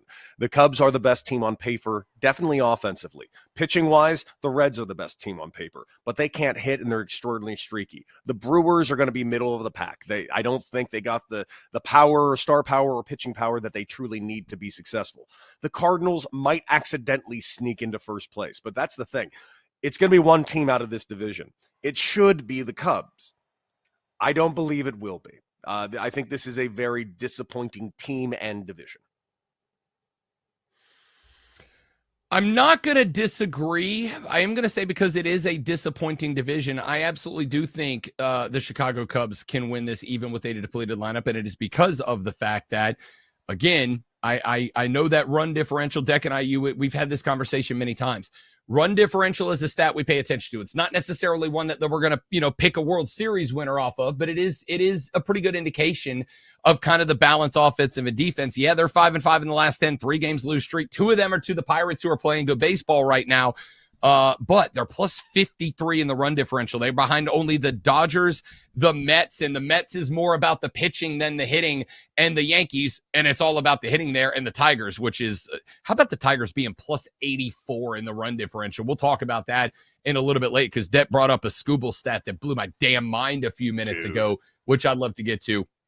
But no, I think the Cubs are absolutely good enough to continue to play well, to win this division, to make it in. And to me, my goal for them is just win the division and get in and be healthy by the time that the end of the season rolls around, which, if it is the rotation and they can get, again, I don't know what the lineup looks like or who's going to be done for the season, who's going to be able to make it back. But yeah, this division's winnable. The Cardinals are on a heater right now, 8-2 in the last 10, to be 2 games behind Chicago. Cardinals are not playing 8-2 last 10 ball all the way to the All-Star break. The Cubs can absolutely get to the right side of 5-5 in the last 10 ball. I think this is a good baseball team. I've been trying to convince Horvat and Mario and everybody else of it. I'll do the same here. This is not a team that is streaking it. This is a good baseball team. And I think they will be the Central winners when it's all said and done. We'll see. All right. So I have this thing where Chicago is what Chicago is. Chicago sports teams all over the land are mid. They always have been mid for the last 10 years. They will continue to be mid, except for the fact that the city of Chicago now has the Pope. That's Nice right. try. We got the Pope. Nice try. We got the Pope. Guy's been in Peru for 30 plus years, and he's been over there at the Vatican for the last 20. He has spent 20 years of his life in Chicago. He is no longer yours, and I appreciate how hard you guys are trying to claim him. No. Even the American Cardinal didn't know him as American. He thought he was Peruvian. Yeah. There is only one group that gets to claim him, and I will give the White Sox the ability to credit him, as he did come to the World Series, buy a ticket, and go to that. So if you're a White Sox fan, you may claim the Pope. Nobody And else. I will also admit, you can also claim this. That World Series in 2005, even better now, because you had the Pope. The Astros were just rolling Joel Osteen out there. Nice try, clowns. The whole Jenks thing now makes a lot more sense, knowing that the Pope was in attendance. Mm-hmm. Fair enough. Fair enough. What are you gonna say? What are you gonna say? By the way, what's going on over there with Chicago media? What the hell happened? The moment that got announced, everyone was, he's a Cubs fan. He's from the South Side, but he's a Cubs fan. What was that? Stop it, Cubs. Dude, you're embarrassing yourself.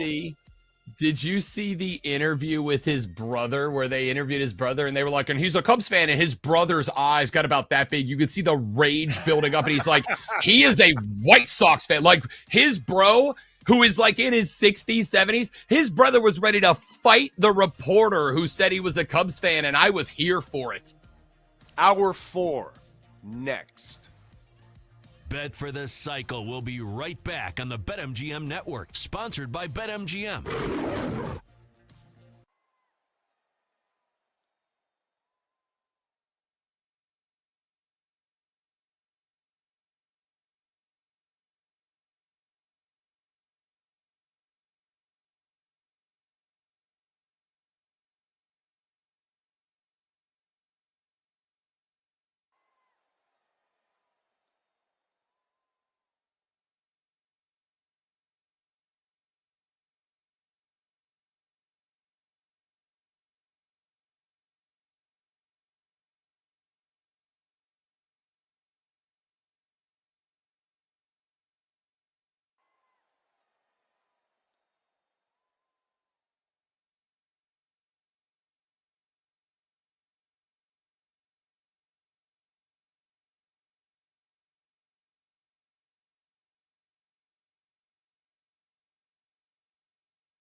Multiverse. Assemble. Two men have joined forces to battle the evil nemesis of bad bets. Bet in a bet, and if you lose the bet. Cody Decker. And I just want to laugh more.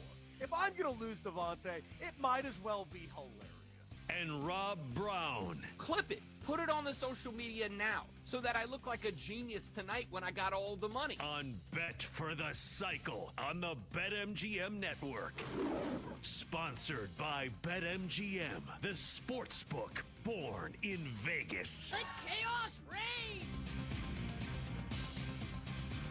The final hour of the show, the weekend show, Bet for the Cycle, starts now on the BetMGM Network. Rob Brown, Cody Decker, Double D, and a casting crew of all-stars in the background, making us look and sound as good as we do, which is every Saturday from noon to 4 here on the network. We've got a lot we got to get to. We got Parlay v. Parlay coming up, and we are changing the punishment for the time being, because I also did learn something else, Cody Decker, during the last break. The SATs and ACTs are apparently not offered in the summertime, so it would be something that would not get paid off until the fall anyway. So we do need to change the punishment for all of us, and we will discuss what we landed on a little bit later on in the show. Deck and I will build our three-leg parlay, which is the Dodgers and the Diamondbacks coming up this afternoon. We got that coming up for you in the next segment. Then we will play Parlay v. Parlay to end the radio program in the final segment of the show. But Deck brought something to my attention a few minutes ago that I wanted to address.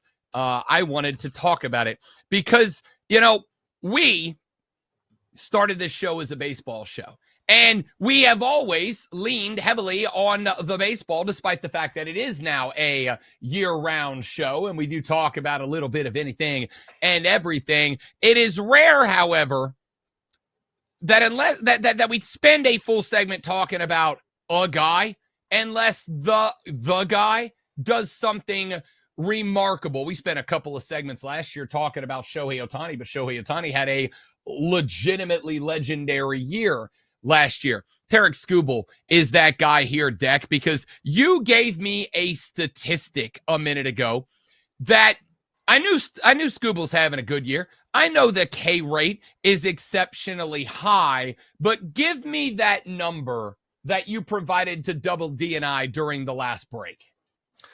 Tarek Skubal, in his last 6 starts, 50 strikeouts. Pretty damn good in 6 starts, if you ask me.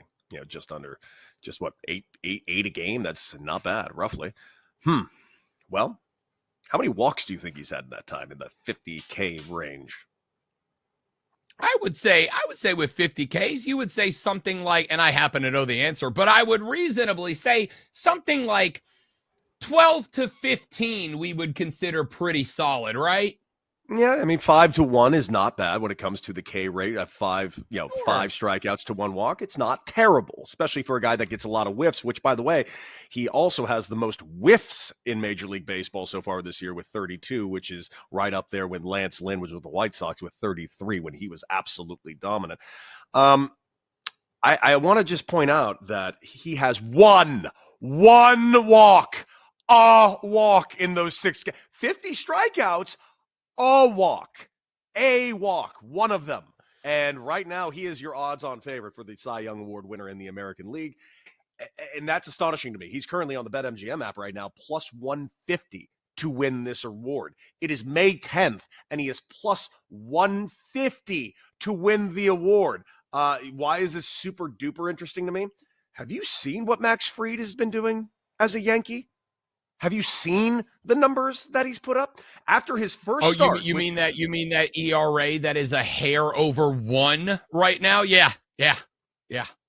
The guy gave up 1 run in his last outing in 7 innings. Gave up 1 earned run. It was a solo shot home run.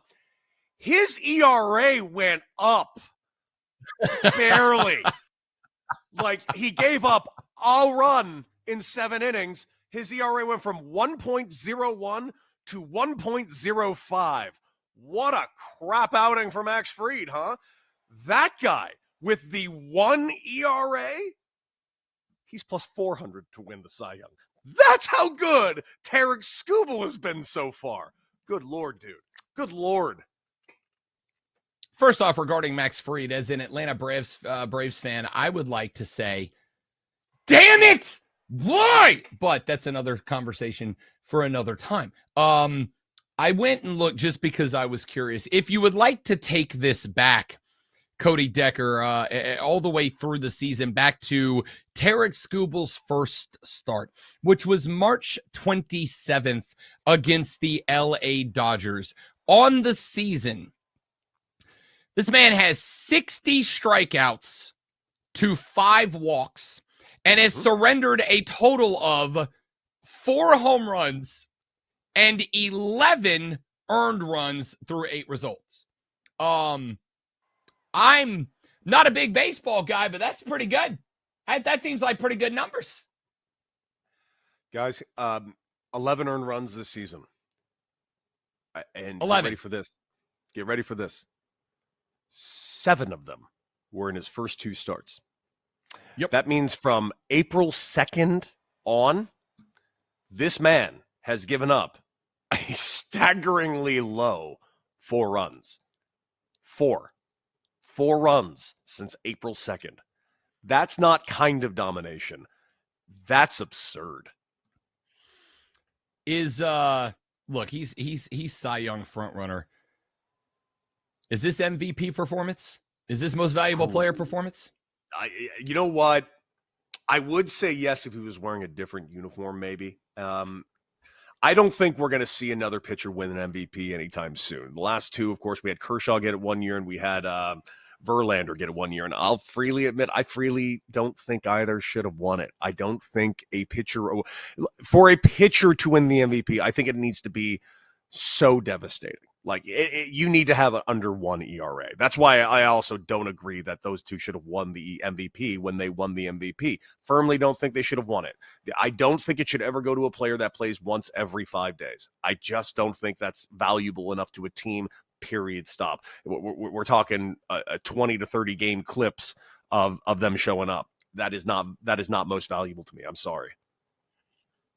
No, I mean, honestly, that's fair. That was a legitimate question. I actually kind of feel the same way. I mean, I think you could make the argument if you add some context to like where those wins came and did a guy like pitch you into the playoffs, pitch you through a playoff series, pitch you through a World Series, like maybe you can make an argument. I actually agree with you on that, but I got to tell you, man, like if this cat finishes this season with an ERA that is hovering around 2. He is 4-2. He does have 2 losses.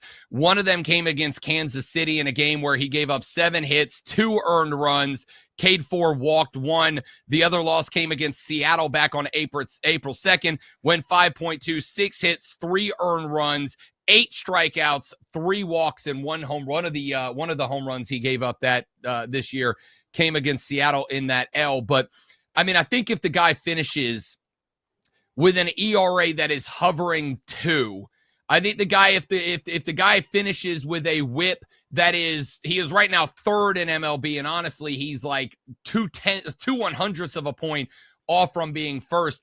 And if the guy ends the season with a K to walk ratio of like 8-1, 9-1, Deck, I'm not saying he wins it, but I think we got to consider him in the conversation at the very least. No question.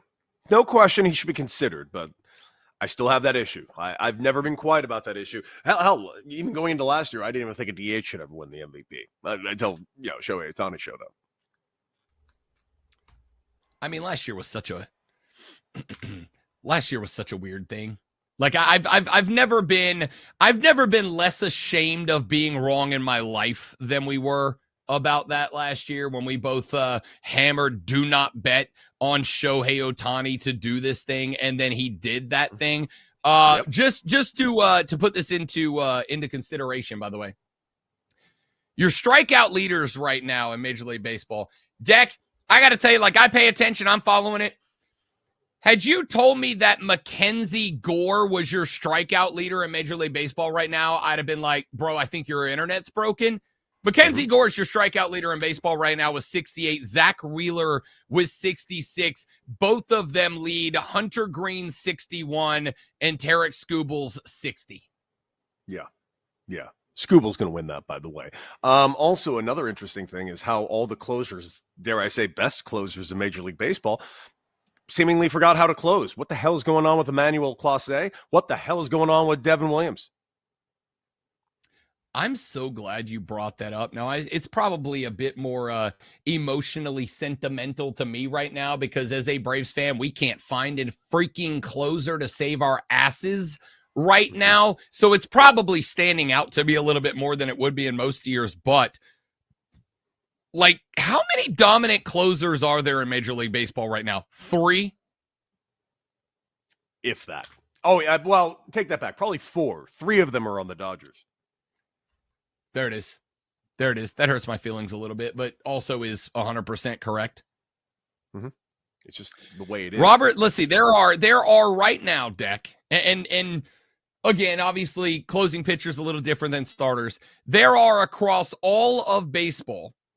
There are 5 starters who have double-digit saves right now. Mason Miller's with the A's has 10. Carlos Estevez with the Royals has 11. Kyle Finnegan with the Nats has a dozen. Munoz with the Mariners has 13. And Robert Suarez with the Padres has 15. Nobody else has more than 9 saves right now. Josh Hader has 9. Tanner Scott, Emilio Pagan, Jeff Hoffman all have 9, and that's it. I mean, I'm not saying anybody needs to have a dozen, but the fact that we are 40-plus games in and you are looking at 4 pitchers that have made it to double digits is kind of interesting to me.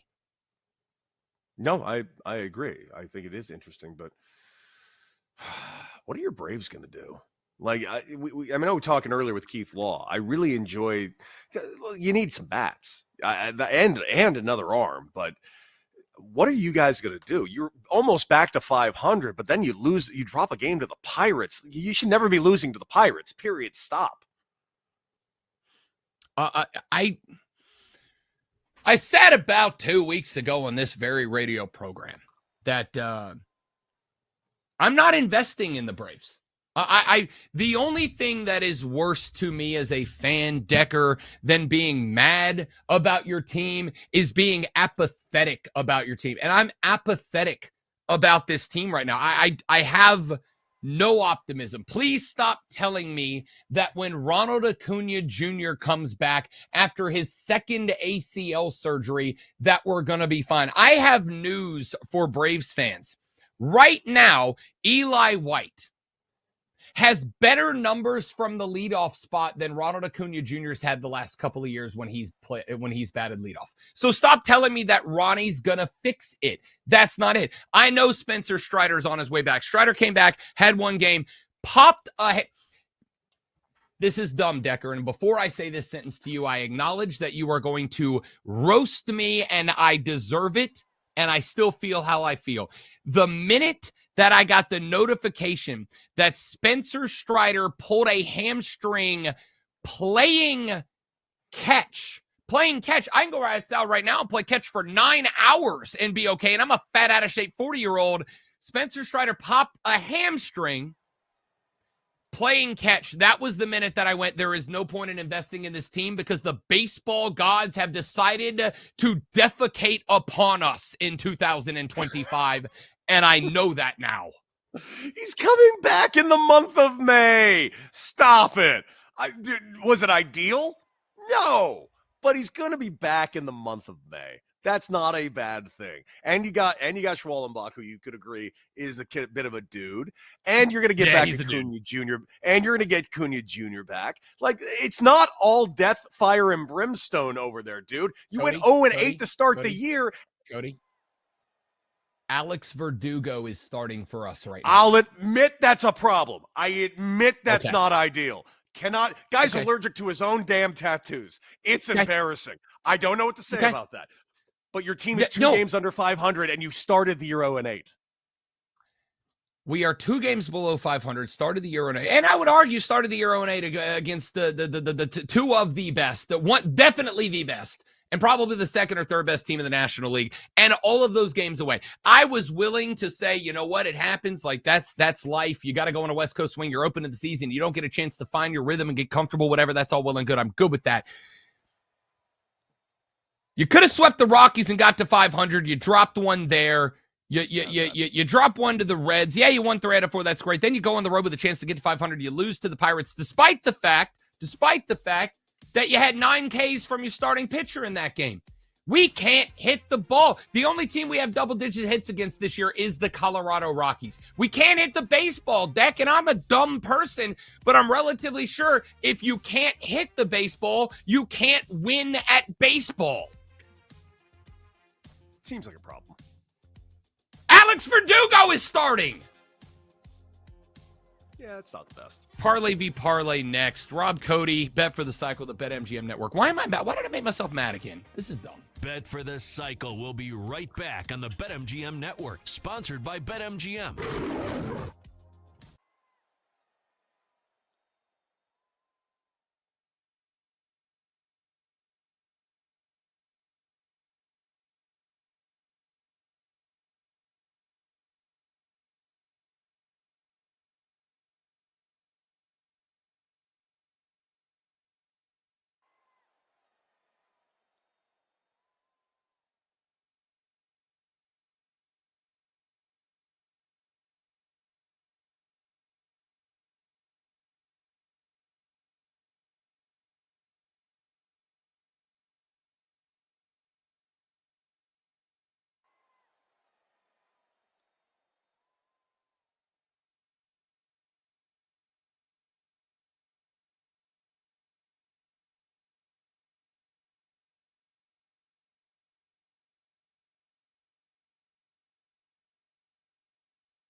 Welcome back Method to Bet Man. for the Hell Cycle yeah. on the BetMGM Network. He's good in it, too. Sponsored by BetMGM. All ages. Listen, we just got ourselves some lineups for tonight's matchup between the Diamondbacks and the Los Angeles Dodgers. I've yet to see the Dodger lineup, but I do have ourselves a Diamondbacks lineup, and it looks like they're going with the new City Connects 2 days in a row. How can you blame them? Have you seen these new City Connects? They are nice. Major League Baseball doing a pretty damn good job with the City Connects this year, but you got the Serpentes versus the Los Angeles Dodgers tonight in Arizona. They are rolling out Corbin Carroll, Kettle Marte, Pavin Smith. You got Josh Naylor, Suarez, Marino, Thomas, Tawa, and Perdomo. And you got Corbin Burns on the mound. I will freely admit this, though. If we're going Dodgers versus the Diamondbacks, these are two of my very favorite teams in Major League Baseball to watch play. Like, truly, I mean that from the bottom of my heart. If I had to, if it's gun to my head and I got to pick myself 3 teams that I want to watch, all 3 are in the National League West. It's the Dodgers, it's the Diamondbacks, and it's the San Diego Padres. These are 3 teams that are so much fun to watch. If you are a baseball cash, bro, watch these 3 teams and have yourself a blast. Baseball is back. Baseball is fun. And these 3 teams are mainly the reason. Look no further than these 2 teams tonight. Dodgers today, plus 135 on the run line, 1.5 runs. I'm not going to lie to you. I love that even with Corbin Carroll on the mound. And I'll tell you why. Because let's go through the list. Shohei Ohtani has faced Corbin Carroll at only 6 times, but he's hitting 500, and he's got himself 2 singles and a home run. He's homered in his last 2 games. Serious heroics both nights. I really feel good about playing the Dodgers and possibly playing ourselves a prop with Shohei Ohtani. And if we're looking at Shohei Ohtani's props today, let's take a look what we can get our hands on, because if I'm going to look at total bases, we got Shohei Ohtani, and this is surprising to me. I'm actually kind of blown away. Shohei Ohtani over 1.5 total bases is plus money today, plus 105. That has to be an accident, but we should take advantage of said accident. Honestly, I'm good with that. I would even be good, I think, with a Dodgers run line if you wanted that one at what is that, at plus 135. That's 2 plus money bets, and then maybe we just find ourselves a layup minus 130 somewhere in the middle. I'm honestly, I'm good with that. I'm looking at they brought Corbin Burns in, and I think they were expecting ace numbers, and he hasn't been bad. He's sitting with an ERA just a bit south of 3.6. But he's only got 28 Ks on the season so far. 6 games played, 32 innings, given up 28 hits, 17 runs, 13 of them earned, 5 home runs, and 17 walks in this one. We don't, like you said, we do not have the Dodgers lineup yet, so I don't know how much dramatically different, if at all, it's going to be from yesterday. I would not be against, as much as it had me watching this game with the deep sweats last night. I would not be against an all Dodgers parlay today against Corbin Burns, even though I think Arizona's good to get some hits. If you want to look at something like Ketel Marte in the 2-hole on a bags prop, he had himself a night last night. If you like Josh Naylor in the cleanup spot. Glad you said that. I'm glad you said that, because you like Marte for a basis prop? No, I do like Marte for a basis prop. Hear me out. I don't know what the hell's going on today. Who's pitching for the Dodgers? Dustin May. Okay, Dustin May, solid pitcher, but he can't go super deep into the game, obviously, still. There's going to be likely some strikeouts, but I am very confused here, because I definitely want that Dodger run line. I definitely want Ohtani on the plus money basis. Dude, you can get Ketel Marte, 1.5 total bases at plus 140. 140. That is, and Corbin Carroll at plus 100. Look, I'm not saying no. That number is so off the mark for me, so off the radar for me, that I wonder is there something we're missing here, Deck? Right? He homered last night. He plays from both sides of the plate. What no, I agree. Like, everything that we know says that's a number that we jump on at plus 140 for 2 bags, especially when he had that, I think, in the 4th inning last night. He had already gotten to that point. And then he homered again later. Yeah, and then he got a homer late. That was part of the Diamondbacks' drive to tie that game at 8 and make it a sweat for your boy late into the evening. But there is something about that number that is off. And my question is, and Kenny just put it in the chat, are we missing something, or is Vegas looking at the two names that are on the bump tonight and maybe just giving them a little notoriety rub here? Because Dustin May's numbers 1-2, 4.36 ERA, 28 Ks through 5 games. Like, I don't know, man. Like, there's something about that number that puts a red flag up for me, is all I'm saying. I'm telling you right now, this is what I want today. I want the Dodgers run line. I want the Ohtani bases prop, and I want one of these two bases props. And you can pick. I want either Ketel Marte at plus 140 because I'm blown away by that, or what I do think will absolutely hit, Corbin Carroll 1.5 total bases at plus 100. One way or another, this would be 3+ money bets. I'll tell you what. I am going to, and I may change how I feel about this after we figure out what it is officially we're going to put on the line for a punishment.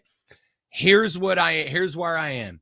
Deck came into this segment where we build our parlay knowing what 3 he wanted. I am 1,000%, because this is what good teammates do. I'm trusting my teammate. I'm trusting my guy. He's driving to the paint. He's saying, I got this one. I want the damn ball. I'm handing it to Cody Decker.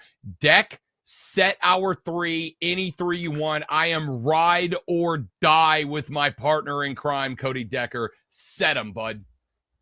All right, dude. I'm making the one that I think is hitting. The Ketel Marte one, I will freely admit, it's a little tougher for me. That plus 140 is scaring me off a little bit, even though I can't believe it's real. But you're giving me Shohei Ohtani 1.5 total bases at plus money. We're taking Shohei Ohtani at total bases plus money. 10 out of 10 times. I would take that every single day if you give that to me at plus money. So yes, Shohei Ohtani, 1.5 total bases. Dodgers, run line. And dude, Corbin Carroll, 1.5 total bases over at plus 100. Yes, yes, yes. That's 3+ money bets. We're going to boil this thing down to, I'm going to say plus 710, Bob. All right, I am going to plug in. We are going to go Dodgers on the run line. That is plus 135, and I will tell you, Cody Decker, I have that bet IRL, as the kids say. I have already plugged that one in with real American dollars. I like that pick there as well. We are going to go with Shohei Ohtani on a bags prop. Is that correct? Mm-hmm. 1.5 total. We're going to go Shohei Ohtani over 1.5 total bases. That is going to check in, it looks like, at a plus 105. And then we are going to go Corbin Carroll over 1.5 bases. And that number was what, Deck? That is at plus 100. So that is going to give us a plus 135, a plus 105, and an even money plus 100. I like Deck. I like this parlay enough. Not only am I putting it down as our Parlay Me Parlay Challenge bet today, I'm going to plug this bet in real life. I'm going to put this parlay down in real life. I think we're going to be catching this one at somewhere in the like 775 neighborhood, maybe 780, somewhere in that range. I think I'm going to plug this one down as like a real life bet. I like this one a lot.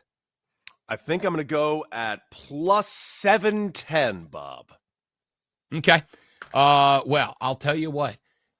Double D, you know what? I know we've got Parlay v Parlay, our official segment, coming up in the next segment of the show, but I also know that we have to discuss a punishment. So, Deck, do we want to discuss the punishment here for the 3 minutes remaining in this segment and then lock the parlays in next segment? Or do we want to bring in Double D, get our odds, finalize those, and talk punishment for a little longer period in the next segment? How do you want to handle this? Let's go ahead and discuss what we can possibly do, because we can't do the SAT thing anymore. There were a few balks there to the earrings. I still think the nipple ring should be in play. I don't do this often. I am going to nay the nipple rings. I am willing to, I am willing to, and I know Double D said it's no big deal. I am willing to go with the earring punishment. And should we elect? We've never done this. If we wanted to do like individual punishment, like there's different punishments for the 2 members of the team or 3 members of the team, I'm good with that. I will tell you that I've never had anything pierced in my life. I am willing to go earring piercing as a parlay v parlay loss today if we want to roll that out. I don't know. Now Kenny's in the chat saying he's not going to do an earring. So, people aren't committed to the show. So let's think of something else. What could we do instead?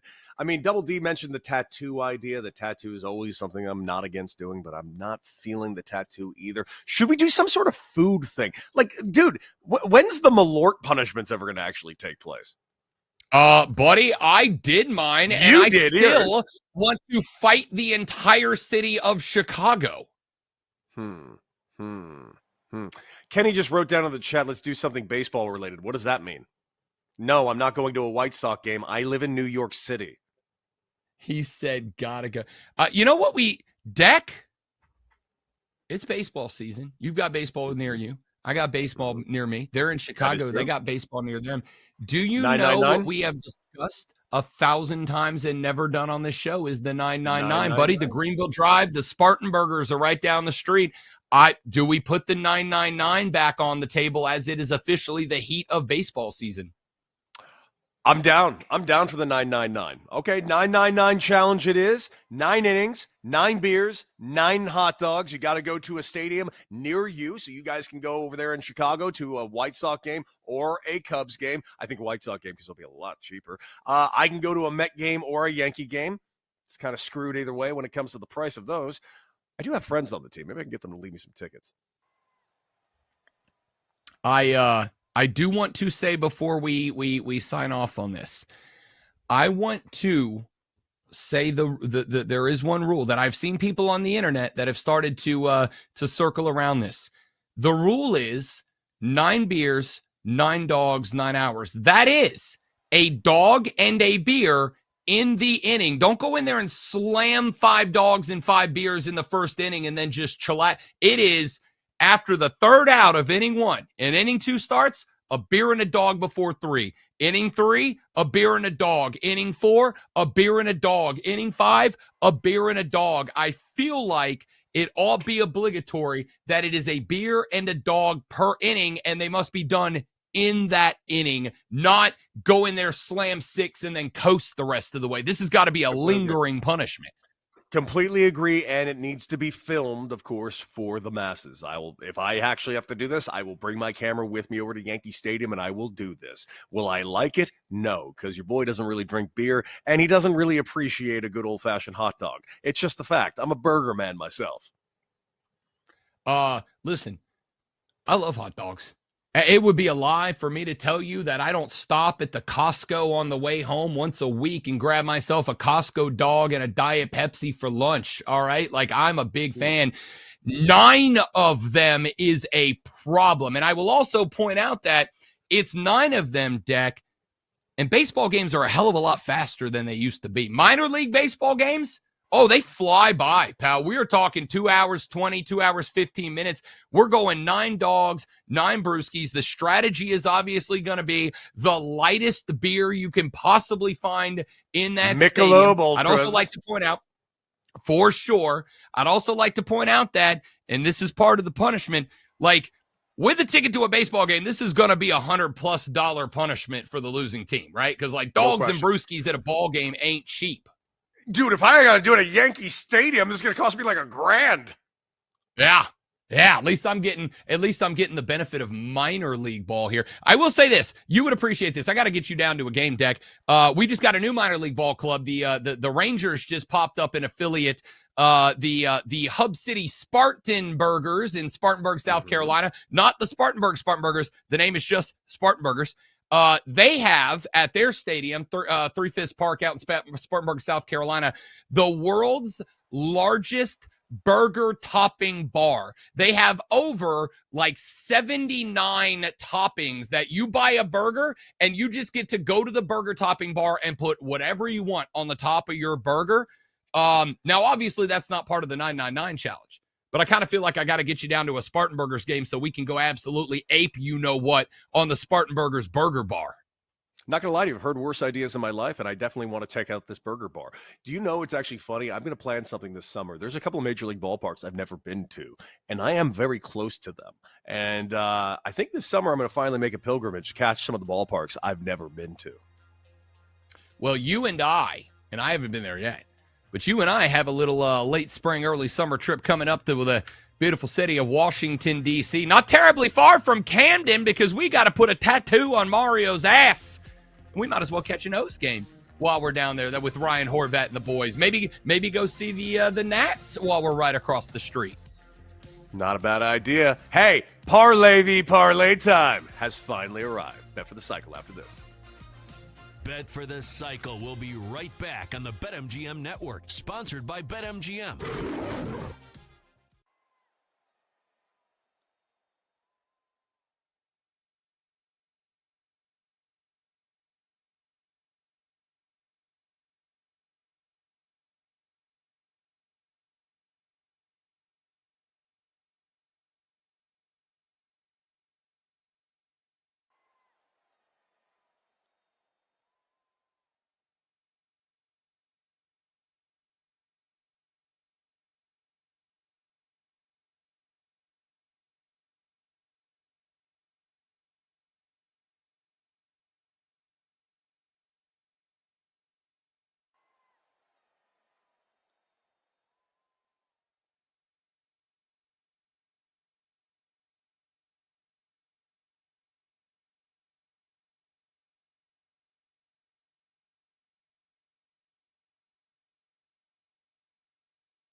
Welcome back to Bet for the Cycle on the BetMGM Network, sponsored by BetMGM.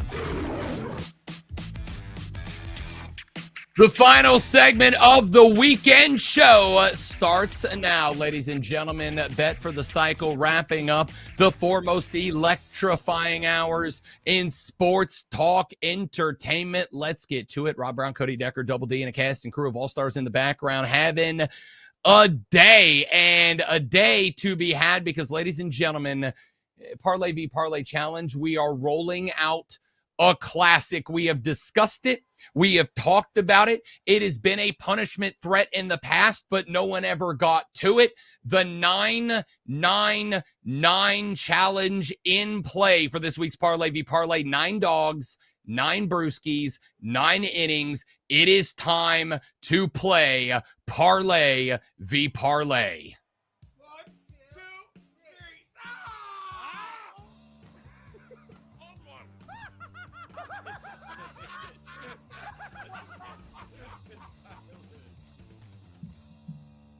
Double D, I saw the hands raised and the face of question mark moments ago. What? I haven't agreed to this. Too late. Others Everybody did. on your team did. They did?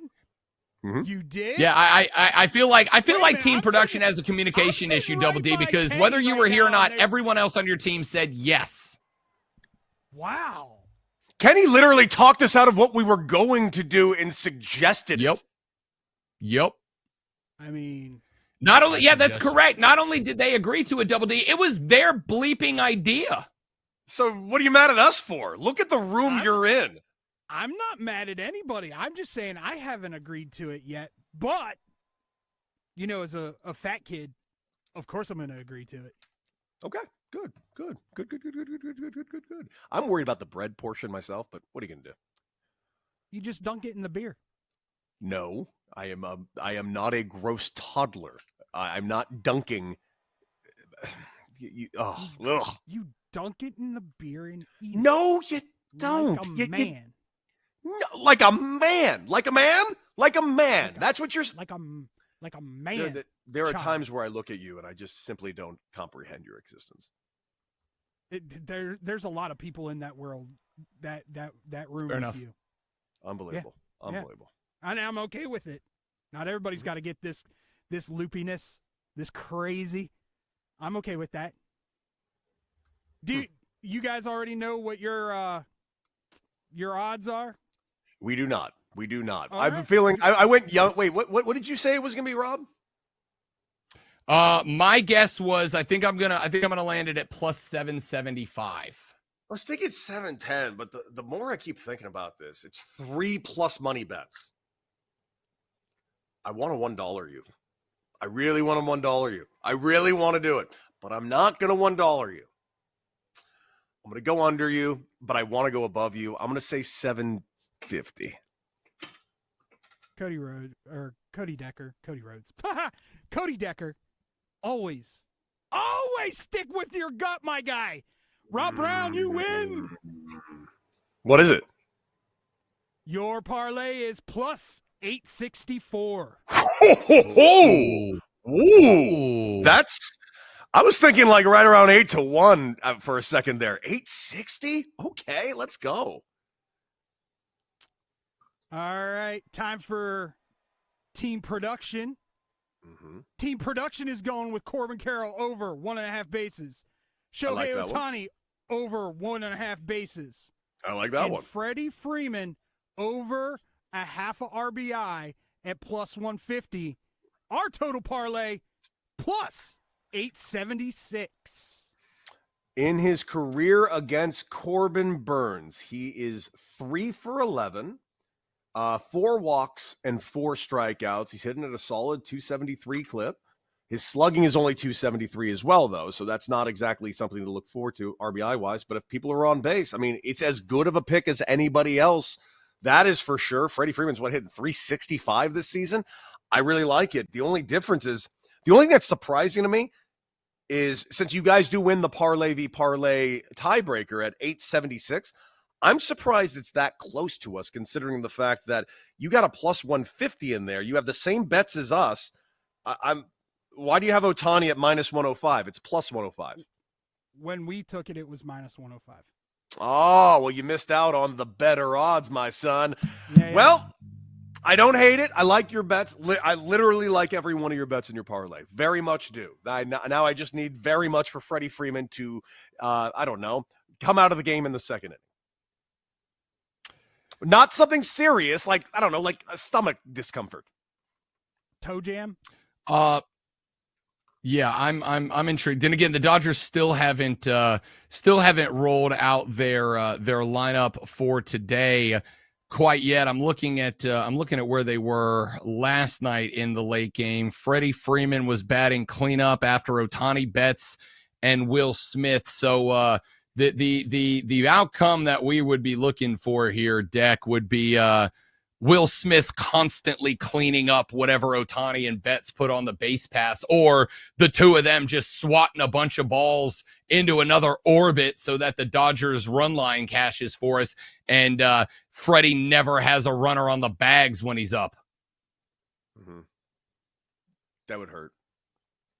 Be great if like Ohtani just homered every time he came to the plate today and never had a guy on base for him. That'd be the way to go. I like that. I like your idea. I like your thinking. I was gonna say, so we are sharing the Corbin Carroll prop.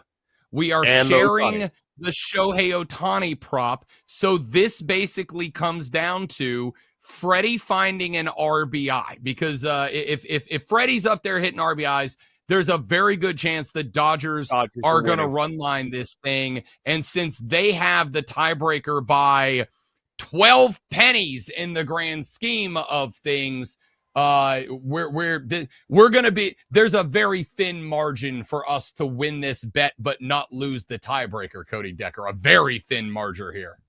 Yeah, and I like it a lot. This is going to be a lot of fun. This is just automatic bet sweats. I mean, all eyes in this game right now for me are going to be entirely on Freddie Freeman. The end. I can't believe you're putting me in this spot, but I'm going to be rooting against Freddie Freeman super duper hard today. Freddie Freeman, Atlanta Braves legend. I've never rooted against the Atlanta Braves legend, but I will be today. Rob Brown, let's finish the show by talking about fun things real quick. Have you been catching up on any shows lately or movies lately? You mentioned that you finally saw the Thunderbolts. Now you know what the real title is. I feel like we could say it on the air now since they've actually put it out there and it's actually on posters now. Would you like to reveal what the real title is, my friend? As I predicted last week, and because I'm a big smart boy, was right. The actual event is the new Avengers, but I will say it's Avengers with a Z. Avengers. Loved it. You know what? Say whatever you want. Red Guardian is David Harbour is he's just the man. He's just the dude. He's great. He really is great in everything he touches. But I have to say this. I don't know. I know you are a casual Doctor Who fan. I know you sometimes tune into it and you do enjoy it. You need to watch this season. It might be the best season of Doctor Who I've watched in years. They're 5 for 5 in episodes. I want to say that again. 5 for 5. Each episode has been better than the previous episode. And every once in a while, you hear an episode every few years where it's just like that one lasts the test of time. There's like 4 Doctor Who episodes that I firmly believe are like the best television shows I've ever watched in my life. There's Heaven Set with Peter Capaldi by himself for an entire episode, which is the most incredible thing ever. There's that famous one, Blink, with the Weeping Angels that everybody talks about, which is just A+++ television. There was an episode this year called The Well, and it was a sequel to a season 4 episode. And to me, it came out of nowhere and punched me in the face. It was an episode that terrified me. And what's amazing, it's an episode that came out in season right around Blink did. It's called Midnight, where David Tennant was stuck on a planet and he's getting possessed by some weird ghostly thing and he's almost killed. Dude, they did a sequel to this episode, and Ncuti Gatwa is chef's kiss. This guy is such a good Doctor Who. I don't know what to do with myself. If you're not watching Doctor Who, you are missing out on some of the best television that is currently out there. I've got to get into it. I'll tell you, and we've had this conversation before. The only thing that's really kept me from diving in, because it is exactly the type of show that is right up my I love sports, but I'm also a gigantic nerd alley, is just the quantity of Doctor Who that is out there. And it's not to say that, because Deck's giving me a list, start here, then go here, then go here. And it's written down and appreciated. The problem is, I know me, Deck. And if I get into it and I enjoy it, I'm going to end up going, well, now I have to consume every Doctor Who episode ever made. And there are, I believe, 6,500 episodes of them, which means it's just all I'm going to consume for a year. That's a tough spot. I will not allow you to watch anything before Christopher Eccleston. I will not allow it. I will not let this. I'll send you YouTube clips, maybe of 4 when he was hilarious, because he always was hilarious. But don't think for a second I'm going to sit there and make you watch like Hartwell episodes from 1965. No. It's all about these recent 20 years. Peter Capaldi, David Tennant, Matt Smith, Christopher Eccleston, Jodie Whittaker, and of course, right now, Ncuti Gatwa, who is I gotta say, the flirtiest Doctor Who in the world. That dude, that is unquestionably the horniest Doctor Who there's been. And there's been some horny Doctor Who's. I am all in for Daemon Targaryen as Doctor Who, and that might be the jumping in spot. We'll see how it plays out. All right, ladies and gentlemen, that is about going to do it for the weekend show. Again, Parlay v Parlay, Deck and I going Dodgers on the run line at plus 135, Ohtani over 1.5 bags at plus 105, and Corbin Carroll over 1.5 bags at even money. That is for plus 864 team production. 2 of the same bets. Carroll over 1.5 bags, Ohtani over 1.5 bags. Their third bet, Freddie Freeman for an RBI at plus 150. They do have the tiebreaker. The loser going to a local baseball park and doing the 9-9-9, which I also just remembered. They stopped selling beer in the 7th inning, meaning your 8th and 9th inning beers are going to be warm. Huzzah. Deck. Who cares? Final 30 seconds of the show. Let's give me a Michelob Ultra anyway. Who cares? I love Ultra. Warm beer is just, it's rough. It's rough. Hey, that's it. Say bye, Cody Decker. Bye, Cody Decker. I know you would. You're such a dad. Have a great weekend, everybody. We'll see you back here next Saturday, probably, more than likely. We'll see. It's Bet for the Cycle on the BetMGM Network.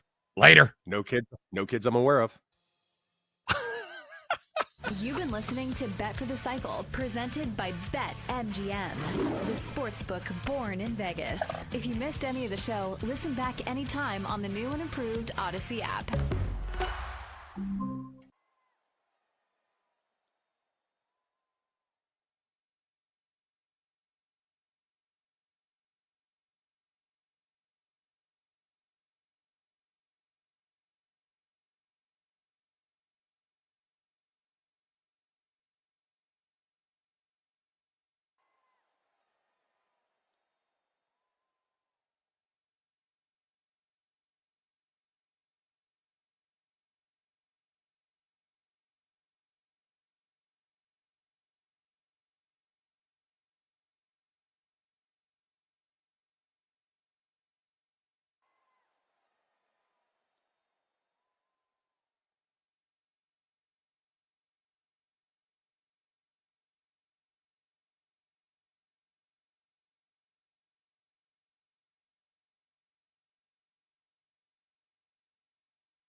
Network.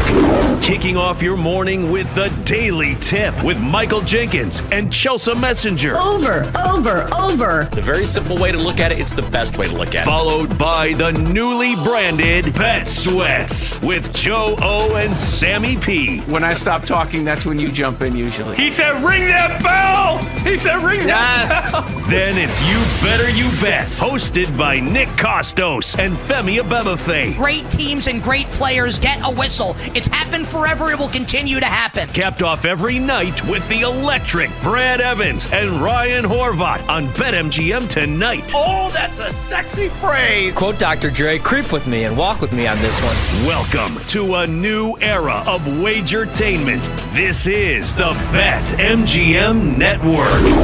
Please gamble responsibly.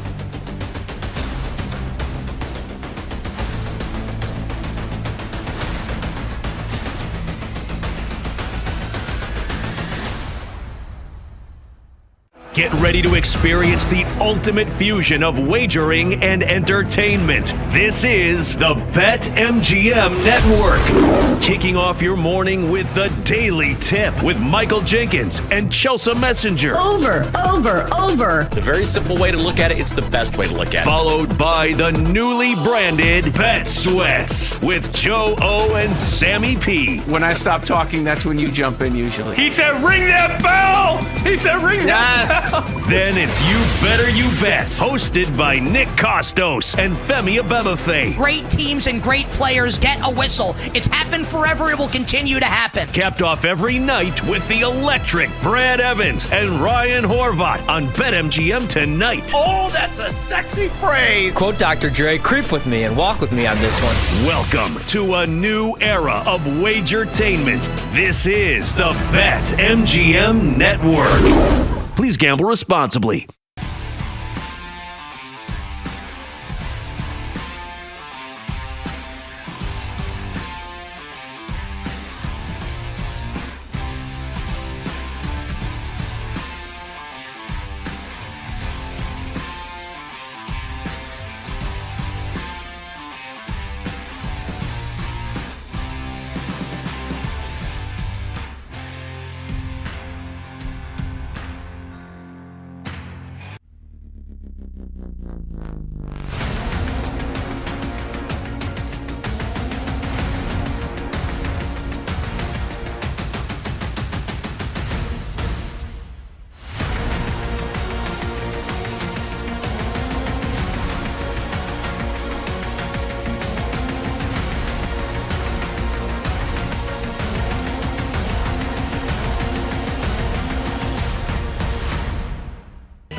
Cam, game 3. It's real. It is real. It's real. How good have these series been in the second round? It's been beautiful. It's been beautifully drunk. And I love that for the NBA playoffs. Yes. Keep pouring up. Keep taking shots. Don't go home. Stay at the bar. Stay right there. Keep your seat in the NBA playoffs because it has been beautiful. The drama has been high-pitched. It has been something that I haven't seen in years when it comes to these early rounds, first and second rounds. So I hope it just continues. I mean, it's been so good. The comebacks, right when you think a game is out of reach, absolutely not. Some team comes storming back, and it's given us some great drama with the Knicks right now, Cam. Up 2-0 on the Boston Celtics, and Game 3 is underway right now. The Celtics are leading 24-12 with 3:15 left in the first. So plenty left in that game. Yeah. But if you had asked me, well, you know what, we didn't. We talked about it last week. We did. If I could go back and say, no, the Celtics aren't going to dominate this series, I would like to do that because it's been pretty much all the Knicks. Over the last couple of games. Super surprising. Actually went into this game 3 back at the Garden with this mentality that the Celtics and the Knicks leave this setting in Madison Square Garden after games 3 and 4 even at 2 games apiece. Really? The Celtics winning 2 games at the Garden because you look at this team and how horribly they shot from 3 in games 1 and 2. Like, this is historically awful for them. like what, game 1 they missed 45 threes? It's unbelievable. Which at that point you're like, maybe try something else. Yeah, right. And you know what? Like, a leopard never changes his spots. And this is one of the reasons why the Boston Celtics won an NBA championship last year is because they live by the 3 and they die by the 3. In games 1 and 2, they died horribly from 3. But they're not going to switch it up. I think this is still the same team that as we have the game on in the background. Jason Tatum just knocks down another 3 for the Celtics. So I believe that's their 5th or 6th in this first quarter. So they're going to continue to be who they are. That's a team that is going to continue to put up the shots It's more about just making the shots. It sounds very simple, right? Put the ball in the hole. Yeah, whoever scores more points wins the game. Exactly. When the clock hits 0, then you win. That's what it's made for. But with this group, I really believe that we're looking at an NBA championship team that's not going to be swept. It was fun to entertain for a little bit that, man, the Boston Celtics could be swept. Or the Cleveland Cavaliers could be swept. Which, with the Cavs' injuries, that one was maybe a little bit more realistic. Exactly. Because of that, where you kind of felt like the Celtics at some point were going to make shots. Right. Like, that's what they were missing. Right. 5 of 6 from 3 in the first. Hey, this is the team that everybody, not everybody, but in the back of your head, you're like, if they get it going, it's dangerous. Scary. Yeah. And if I'm the Knicks up 2-0, I'm not comfortable whatsoever. No. That could be erased so fast because part of the reason I had no faith in the Knicks in this series is because they were 0 for 10 against the top 3 teams in the league during the regular season, which is the Celtics, Cavs, and Thunder. They didn't even compete in those games. They were getting blown out in those games. So all of a sudden to see not only them winning those last 2, but in the manner that they did of you're down 20. Yeah. To climb back in a postseason game where teams are typically good at shutting the door on you. Like the Celtics, they just left a little crack open, and that was enough. But if I'm the Knicks, I'm not comfy being up, even though you're back at home playing. That doesn't matter at all. And maybe it was my algorithm that showed so many Knick fans on Instagram and also X or Twitter, whatever you want to call it. I don't care. But it was just a lot of them with kind of these man on the street interviews, and you see the crowd outside of Madison Square Garden, you see the crowd inside of Madison Square Garden watching games 1 and 2. They had their watch party and all that stuff, going crazy for the Brunson jumper that put them up, and then also the free throws and the Mikal Bridges defensive stops in games 1 and 2. And you're like, yeah, this. You should feel this way. Yeah. But don't go too far. Don't get drunk off 2 wins because the last time I checked, you need 4 wins to advance past. And not to say that the Knicks players were thinking of this. We for sure know that Jalen Brunson wasn't thinking this because he comes from that Kobe cloth. Yes, he does. He has those ties there to Philly. Yeah, family is connected to Kobe, so he understands. No, I'm not celebrating anything, even though we're going back home for 2 games. We still have to finish the job, and we're still talking about the reigning NBA champion Boston Celtics. So I don't care how horribly they looked in games 1 and 2. You knew they were going to punch back. It's about how the Knicks can respond, and we're waiting to see that now in this first half, in the first quarter, where they're down double digits. So be interesting to see how the Knicks respond.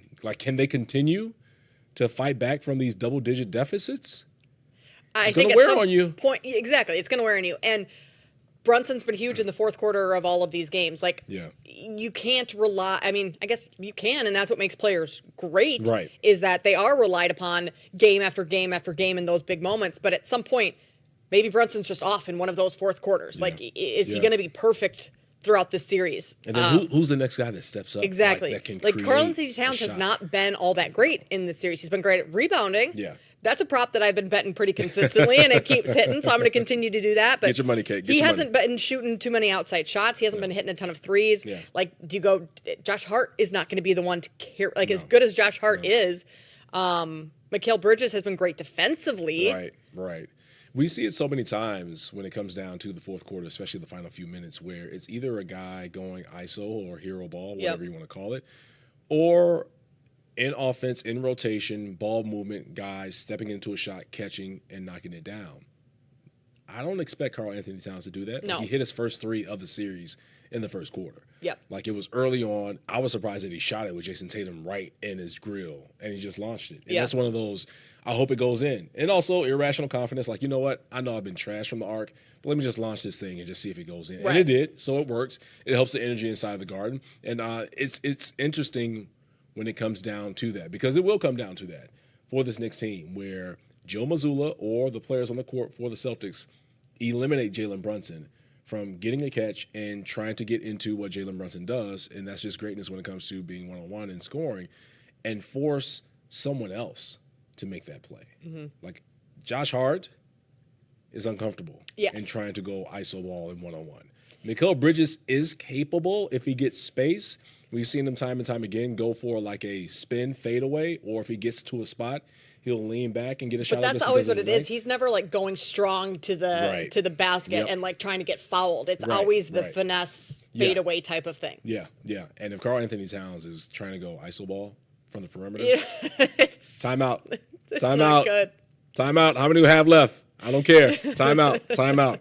So it'll be very interesting to see what the strategy is, and more importantly, the execution for the Knicks when it comes down to that possession. Yeah. I mean, it could be today, it could be tomorrow. At some point in the series, it's going to happen. You just hate for the Knicks. It come down to them backs against the wall, Celtics up 3-2, or series tied at 3-3. It's a game 7 back in Boston. It's going 7 games. Going 7? Okay, well. It's going 7 games. Go 7 games, and Jalen Brunson cannot get the basketball to create. No. And it's thrust upon OG Anunoby to make that play. Which is not what you want. No. Not what you want at all. I mean, do you think this is going 7 games? I believe it can. I believe it can. I don't think the Celtics are going to win the next 4 and like basically sweep that. No, I don't think that happens either.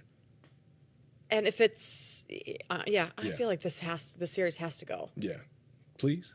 I mean, that would be great. It'd be fun. Yes. Right? Been one of the more entertaining series. I guess they've all been actually extremely entertaining. The only one that wasn't the second game was the Wolves and Warriors, which kind of got a little entertaining down the stretch, but like that was a game where the Warriors were going into that one saying, let's just figure out rotations and things like that. And then Cavs last night blew out the Pacers, but that's after 2 blown leads in the first 2 games where the Pacers had pretty much been the Knicks in coming back and winning those games. Yeah, just it's weird for teams like the Celtics and the Cavs to just be too cool. Right. And not realize that, wait a minute, in today's NBA, a 20-point lead is nothing. You might as well be down 6. Yes. 20 points is nothing in the NBA, the way that these guys attempt and shoot threes. So you have to be very aware of time and score and making sure that you're keeping the foot on the gas pedal. And they took it off, and now, well, at one point, Cleveland was down 2 games. Now it's 2-1. 2-1. Yep. Game 4 tomorrow? I believe so. Yeah. I Game believe 4 should so be tomorrow. too. Yeah, we have Wolves and Golden State tonight. That's game 3 back in the Bay. Tomorrow is Thunder Nuggets, which Nuggets lead that series 2-1. That is surprising to me. I did not think the Nuggets were going to be up in the series, and the Nuggets play as well as they have. Yeah. I mean, outside of that game 2 where they just got blasted, and you kind of saw that coming, right? That was a glorified scrimmage. That was a dog walking, all the things, whatever you want to call it. But the way the Nuggets played last night down the stretch, and Michael Porter Jr., we said last week, I said, I'm taking the unders on this guy. He's got the bum shoulder. He's not going to be able to rebound. He's not going to shoot. He's been really good. He has. And it's been a blessing for the Denver Nuggets. Yes. And it's a dangerous situation for the Oklahoma City Thunder. Like, this game 4, they go down 3-1 back home. It's over. Like, I think it's over. Maybe they win game 5 back at home. Maybe. But then you're asking, I mean, teams that go down 3-1 or 1-3 rarely come back to win the series. Yeah. Oh my gosh. It's like 6%, something like that. Yeah. Like it just doesn't happen. I mean, what is it? The Cavaliers were the last team in 2016 when they came back and won the NBA championship. Yeah, it's like 2% if you don't have LeBron. 6%. Right. So you need a once in a lifetime player to come back from a 3-1 hole. Exactly. So Denver is a team that we have to remind ourselves they're 2 years removed from an NBA championship, and a lot of people forget that. And what the heck, Adelman, coaching this way in the playoffs, his first head coaching gig. I did not believe in David Adelman. I did not either. I thought this was going to be the downfall of the Denver Nuggets and the Jokic era. I really believed that they would lose to the Clippers in the first round.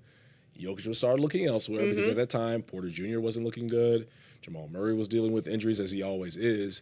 And you start to think about Jokic and, okay, in my prime years, do I want to continue to stay around for this thing? But it's the reverse. They get past they handle the Clippers and finish them off in the first round in impressive fashion. And then they take on the number 1 seed in the Western Conference and have an opportunity to go up 3-1. Wow. It's been impressive. Who would have had Denver besides their fans and I'm sure their team? Definitely not in me. the NBA Finals. Like, they have a legit shot of being back in the NBA Finals 2 years from when they won the title. Yeah. I did not see that at all. No, I didn't see that at all. I saw them getting bounced by the Clippers. Yeah. We've talked about that. I saw this being a very quick series for the Thunder to take care of them, and the Nuggets. I mean, they've just been relentless. Russ has been good. Like, dare you say good? He's been solid. Aaron Gordon has been huge with some of the shots that he's come up with just throughout the playoffs. 2-game winners already. He had the 3 last night that either tied or put them up with a couple seconds left. Like, he's been phenomenal. I did not see that coming whatsoever. Not at all. Which is what makes this fun. I mean, not fun betting wise, because like I'm losing some money here on a lot of these. My predictions have not been all that great, but in terms of being a basketball fan in general, you love it. You love it. I lean towards player props and not anything points wise. Just I always caution myself unless it's Shai Gilgeous-Alexander, like points props for him. Yeah, you kind of know it's because he's going to get the rock. He's going to score, but more so like rebounds, assists, things like that. Spreads, I really don't touch those in the playoffs just because you never know. Like we've seen this. You really don't. Right? You know? I have no idea how to bet the Wolves game tonight, which we'll talk about throughout the show and maybe figure it out. Yeah. But spread wise, I don't know what to do with that one. Yeah. I mean, I'm sure some people right now with the Knicks down 16 with the first quarter just ending, they're going to live bet the Knicks right now. I mean, it's worked the past 2 games. They're plus 14 and a half right now. Oof. But I don't think that is a good bet because I think the Celtics continue to shoot well and pour it in from deep today. Yeah. And it's one of those games where the Celtics hit everything. They finally get their mojo back a little bit, and it's a double-digit win for them at the end of the day. So I don't even think 14.5 is a great number to be grabbing right now. Knicks money line plus 650. Plus 650. Look, I don't think you see 3 comeback, 20-point comeback wins. I'm giving people advice right now, Kate. Okay. If you're listening, if you're watching on Twitch, I will give you my Zelle information. Just send the money my way. Don't send it any other way. We'll send get a it my way. QR code for you. Exactly. You can just scan that quickly. I'll put it to good use. You'll be fine. Plus 650 is enticing though. Especially with the Knicks, roles reversed a little bit. The Knicks shooting 1 of 7, 14% from deep in that first quarter. Hey, the champ is here. Knick fans, New York City. The champ is here. How do you respond? What is the Mike Tyson quote? Everybody has a plan until they get punched in the mouth. That's true. Knicks just got punched in the mouth. How do you respond? We will see. I'm sweating out Karl Anthony Towns over 10.5 rebounds right now. He's got 2 cam. Not great for me because the Celtics are hitting a lot of these shots, so the long rebounds from the 3, not working out so far. Still plenty of game left though. 36-20, end of the first. We got to take a quick break. Coming up on the other side, Sean Devaney, NBA insider and content editor for Heavy.com, is going to join us. And then at 4 p.m. Central, the Hall of Famer Warren Moon joins the show. We'll talk Cam Ward and get some insight on the upcoming season from the Hall of Famer. That's all coming up here on The Better Angle with Cam Smith and Kate Constable.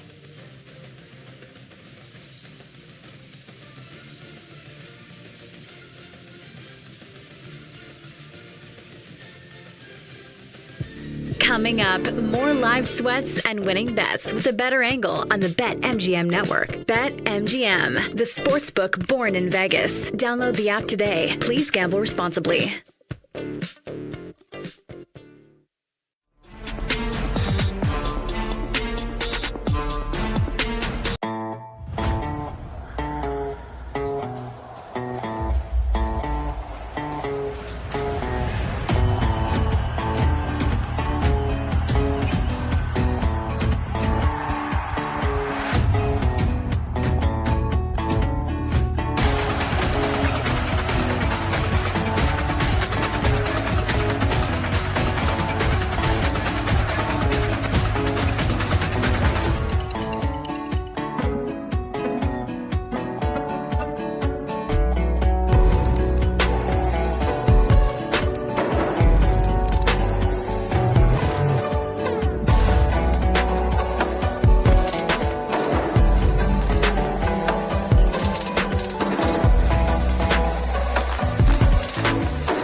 we've got the Celtics and Knicks game on the TV in front of us here in our studios. Pretty nice setup they've got for us, Cam. Yeah. Tell the people the stat that you just saw on the screen. So during break, we have our conversations, just speaking, and then I just glance over at the screen, and the great Lisa Salters is interviewing Jaylen Brown, and then a stat graphic comes up, and it says combined games 1 and 2 from 3. The Boston Celtics were 25 for 100. Yikes! 25 for 100 from the three-point arc in games 1 and 2 combined. Is that good, or is that bad? It's video game-like, and not in a good way. You know what I almost asked you, and I stopped myself because it would have just been the dumb blonde thing. I almost said to you, what percentage is that? And I thought, you know what? You're better than that, Kate. Just think for a second. 25 of 100. Just make the math. Yes. The math so I'm glad math. I didn't embarrass myself initially and just, told the people all about embarrassing myself. It's called restraint. Yeah. Great restraint from Kate. So that is not a good percentage for deep. Not at all. Celtics have turned it around in this game. Yeah. They're shooting pretty well right now, about 60% from deep, which is already 6 made threes. Pretty good through the first quarter. All right, we've got to talk to Sean Devaney. He joins us now, content editor and NBA insider for Heavy.com. Sean, we appreciate you taking the time to chat with us today. What have you thought of all of these second-round series so far? Coming in, you could really look at these series and say, we might be in for some blowouts. This might be some quick series and not much drama. It has been the exact opposite, though. Credit to teams like Indiana, to Denver, of course, the Knicks you mentioned. The Warriors without Steph Curry still putting up a fight. It's been a much better second round than I think anybody would have expected coming in. Sean, as we continue to watch Game 3 of the Knicks-Celtics series, what's been the one surprising thing to you on the Boston side with them being down 2-0? And we know that it's a 7-game series, and it feels like early on. Right now, the reigning NBA champions are showing up. But when you look back at games 1 and 2, how the hell did they allow those leads to just vanish that quickly against a Knicks team that doesn't present the attack from the arc as other teams do? Yeah, the Celtics are up, 15-16 now, so you could say, the Knicks have them right where they want them. The way the first 2 games have gone. It's really been surprising from a team that is polished like the Celtics are, that has won a championship and really shouldn't be in the situation that they're in. But they played like this really for the last 2 years. They've been able to go out and jack up more threes than any team in history, last year, and then come back and break that record this year. They're not afraid to shoot that 3-pointer. They're going to do it over and over again, and usually they make enough, even if they get in a situation where they're up 20 and the other team starts coming back, they're going to keep shooting the 3 because they're gambling that they're going to make enough to finish the game. And they just haven't. The last 2 games, they just haven't made those. I think they've tightened up. I think in that game 2, they got in their own heads a little bit. The fact that the Knicks had come back, I think they're a little afraid of Jalen Brunson, frankly. If you give Brunson a chance with 4 or 5 minutes left in the game, he's the best clutch player in the league, not for nothing. So, I think all that has sort of factored in and sort of come down on the Celtics again. We'll see what happens. If they continue and they build up a big lead, we'll see if they react different. If they, my guess is they're going to do the same thing. They're going to keep shooting threes no matter what, even though what we've seen in those last 2 games. Sean, the Celtics have been the betting favorite to win the title for much of the season, and heading into the postseason, they were the favorites as well. What do you think of their chances of coming back and winning this series and continuing to be the favorites going into the Eastern Conference Finals? Yeah, obviously it's all in game 3. You go down 3-0 and forget it. That's you're not coming back from that. So, we'll see in about an hour and a half. But right now, you look at the way the matchup is laid out. You look at what's ahead of them, and you'd have to say that I would still pick the Celtics at this point. If they can come back and win this game, then you have to think that this is still the best team in the league. As good as Oklahoma City has been, as much as Denver has improved since they made the coaching change, we've seen Cleveland bounce back. Whatever else you want to say about anybody else, the Celtics have the most talent on this team, and really it looks to me like the only team that can really beat the Celtics is the Celtics. So I would still say, they're still the favorite, even at this point, even with things looking as dire as they do right now. They come back and win this game, I think you'll see them pick up some momentum. Well, Sean, you mentioned the Nuggets and the Thunder. Denver's like, let everyone else get, the praise and accolades, like the Knicks and the Celtics and Cleveland and Oklahoma City. But we're still 2 years removed from an NBA championship and still have our core intact. How impressed have you been with Denver? But then also David Adelman taking over for Mike Malone a week before the playoffs begin. And we understand that he still has Nikola Jokic and Jamal Murray and Aaron Gordon, who has been phenomenal in the playoffs. But just speak on the job that Adelman and also this Nuggets team has been able to put forth and to put themselves in the position tomorrow to really have a 3-1 series lead if they can get a win against OKC in Mile High. Yeah, I mean, really, you have to give David Adelman a lot of credit. I'd give the owner, the Kroenke family, some credit too, because it's a tough thing to go and fire the coach, the guy who has the most wins in franchise history, 3 games before the end of the season, and they took a lot of flack for that. That was widespread. That wasn't just from a couple of corners. Everybody was piling on the Nuggets for what they did. But I think they sensed that this team was more being held back by Michael Malone at that point. That they needed sort of a stress relief. They needed to release some of the pressure and some of which was coming from their coach, and that seems to be what has happened here. I mean, you could see it really in last night's game when you have Nikola Jokic going 0 for 10 from the 3-point line and having I think it was 7 for 22 from the field, having one of his worst games of the season, and still they're able to win. That's something that you probably wouldn't have seen a month ago from the Nuggets, and I think that's more the human side of the game, that they're playing much freer, they're playing much more for themselves than they were when Mike Malone was still there. Denver plus 175 to win the series right now on BetMGM. Plus 175. It's not a bad price. So try and go get it right now because it's going to drop. Already being up. For sure. For sure. We're talking with Sean Devaney, NBA insider and content editor for Heavy.com. Sean, there has been a ton of talk going into the playoffs that this Thunder team is still young and fairly inexperienced despite, being in the playoffs last year. Do you buy into that as being maybe one of the issues that they've had so far? Yeah, I absolutely do. I think that we've seen them in close games have a little bit of trouble closing out.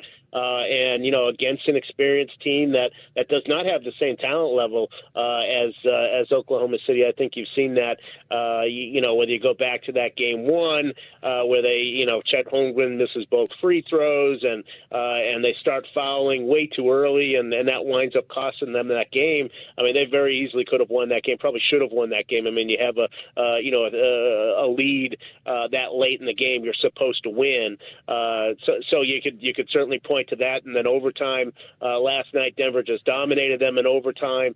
This is something where I think their inexperience is showing, and they've been so good on both sides of the ball this season that you could really make the argument that their inexperience shouldn't matter because they're just better than everybody else. But I think you are seeing it show up against a team like the Nuggets that has the experience level that they do. Sean, let's keep it in the Western Conference and focus in on the Warriors and the Timberwolves. Obviously, injuries for the Warriors are starting to pile up. We see Steph Curry dealing with that hamstring, which is a grade 1. How much faith do you have in this Warriors team to try and make this thing a series without Steph? I mean, we understand that playoff Jimmy is a real thing, but also how much can he shoulder in terms of offensively to keep the Warriors within this thing with a Minnesota team that is for sure hungry to not only get back to the Western Conference Finals, but also try and place themselves in the NBA Finals? Yeah, I mean, look, they've got 2 home games here. It's 1-1. They're very lucky to get that first game in Minnesota, despite Steph going out in the second quarter. So now it's 1-1. You just got to get one game, and if you can do that, you're guaranteeing a Game 6, and then conceivably Steph can come back and play in Game 6. There's like a 3-game, the WNBA team, the new WNBA team in San Francisco has a home game, and that's going to force the Warriors to delay that Game 6, and that could work out really well for them if they can get there. There's a lot of ifs, but they're all attainable. There's a lot of things that have to go right for the Warriors to get a win here, but they can do it. You have to have Jimmy have a good game. He's got to get 25 points or so, and then you're going to need. I think Buddy Hield is the other key. If you look in the 4 games they've lost in the playoffs, he's averaged 6 points.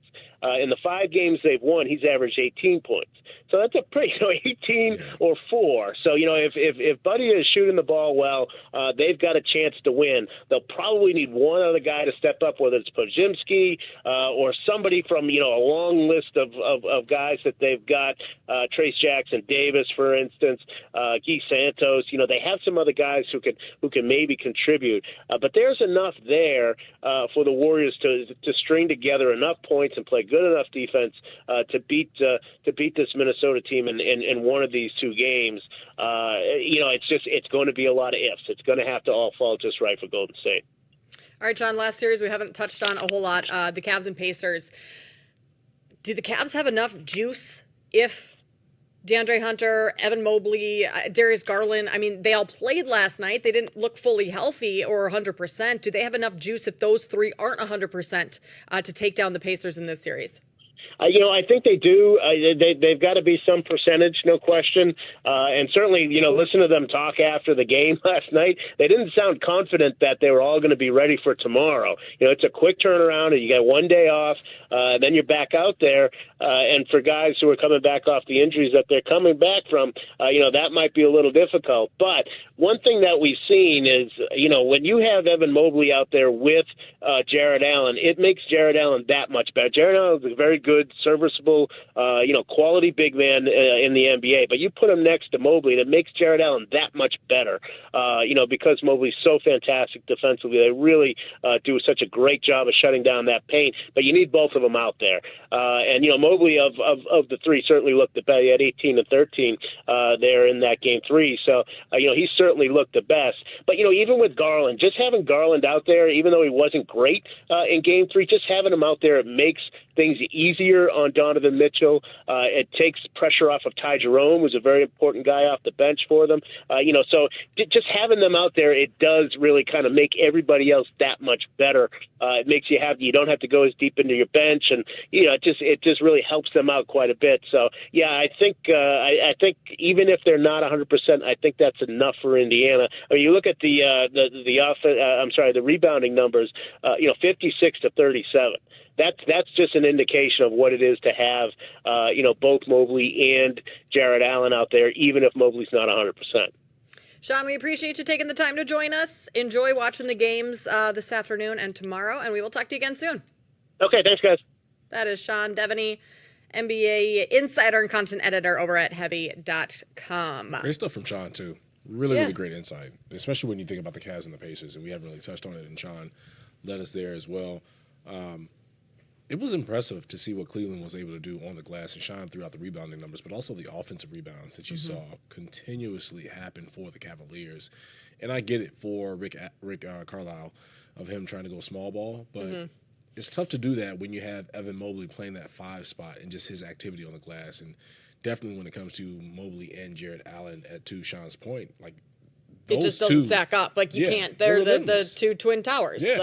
You don't have, even with Miles Turner in or Siakam, they're still going to get out rebounded. Miles Turner looked horrible last night. Yeah, he did. It looked really bad. Flailing when he drove and was looking for foul calls. Wait a minute, Miles, you're not Calm an all-star, down. dog. Just you're not going to get that call. Yeah. It's been that's been a fun series too. I was shocked that the Pacers were able to take 2 in Cleveland. Yeah. For these road teams to be winning early on, the injury stuff, that's really disappointing for Cleveland fans to have the run that you did all regular season. You were so good, best team in the East, and then come the important playoff times and your top three of your top players with injuries. Yeah, just like that. Horrible That stuff. stinks. Because you think that, okay, first round, you have the Miami Heat. 4-game sweep. We're get all them out good. the way. Yeah. This is who we are. We've dominated throughout the regular Yeah. season. We're not switching up now. Miami, get them out of here. Indiana. Yeah, I know they got the better of us in the regular season, but this is the playoffs. And This they is where we step showed up. they showed it that they stepped up in that series. Yes, they did. Like Yes. that was a dog walking. Yes, it against was. Miami. Yes, it was. It was a massive dog walking. So yeah, just it's a 7-game series for a reason. Yeah. I will say that. So. Exactly. And how should we be betting these 7-game series? The ones that we have not talked about yet in terms of series prices and betting those. We will do that coming up on the other side. Warriors and Wolves, Cavs, Pacers. It's all next here on The Better Angle.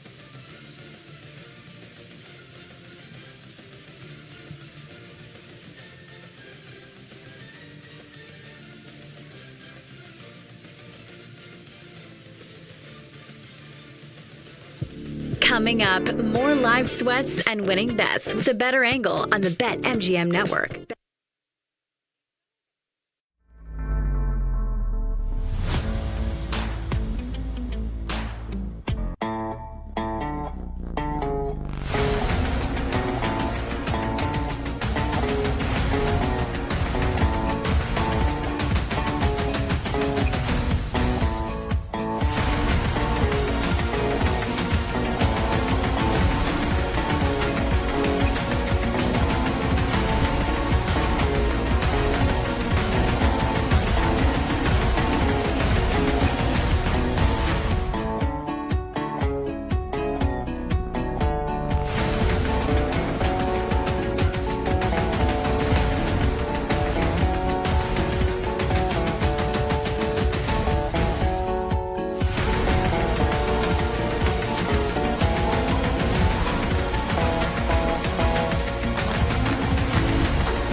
The Boston Celtics are doing what the Boston Celtics typically do, and that's make a ton of threes. Cam, they are pouring them in from deep. Jason Tatum, 4 already in the first half.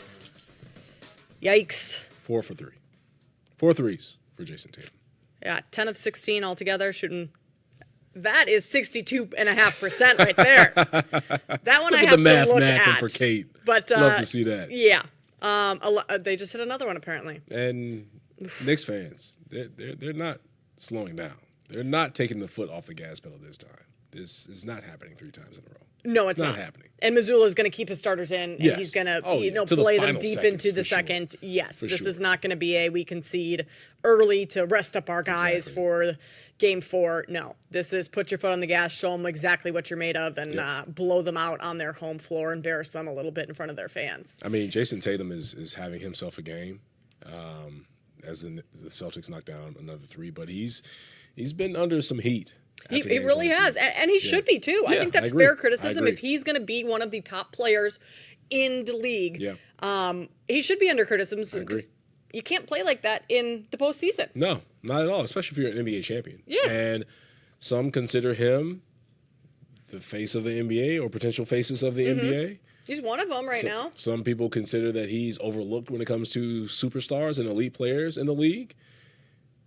But you can't have performances in games 1 and 2 where you go 5 for 20 from 3. Right. Can't have that. I think that's you can't part shoot 28% of the reason from the field. He is sometimes overlooked as a superstar because you have games like that, and you can't have games like that. Yeah, agree. And, you can have a game, singular, a game. But games, especially back-to-back at home, can't happen. No. Can't happen. So now he's stepped up 14 points, shooting well from the field, and looks like the Jason Tatum that has been overlooked when it comes to speaking of elite superstars in the league or faces of the NBA. He looks like the guy now because he's been under a lot of heat and scrutiny, and he's deservingly so. But also, I'm not sure if you've seen the commercial that was released promoting the new Superman movie. And it's Jason Tatum. Really? In the commercial. Oh, I have not seen that yet. Has glasses on, suit and tie like Clark Kent, and at the end, he reveals that Superman, he unbuttons the shirt and has the S on his chest. It's it's bad timing. That is bad not timing. The best. Bad timing from the PR people. Yeah. Bad timing. Which they probably had planned to put the commercial out thinking he's showing up in the playoffs. This is going to help his brand even more. All of a sudden, everyone's going to roll with him being Superman. Or could it be good timing to where the commercial releases and he's having a game like he is now? He is Superman. That could also, He was whichever Clark way you Kent want to games spin one. it. Yeah, they're trying to spin it some type of way, but pressure nonetheless on Tatum regardless. Very much so. And we're looking at 70 points. Already so in the first half. For the Boston Celtics. Not quite. What was it, 86 that the Thunder put up in the first half in Game 2? Gosh, that was wild. Unbelievable. I think we kind of saw that coming, or at least I didn't see that big of a blowout, but you knew a response was coming from the Thunder. Let me get some love, Kate. We're on the same page with that. Yes. Always are. We knew a response was coming from that. And so you would think a response comes, at least I think a response comes tomorrow. Yeah. Or you can't go down 3-1 in that series if you're the Thunder. Think about the pressure going back home in front of your home fans and trying not to be eliminated on your home floor. Right? As a young team. And I mean, Kenny has said throughout the last couple of weeks that the Thunder are too young for him. That concerns him. I was not as concerned about that. Yeah. Last night I was a little bit watching the Thunder. They got really stagnant out in the perimeter towards the end of that game. Yeah. No one really quite knew who was going to take over, and it should be SGA, and he did to a certain extent, but it felt like they didn't quite know how to handle the pressure of that big moment where the Nuggets, clearly the experience that they have, that's what pushed them over the edge last night. And what's tough about OKC in that loss last night was you get 32 points from Jalen Williams. If you get 32 points from Jalen Williams, you should win that ball game. 1,000%. Every single time. No doubt. So you have pressure on yourself, and it's the playoffs. Pressure's going to be there regardless of what the situation is. I don't care if the Pacers, as they were up 2-0 going back home for games 3 and 4, they had pressure on them. Right. Same thing with the Knicks. I knew it was going to be heavy pressure on the Knicks going back home up 2-0, especially against the reigning champs. It's the same thing with Oklahoma City. It's the same thing with Golden State. Because without Steph, now we heard Sean Devaney of Heavy.com, the NBA insider there, just speak on the Warriors and hoping that they can get at least one to extend the series so they can get Steph back. So you just have to be able to respond to it. But going back to Denver OKC, I think that the Thunder are in the toughest pressure situation of any team in the playoffs right now.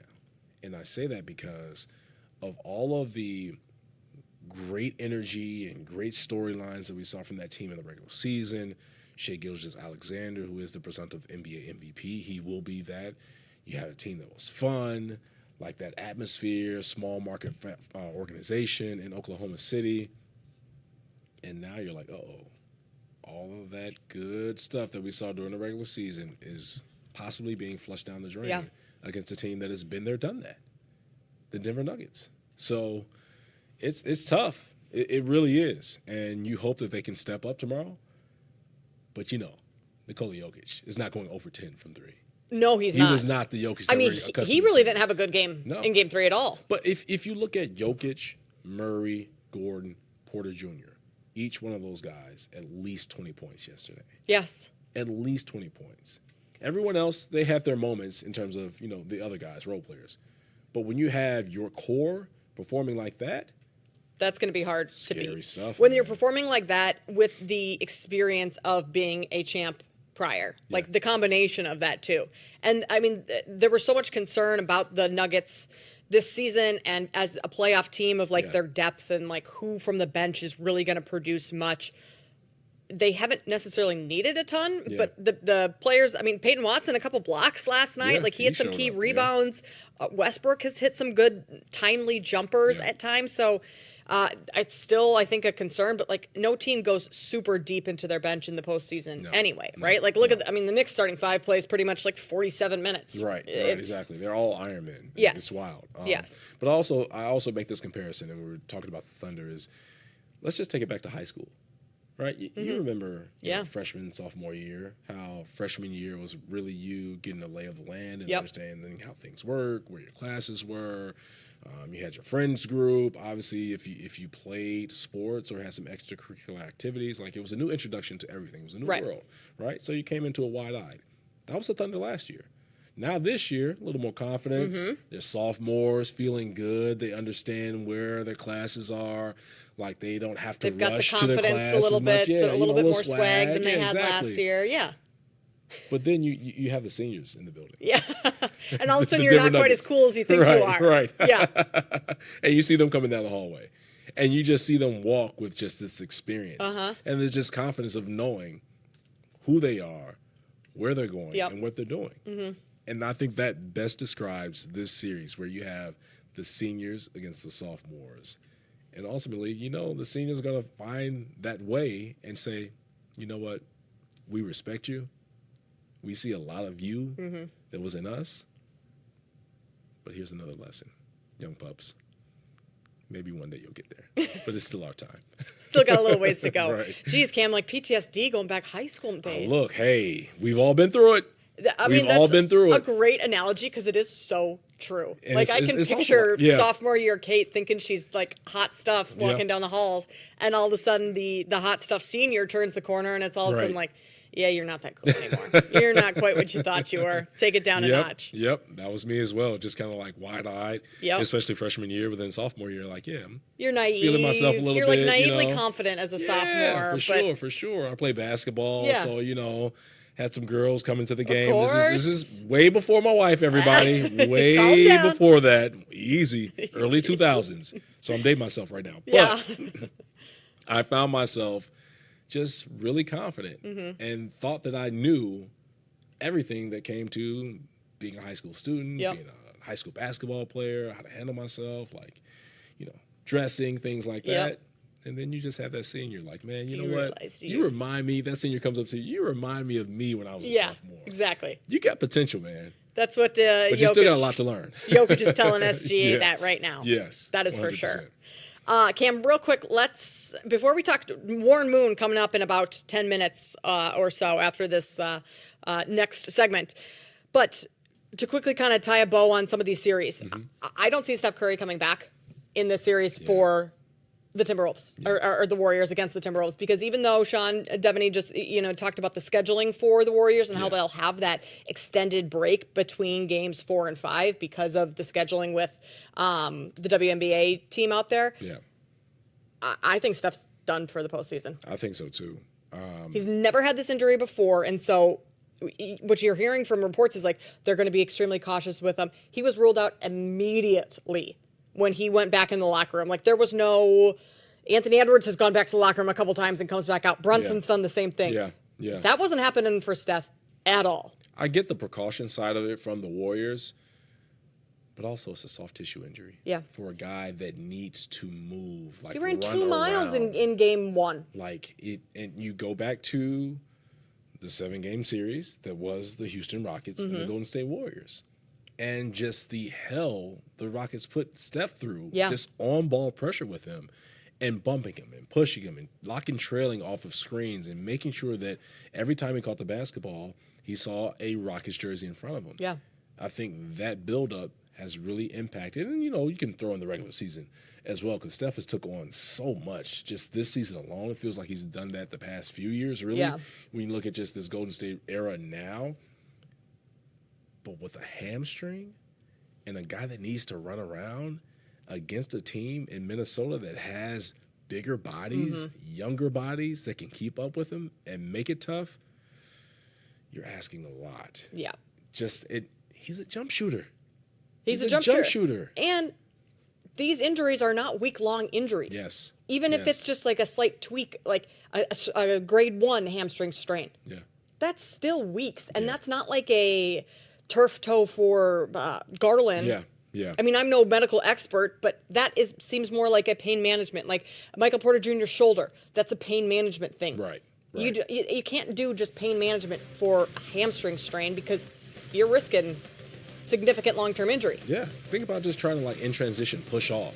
Yeah. And you feel it just like, no, I got to come out. Yeah. I've had hamstring injuries before. Like, it feels like nothing is there. That's how it feels when you try and push off. And you just know right away, like, I can't do it. It's done. Game over. I have to sit out. Yeah. Good for my Timberwolves. Yay. Maybe the series gets a little easier. Warren Moon coming up on the other side. We'll talk to the Hall of Fame about Given the Number. It's a Cam War. That's next here on The Better Angle. Coming up, more live sweats and winning bets with The Better Angle on the BetMGM network. BetMGM, the sportsbook born in Vegas.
Mini camps around the NFL are underway. It's fun to see the rookies get out there. Fun just to have football back on like an on-field type of situation versus, I mean, we did have the draft and NFL is 24/7, 365, but to have the guys back on the field, it feels good. Speaking of feeling like a freshman all over again in high school, I guess, probably feeling that way for a lot of these new players on NFL teams, these new draftees. So, but cool though too, because like getting familiar with their surroundings and really getting the coaching on the NFL level, and you realize like, oh yeah, it's a different time now. You know, for sure. Different expectations, for sure. Yes, you are all of a sudden back to not even just a freshman, maybe like a sixth grader in junior high, feeling that way.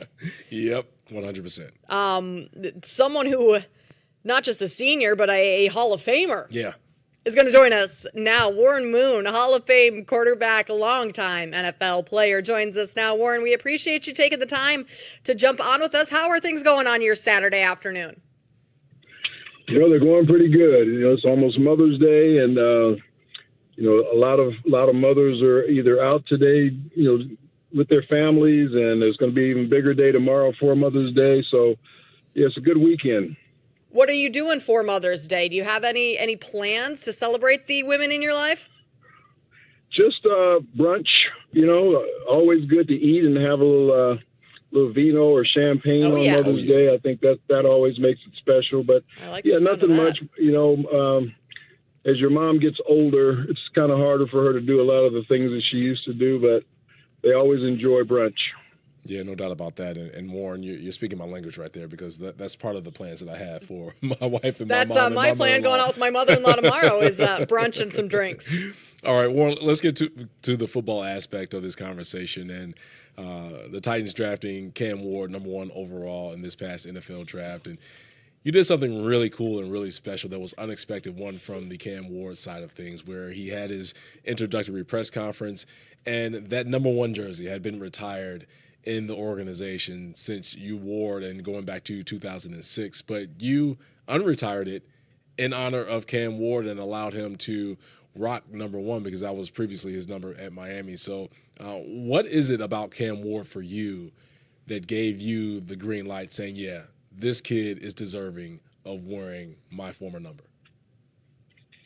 Well, there's a couple of things. You know, first of all, he's from right down the road in Houston. He's about 40 miles from Houston, where he grew up, went to high school and all that. So, of course, I played in Houston. And then a lot of our journey, even though it wasn't the exact same, it was a lot of the same obstacles and the same perseverance that he went through, that he was told that he couldn't play quarterback at a very young age. And he just kept, his dad and himself just kept going to different camps all around the state of Texas and trying to prove himself. And he didn't get any offers out of high school. And he goes to Incarnate Word and he's able to attract the attention of Washington State, and he ends up transferring there and does very well. And then he goes on to Miami, and the rest is history. So he had quite a journey as far as proving to people that he could play the position. A lot of the things that I went through, the same thing. So because of our similarity in journey, proximity to where we play our football and all those different things, and he wore the #1, that's what made it easy for me to do. And then you look at the young man himself. He's just a very grounded person, very close with his family.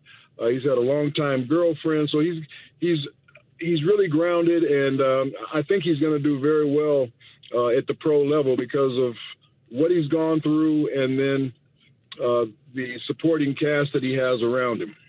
Yeah, that's it was an awesome moment to see and just very cool of you to do, because I'm sure those situations have happened before where players have wanted to wear retired numbers, and for the most part, they stay retired. Warren, do you plan to continue being a mentor of sorts to Cam Ward throughout his career? Oh yeah, I do. That was, that's all part of it. And, I told him that, I'm there for him whenever he needs me. I know he's going to have, coaching. I know he's going to have an offense that he's going to have to learn. I know he's already has a quarterback coach that he's been working with for the last few years, but he also has somebody that's played the game at a very high level. He's had somebody that's dealt with media. He's had somebody that's dealt with any of the other things that he might deal with as an African American quarterback, that he can bounce things off with me. So I'm going to be there for him, no question about it. And I think the more mentors you can have around you, the more advice you can have around you to make your infrastructure that much stronger, I think the better it makes the transition for you going from college football to the NFL. Yeah, no doubt, Warren, and be able to have you as a resource, someone that's done it at the highest level and has had so much success in a Hall of Fame career, I think will only serve as a massive benefit for Cam Ward. And he's only 22, and he said, before the draft process, he wasn't too familiar on your game. And you get that, right? I mean, just a way different era from when you played, and he's a younger guy. But he said that he started to watch film of you through the draft process just to make sure that you were legit. And he said that, he's legit. So when you hear that, does that put a smile on your face saying like, yeah, young fella, I used to be the man back in the day? It did put a smile on my face, and I don't know what he was thinking. You don't get to the Hall of Fame without being pretty good, So that should have been not even a question. But yeah, if he had to see me on tape, which most young kids today, that's what they want to do. They want to see highlights. They want to see what older players look like, and whether it was black and white film or not, all those different things. But yeah, I think I convinced him that I was a pretty good quarterback at one time, and I think because of that, I'll have his ear just a little bit closer. Yeah, that's the first lesson right there is, buddy, if I'm a Hall of Famer, I was probably pretty good. Yeah. Well, these kids today, they don't know a lot about the history of the game, and I think that's something that the NFL should do a much better job of teaching these kids or making them learn the history of the game, especially their position. So they know who the great players were that played their position and have an understanding of who those guys are. We're talking with Warren Moon, Hall of Fame quarterback, 9-time Pro Bowler. Warren, we are based, the show right now is located in terms of where we physically are in Chicago right now. And so we're pretty excited about Caleb Williams and the prospect of what he can be. What do you think of Caleb Williams and what you saw from this rookie season and the steps you're hoping he takes going into his sophomore season? Yeah, I've watched Caleb since he was at Oklahoma. So, I've watched him for a number of years now, and he's a tremendous talent. And I think he got a real good learning lesson last year as a rookie in the league, that there's a lot of things he can't get away with that he got away with in college, that the games he has to be a little bit more structured in his approach. And I think he had to learn it the hard way, where I'm sure they tried to teach it that way to him, but you're naturally going to go back to the things that made you successful. Well, now he sees some of those things aren't going to make him successful, but at times I think they will. But you just can't do it as much as you probably got away with it in college because of the quality of the player in the National Football League. So I think their new coach, Coach Johnson, will do a great job with him, making him a little bit more structured. He'll throw the ball with a little bit more timing.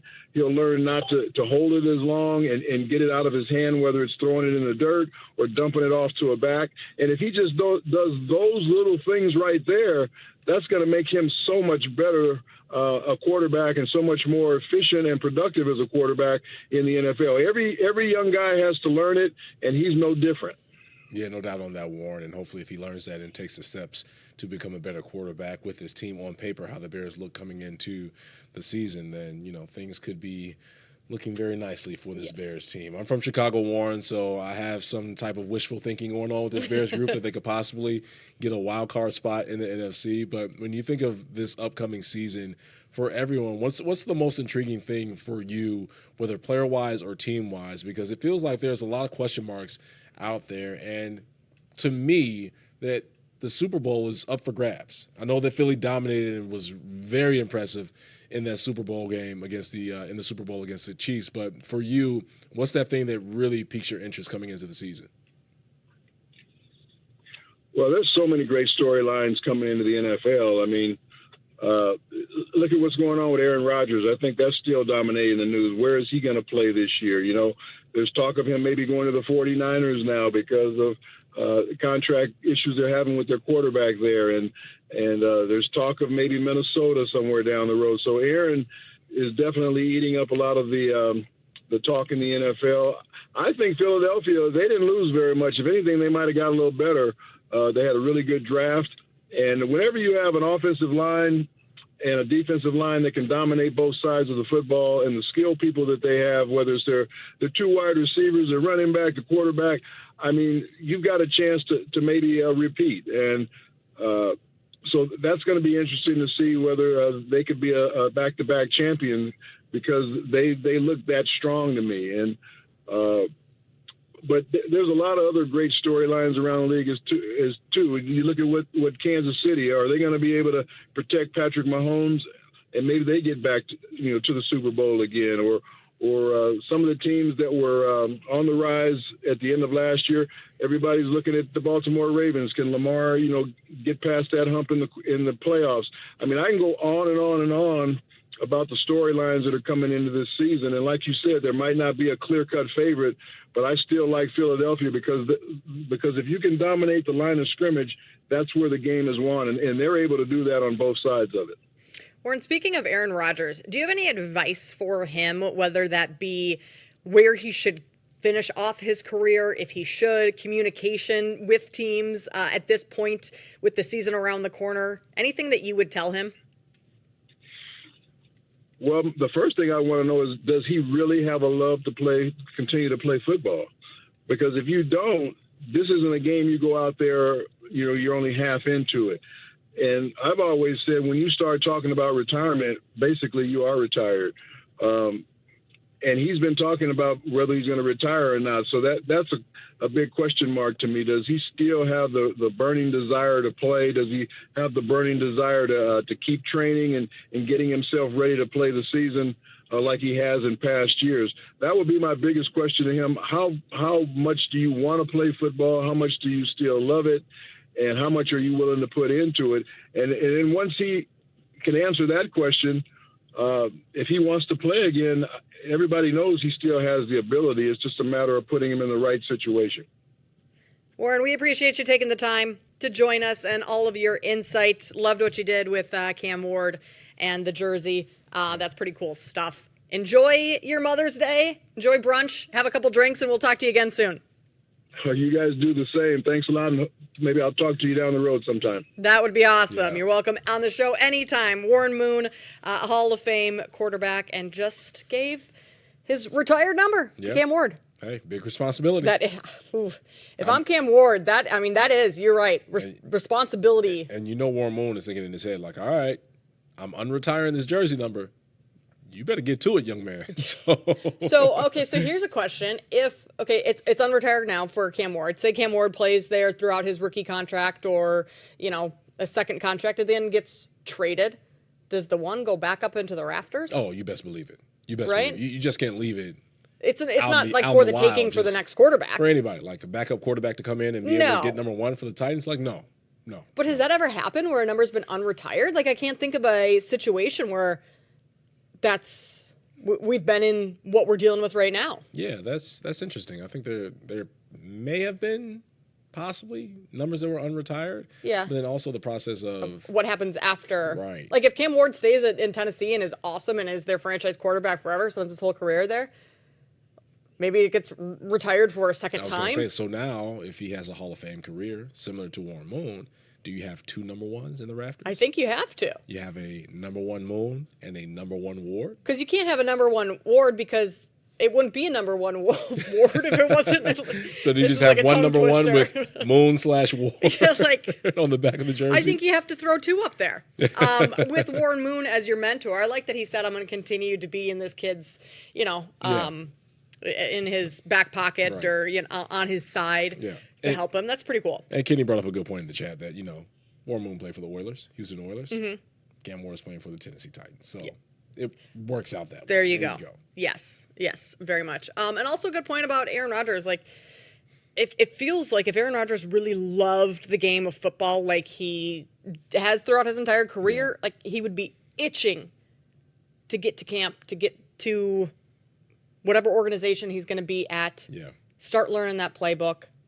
Like, why is it taking so long, buddy? I have no idea, and especially with the Pittsburgh Steelers in that organization, it feels like with the no-nonsense that they move with. Yeah. And that's always been the Steelers, especially with players that have been in that organization. Right. That have been about nonsense. And they've gotten the exit. Antonio Brown, Le'Veon Bell, recently George Pickens, who's now a Cowboy. Maybe they're giving Aaron Rodgers a little bit of leeway with it. But it's a dangerous and very slippery slope. Yes. That is for sure when Aaron Rodgers is involved with pretty much anything. Don't let him run over you. Gosh, Steelers, no, don't do it. Don't do it. I would be nervous if I was a Steelers fan. Yes, I would too. That's for sure. Mini camps going on around the NFL. We'll talk about what can be learned from those camps coming up next here on The Better Angle with Cam Smith and Kate Constable. Coming up, more live sweats and winning bets with The Better Angle on the BetMGM network. BetMGM, the sportsbook born in Vegas. Download the app today. Please gamble responsibly.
score check around Major League Baseball. Braves up 2-1 on the Pirates, bottom of the 5th. Cards 4-0 over the Nationals, bottom of the 5th as well. Top of the 5th, the A's 4-1 over the Yankees right now. Whoa, what's going on in Sacramento? I don't know. A's have been good. They've been scoring a little bit more than I think a lot of people thought they would. So should they stay in Sacramento? Yes. Or there's too much money being put into Vegas. No. If you're finally winning, if you're the A's and are finally winning games, just stay put. Don't change anything. Just continue doing what you're doing. Yeah. Brewers up 1-0 on the Rays, bottom of the 3rd. We have Phillies Guardians later this afternoon. That should be a good one. Rangers Tigers, Red Sox Royals, Cubs Mets. Cubs looking to bounce back after a loss yesterday. Dodgers Diamondbacks. That'll be a good one a little bit later on as well. White Sox Marlins. White Sox Marlins. Trying to go to 2-0 since Pope Leo. Cam, I'm going to the White Sox game tonight. Okay. I'm going straight to the game from here because it starts at 6. We get off the air, so I'm just going to grab an Uber and get down there. So I have a White Sox jersey. So is it the new City Connect jersey? It's the Southside jerseys from last year. Iconic, yes. Oh. So like that one, I feel like even though the White Sox, do I really want to go out and like be promoting that I am a White Sox fan with how the organization's right? No, not really. But the jersey's so cool. Jersey's iconic. That you had to wear it. It's an iconic jersey. I did opt to not wear it on the show. Just, I feel like I get it. You don't want that super homer feel with the Southside jersey on. You just they're just so many issues in that organ. Like I don't want to think the organization thinks everything's just okay and we're just going to continue to be fans. Yeah. Hey, look, you got to win. win. I am going to the game tonight, so I'm giving them my money in some aspect. Yeah, not the best. Hey, they had a solid win against a bad Marlins team. Mm-hmm. They took care of business. Marlins have been struggling like the White Sox have been struggling as well. But again, trying to be 2-0 since Pope Leo came into the fold into the world. But then also trying to improve when it comes to the City Connect jerseys. That, they're above 500 when wearing the City Connect jerseys. True. So, that's true. Continue wearing the City Connect jerseys. I mean, tonight you should be able to get a win over the Marlins. The Marlins aren't... You should sweep the Marlins. Let's just be real about it. You should sweep the Marlins. You're at home. The Marlins are bad. I mean, Take you're care bad, of business. but you're at home. You got smacked against the Royals. A 4-game series where you only produced 4 runs. No. Cam, let's not get crazy, okay? Hey. We just need little baby steps. We're very realistic as a White Sox fan, okay? Hey, going 2-0 I get it. is baby steps. Yes. That is realistic baby steps to win 2 games in a row. Hey, look, they got to get it done. They have to get it done. Look, 8 of their 11 wins this season, people, have come at Wright Field. So. All right, so am I bet on the White Sox tonight? Yikes. Yes. Well, they were underdogs going into yesterday's game, which was even weird. Money I forgot right to place now a bet is on that. what I'm seeing. That is a little weird. It's not like, again, the Marlins have been bad. It's not like there's a massive gap in between the talent on those two teams or the records or anything like that. I think it's a major liability for any book to put a team going against the White Sox at plus money to win the game. Well, right now it's Marlins minus 115, White Sox minus 105. So it's basically a pick 'em. Yeah, that's how it should have been yesterday. Yes. That was a weird thing about the White Sox being dogs in that one as a home team. Yeah. Like, what? Do I need to get what is it this year? The birthday cake shake? Because last year it was the campfire shake. Remember, Randy loved it, and I thought it was like subpar. I missed out on it. It was good. Is it still available at Wright I don't Field? know. I know they have a It new is still one available. this year. Okay, So the thank you, chocolate Jenna. one still is, Jenna? I believe both are still available now. And I thought I saw yesterday that the White Sox are now doing a shake for the Pope. Again, Pope shake. I could be wrong, but I thought I saw something. I'm trying to see if I can pull it up right now about.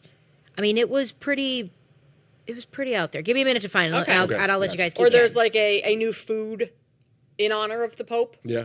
at guaranteed rate, something like that. We'll Hey, see. I do the Chicago Lead. Uh-huh. over at Oh, yeah, you guys have CHSN. been there a couple We've times. been over there. Was there actually yesterday? Yeah? We unveiled the City Connect Pope Leo jersey.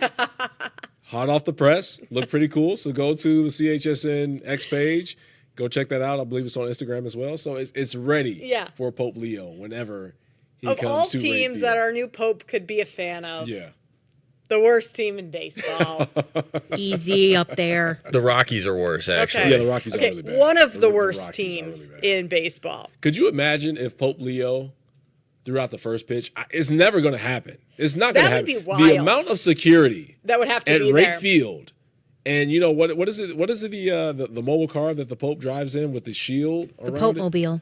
What is it, Jenna? I'm calling it the Pope Mobile, The but Pope-mobile. the new Pope Mobile, though, let's be real, is the red line. That would be amazing. He would have to have some sort of glass protection around the mound Oh. and over the top of him just to throw out the first pitch. Cam, do you remember, was it last year, 2 years ago, there was a gun that allegedly went off at yeah. guaranteed rate? Yeah. Yeah, they would have to amp up the security more so than they would if there wasn't a gun that had gone off. Right. Again, it's never going to happen, people. No, it It's- won't. It's, It won't. It's not happening. It won't. Like, the Pope is not throwing out the first pitch. No. It's not happening. But pretty cool that the Pope comes from our city, Yeah. from the White Sox. And also just the reaction of his brother. Yeah. When, the rumor was out that the Pope was a Cubs fan. Mhm. Everyone And- wanting to claim him. Yeah, and I saw the one interview where the reaction for his brother was just like, ew. He didn't say this, but it was just his body language and his face was just like, No. No. He's always been a Sox fan. Yeah, we do not talk about the Cubs in this family. This is basically what that was saying. And he said that their mother is a Cubs fan. Oh, interesting how that And works. that side of the family are Cubs fans. Okay. Because they're on the north side. But Pope Leo, his brother, I believe he was saying his father as well. Everyone that's south side, south suburbs. Yep. White Sox fans. Okay. All right, good to know. Good to know. Boston up 89-63 on the Knicks right now. Another three just poured in from Pritchard. 2:30 left in the third quarter of that game. So 29-point lead. I wanted to say that it feels like, the Celtics have this one handled, but you can't really say that based on the 20-point leads they blew in game 1 and 2. So we'll keep an eye on this one and keep you posted as the fourth quarter gets underway. I said to Kate that the pressure was on the Knicks entering games 3 and 4. Yep. Immense pressure. Not For as much sure. pressure as the OKC Thunder. But No, that one, heavy that's pressure. a lot. Yeah, Yeah. Even being back at home, the pressure was on them for sure. Karl Anthony Towns, 9 rebounds right now. I need 2 more Come on, to cash Cat. my bet. Cat, let's go. Be a lion version of a cat. Be a lion Not version a of the kitty family. cat. Right, We no, want the don't- big don't need the cats. cat. Yeah. Cam, mini camps underway across the NFL. Bears mini camp, Colson Loveland, one of the big names that people are watching. He's dealing with that shoulder injury from last year that he's not playing right now or not practicing not fully. participating. Yeah. But will be, obviously, is with the team, learning the playbook, all of that kind of stuff. Like, for a lot of players coming into the league, there's got to be plenty of injuries around those players, but like really just getting ingrained in what's going on at the NFL level, how to approach these days, how to approach something like your first mini camp, getting to know the playbook. Like, that's the most important thing, I think, if you're a Bears fan, that you want to see over these next 2-3 days of this. Yeah, I mean, they're getting fed a lot of information in new language, when it comes to the playbook and, how to line up the right way, how to just prep and execute like a pro. Right. And so it's going back to freshman year. That's Freshman the all theme over of the again, show right? here. I think it's High the school. theme this Saturday, right, Yeah. for sure. But they've prepared themselves physically to perform at the combine. A lot of these guys are not in football shape because guys have been training for their 40 times or a certain amount of reps Cut a on little the weight to bench get a little or- quicker, exactly. more explosive. Exactly. So now you're seeing some guys that are out of shape, and it's expected, but, for other guys that are completely out of shape, now you're like, it's a red flag because you have to be in some type of shape going into camp. But with Colson Loveland, the great thing that he said, and this is the sound that I heard yesterday from him coming from Bears rookie minicamp, is that he's going to pour himself into the playbook because physically he can't be out there, and so he's missing out. It's kind of like, you get in trouble at school, everybody goes out for recess, you're the kid that stays back in the class, you hear the kids out there in the courtyard playing, you maybe look out the window and see them having a great time, and you're just stuck. You're like, dang. It's like, man, I wish I could be out there. That was me once. I got detention. I had to wash windows during the just once? Because that was me dozens of times. Yeah, more than once. Maybe more than once. I was out there washing the windows while the kids were on the playground. Washing the windows? Yeah, that's what they made us do. You should have got paid for that. Right? Washing windows In as high a school. punishment. In high school. That's wild. Yeah. And the shouldn't windows pay for didn't that. even need to be washed. they're just like go. It was like the windows of the doors coming in at the main entrance. Like we'd have to go stand there and they'd give you a little rag and a spray bottle and you'd go wash the windows. So basically, be a janitor. Exactly. Custodian for. I one time took the spray bottle, put it in my locker, then went out to lunch. Came back, got the spray bottle, washed a window or two, brought it to the detention office, and that was. Wow. I was a little rebel back in the day, Cam. Look at that. Rebel Kate. That's what I'm calling you now from now on. Rebel Kate. Yeah, when my future children get detention and are doing that, I'll know all the tricks that come with. I was going to say, right, exactly. And you can't be as stern. Now you're not pulling a fast one back past me. Right, because once they hear about mom putting the spray bottle in the locker and going out to lunch, maybe coming back and spraying a couple of windows and saying, hey, I did it. I did my time. Yeah, not the best lesson, children out there. But yeah, with do your detention. With rookie minicamp, it's a lot of newness for these guys, and just the whole thing is just prep and understanding how to be a pro. Right. And that's the great thing about it. Just these guys being coached up by their respective coaches, staffs, and their teams, and just really listening and getting that ear. And again, you want to make sure that physically, mentally, you're prepared for when training camp begins, so that for these veteran guys that are coming in, the seniors who have been there, done that they don't have that freshman holding things up and being yelled at, because now you're not the star anymore. Right. If you're holding things up, what's going to happen? Hey, get out. Whoever's the backup, get in, let's go. And go work on whatever you spent or should have spent the past few months prepping for. Go do that, because you can't hold us up. And I think that's the theme for a lot of these teams, especially for new head coaches like Ben Johnson with the Bears, where you have to make sure that things are run like a well-oiled machine. And you're working the kinks out right now for these rookies. You're going to work the kinks out a little bit more when you get the veterans back and you officially start training camp. But you have to really hit the ground running with this group, because there's so much expectation for this Bears team again. Mm-hmm. But when you look at everything on paper, coaching staff-wise, player-wise, they should make an impact this year. Now, does that result in this team competing for the North, or at least finishing top 2? Maybe getting a wild card spot. Maybe getting a wild card, how I feel they could finish when it comes to the regular season. Yeah. But it has to be we're ready, we have our identity, this is how we're going to play football, let's go after it. Well, I mean, if we use the case of the Bears in particular, like, it almost is not just for the rookies, but like even when the second year, third year players have been on the team for a while come in, it is almost like their own mini rookie camp when they first step on the field for OTAs and things like that, because of a new coaching staff. Right. And players were not held accountable last year. There was not a structure in place last year that was a well-oiled machine. And so Ben Johnson having to basically rebuild this organization in those ways of structure and discipline and things like that. Like, the rookies are going to learn that early on, but that's also going to be a lesson that DJ Moore is going to have to learn. And that's not to say DJ Moore wasn't disciplined or anything, but just the structure of under Eberflus last year, under an interim head coach. Like, it's just very different. That everyone, it's going to kind of be like a fresh start for everyone on the Bears this season. And pressing the hard reset on yes, everything. Very much like so. Everything that you learned before, Forget it. way you prepped, right, exactly, the way you worked, no, that we're not doing that. Mm-mm. Because we know what the results of that was. So flush that out of your memory. Yeah. This is how we're going to do things. And we'll see if it comes true for the Bears. That's the thing. Time will tell. Time will tell. They won another offseason, Kate. They did win another offseason. Back-to-back years. We need them to win the regular season. Yes. That's what we need. One other note, Cam, Jackson Dart, Giants first-round pick. They traded back up into the first round to take Jackson Dart as quarterback. It's kind of interesting. He, had his first press conference of rookie minicamp on Friday, and he started it by asking all the reporters to introduce themselves. He wants to get to know who's going to be covering him, who's going to be writing about him this year. Okay. I haven't seen that from a rookie. I don't know if ever. Flipped it on him. He instead of the pressure being on me as a rookie quarterback, standing up to the New York media, hey, you know what?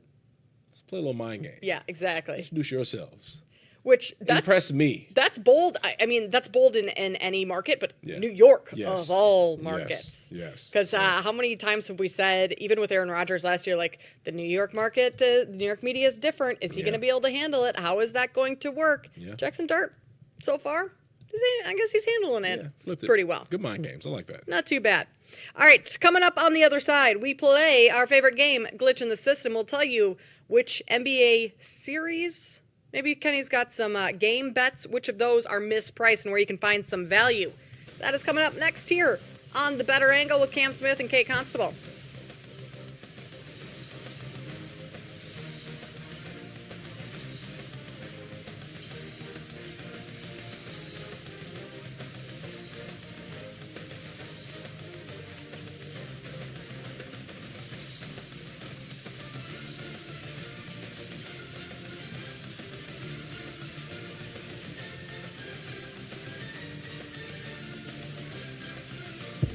Coming up, more live sweats and winning bets with a better angle on the BetMGM network. BetMGM, the sportsbook born in Vegas. Download the app today. Please gamble responsibly.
What is going on right Okay. now? What's going on right now, Skims?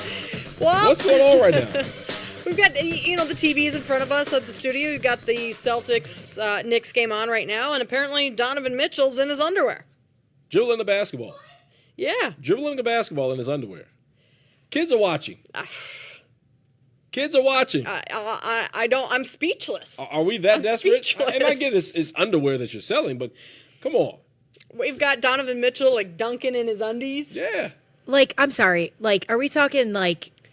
I can't see his anything. Boxer briefs, his Skims. He's literally in Skims right now. This has got to be an ad that Kim did, right? There's no way it's not. Oh, well, it's a Skims. It's Kim Kardashian, her Skims. It's her ad because Skims is the official underwear of the NBA.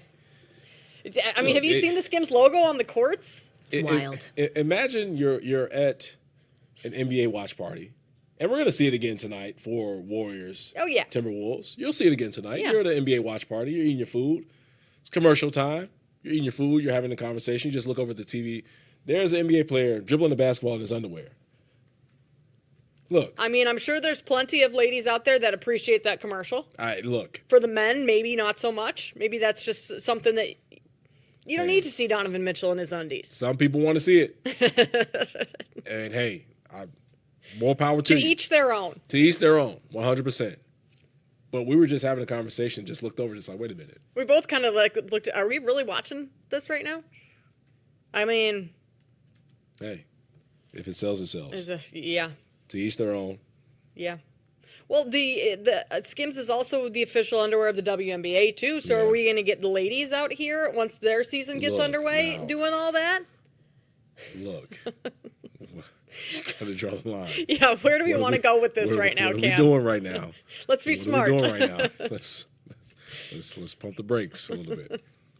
I love Jenna's reaction though. Yeah, right. Jenna's reaction was great. Tell me more. Like what? Tell me more. Well, Where again, is Donovan Mitchell? I am curious, and I have eyes, but my eyes can't see anything right now because of where I'm sitting, and I'm on X, Twitter, but there's nothing available. Like it's there, but it's not there. I know, but it's. Maybe I don't have words. Once the commercial runs a couple more times. That's the first time I've seen it. I was going to say, maybe we haven't seen this before because obviously the playoffs have been going on. So it feels like it's aired. Okay, wait, so it's a commercial. It's not during the game. He's not on the court warming up in his underwear. No, That's how I interpret that, guys. I'm sorry. That's why I was like, what in God's... How is this not blowing up? It's a commercial for Skims underwear. That makes sense then. Yes. I'm thinking this man is doing warm-ups in his chones right now on the court. That's like lingerie football league. That's what I thought. Energy, right? Do you understand my confusion now? This isn't the NBA playoffs. This is the underwear league. That would have been quite interesting. Maybe we'll see. Maybe he comes out tomorrow, warms up for Game 4 in his undies. We'll see. Yeah, for Jenna specifically. Guys, I was so confused back here, and let's be real. It's fine. It's nice. It's, there's the Sports Illustrated swimsuit covers. It's fine. It's fine. Hey, to each their own. Yeah. To each their own. Everybody's got their own thing. Hey, Donovan Mitchell has been, exactly. Get your money however you want. But Donovan Mitchell's been phenomenal in these playoffs. He can rock his Skims and be confident, I'm sure. Hey, why not? Why not? Kenny, let's switch gears here. Please. On the better angle. And play our little game that we play each and every week called The Glitch in the System. Is Vegas right? I'm right. Or did we find a glitch in the system? Glitch in the system. Now, on the better angle. Yeah, baby, it's on! Yeah, guys, we've had some good glitches to look at in the recent weeks. I think that this week might be the most interesting week. I'm going to throw a lot of things at you because we have a few series here with Cavs, Pacers, and Nuggets, Thunder, where the lower seed is up in the series, 2-1. We're heading to a Game 4 now where I feel like the winner of Game 4 is going to ultimately win the series. Ooh. So if you're looking at Cleveland and the Thunder, you're looking at, if they win tomorrow and it's tied 2-2, a best of 3 with home court, I think Cavs and the Thunder win in that scenario. On the flip side, if the Nuggets or the Pacers win tomorrow, they're up 3-1, commanding lead. We know 3-1 leads. You don't have LeBron James, hard to come back from. So let's start with the Cavs-Pacers. Right now, you can get the Pacers plus 130 to win the series, but in my opinion, even better, if you do like the Pacers, bet them at plus 170 tomorrow at a better number to take a 3-1 lead. And, if they lose tomorrow, they could still win the series, but then you could just buy more then, right? Because it's going to be a much better price. So if you like the Pacers, the glitch here is plus 170 to win tomorrow. Or if you're on the Cavs, take them plus 290 to win in 6 or plus 175 to win in 7. I'm interested to hear who you guys like in the series and what bet you like the most regarding either the Cavs or the Pacers. Yikes, that was a lot. It was. He prefaced it. He did. He said, I'm going to throw a lot at you guys. Well, because just to add to that, Cavs minus 155 right now to win the series, but they're plus 290 to win in 6 and plus 175 to win in 7. So much better prices, and they can only obviously win in 6 or 7 now that they've already lost 2 to Indiana. I'll say this. With how Cleveland played yesterday, Garland back, Mobley back, DeAndre Hunter back. We talked about Donovan Mitchell. Oh, yeah. Hooping. He's been balling. I'll take the Cavs in 6. Give me plus 290. Wow. That they win 4 straight. I really feel that strongly about it because what we saw from Indiana, and we spoke with Sean Devaney of Heavy.com, NBA insider there. Indiana got dominated on the glass. And also, they did a hell of a job on the offensive rebounds. They had 18 offensive rebounds last night. Donovan Mitchell had 5 himself. So if you can't find out an answer for that, you're cooked. Right. Cleveland is a team, when healthy, and fairly healthy, right? But when they have their pieces back, especially 2 All-Stars and one guy that's a Defensive Player of the Year in Evan Mobley, you have to figure out how you're going to try and beat them because Tyrese Halliburton looked like the Tyrese Halliburton from the earlier part of the regular season where he was non-existent. He looked really, really bad. Just not aggressive, not taking shots, didn't even speak to the media post-game. You have to really look at this Cavs team and say they have everything that they need to win 4 straight games to finish this thing off in 6. And at plus 290, that's a massive glitch in the system. Sound the horn for me on the Cavs. Sound it. I can't disagree with you at all, Cam, because even these first 2 games of the series, the Cavs should have won at least one of those games. Yeah. Right? Yeah. I mean, you're blowing leads similar to the Celtics. So I still think the Cavs could win this series. And yes, you can get them at plus money for 6 or 7 games. I don't think that's out of the question at all. I would take, what did we say? Thunder and Nuggets. What was the other scenario, Kenny? Well, I was going to give you guys the other numbers for the other series, but were you saying for Cavs and Pacers specifically? Or are you ready to dive into Nuggets? I would just say if you like the. What was the one you said earlier in our chat that we were talking about where it was we were talking Cavs Pacers. So yeah, so on the Pacers side of things, I kind of lean the Pacers. I have a feeling the Pacers win tomorrow. Instead of betting them to win the series, just bet them tomorrow. Get your money tomorrow night after if they win at plus 170 rather than plus 130 to win the series. Okay, thank you. That's the one that I was gonna say is. Okay. I don't necessarily think the Pacers are going to win this series, but for anyone out there listening who is on the Pacers side and does have confidence in that, looking at the numbers, take the Pacers to win tomorrow at plus 170 versus the series at plus 130, because if they win tomorrow, the series is likely over. I mean, 3-1, and I'm looking at BetMGM right now, and Kenny, to add to the glitches that you have, and we talked about Cleveland winning in 6 or 7, plus 290 to win in 6, plus 175 to win in 7. If you take Pacers to win in 6, plus 400.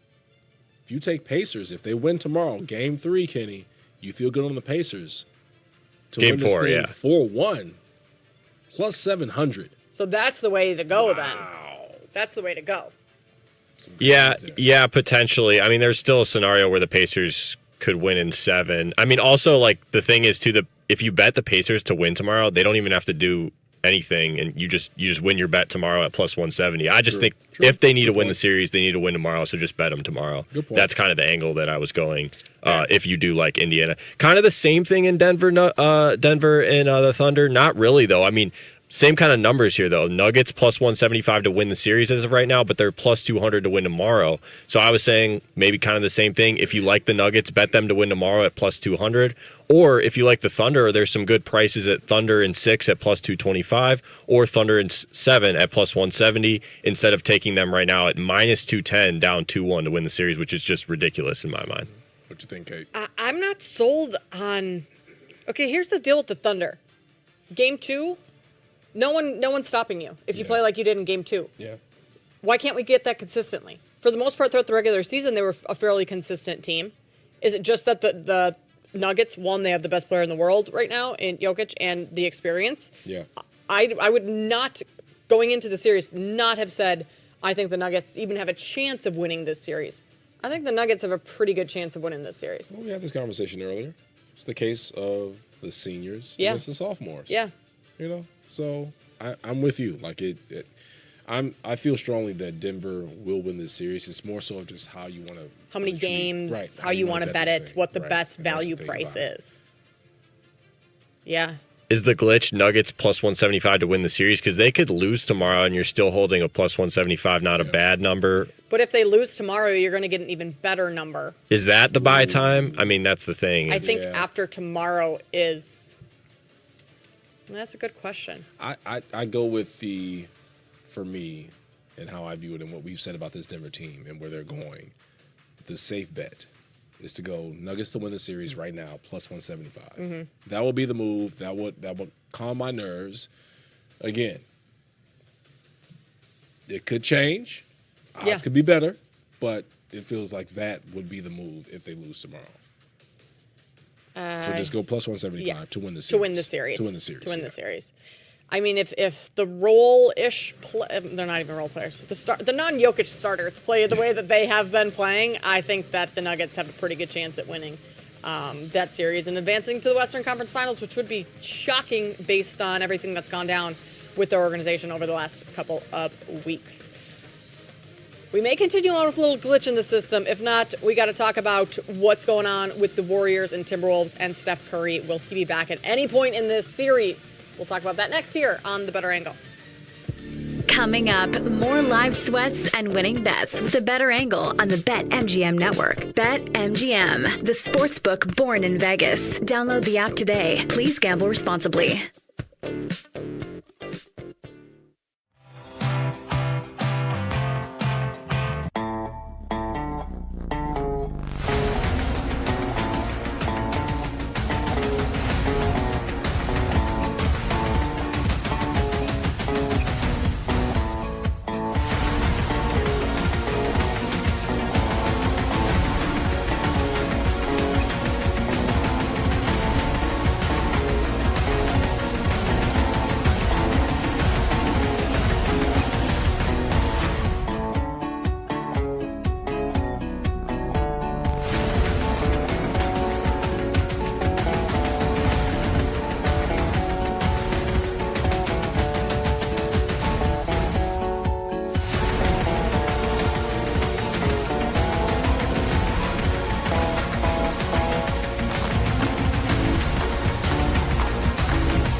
I think it's safe to say Game 4, Celtics-Knicks is a wrap. 2:44 left, 20-point game. I think it's safe. Oh, it's been safe since midway through the second quarter. Yeah, yeah, yeah. Even though Brunson has 27, but it's a very quiet 27. Just that is a because of quiet the dominance 27 of the Boston Celtics, and this is something I mentioned before the game. The pressure is on the Knicks back at home. Games 3 and 4. You're up 2-0. You've shocked the NBA world. Yep. Because it's been the most surprising 2-0 lead that you've seen of the second round. And you're like, wait a minute. Are the Knicks getting ready to sweep the reigning NBA champions? Let me tune into this. Let me see if Boston is going to fold. Yeah, no, Boston's not folded. Champ is here. I mean, Missoula still has his starters in. Yeah. Well, we said that they were going to play to the final few seconds. Yeah. So now it looks like he's going to empty his bench and get Horford out and. Which he should at that point. That's a smart decision. Right. Now you've got the game handled. Don't pull a Tibbs. No. Don't pull a Tibbs. We don't need to do that. I'm glad Tibbs has Brunson out of the game right now. And people in Chicago know what I mean about that. Yeah. Yes. Don't pull a Tibbs. Yes. Okay. So. Celtics will probably be a favor in Game 4 as well. They were 5.5 point favorites today. I would imagine they're also going to be favored again. Actually, that line is already up right now. 5.5 points on Monday are favored. All right. We taking 5.5? I'm taking 5.5. I am too. Yeah, I'm taking even the series. Go back to Boston. Because that's where it gets spicy. Yeah, that's where it gets very spicy. Basically like 0-0 now, going back to Boston. Yeah. And Boston reclaims home court then? Yeah. That's Celtics fans, that's where you want to be. I've got a question for you guys. If the Knicks were to win on Monday, would you guys buy Celtics to win the series at that point? Yes. Okay. Because you'd probably get a decent price then, too. Yeah. You'd probably be getting plus money. No doubt. Certainly would be getting plus money. No doubt. To come back 3-1, my guess is that they'd be like plus 300. I was going to say about 250. Yeah. I mean, but look at the setup for Boston, though. If they lose on Monday and you're down 3-1, you're going back home for Game 5. Mm-hmm. You win Game 5. That momentum carries you into Game 6. And you're back home again for Game 7. Like that, for me, thinking about taking Boston if they lose Game 4 on Monday and they're down 3-1, I'd still put money down on the Celtics. On Boston. Yes. Because they get 2 of the next three games at home. Yeah. In front of their home crowd. Yeah. No doubt. Yeah. No doubt. I would still take the Celtics too. But I just don't believe it's going to happen because series gets even on Monday with Boston winning again. So, oh, yes. Yes, yeah. I think so too. Let's go over to Wolves and Warriors. This is it stinks. It stinks that Steph Curry is not playing. Yeah. It stinks that the hamstring injury, he's going to be out. What they've said is at least a week. You and I both think he's done for the playoffs, or at least this series with Minnesota. I don't think an extra 3 days of rest, if he has a fairly significant hamstring strain, is going to be enough to bring him back with how much he is moving throughout that game. I mean, he ran 2 miles in I think it was game 1. It's typical of what he does on the floor on any given night. Anthony Edwards was not great in game 2. Wolves still won. Edwards has struggled scoring. He's struggled finishing around the rim. Do we get an Anthony Edwards big-time performance tonight, kind of like, Tatum bouncing back and finally hitting a bunch of threes in today's game for the Celtics? Yeah, I agree. I think so. I think it happens with Ant-Man back at home and feeding off that home crowd energy. No, they're in Golden State. In Golden State. Sorry about that. But maybe feeding off the energy and the booze of the Golden State crowd. Like, he loves playing the villain role. Yes, he does. This is one thing that we saw in Denver last year with them. Game 7 against the Nuggets. And he flat out shined. So I think Ant has a big game. I think 25-point type game. So I'll probably take the over on his points prop. So I got to go double check that and see what that is for Ant. But yes, I ride with Ant. I ride with the Timberwolves. 26.5 for Ant. Yeah, I take the over on that. I take the over on that with Ant. The Golden State Warriors are in a dangerous situation. Steph Curry called the injury a gut punch. Mm-hmm. And he's not going to rush back because you have to be very careful with this thing. And these are Steph Curry's words, not my words. So you're hearing it from the greatest shooter of all time.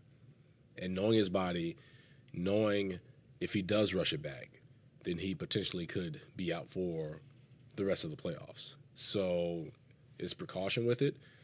I think if you're Golden State, you, in Steve Kerr's mind, just go all in to try and win this game. Because at worst case scenario, well, not worst case scenario, but scenario that you create is that you leave home and the series is tied 2-2. You go back to game 5. Steph misses games 3 and 4, and you hope that he can return game 5. Yep. And return back to form to where you can try and steal a win and then go back home to try and finish things off. I think the Warriors would be extremely pleased if they were able to get a split over these next 2 games. Yes. In Golden State. Yes. Like, that would be best case scenario for them. It's just, do they have enough? Is Jimmy Butler going to be enough at this point in his career? We saw it just 2 years ago. He basically took the Heat to the finals by himself. Like, it's still playoff Jimmy. Draymond Green, he's hit some big shots. Yeah. Past this last game, hit a couple big threes. They need him on the floor. He's one more tech away from getting suspended for a game. They need him the emotions to be kept in check. Just be an adult. Just be an adult. Just calm your nerves.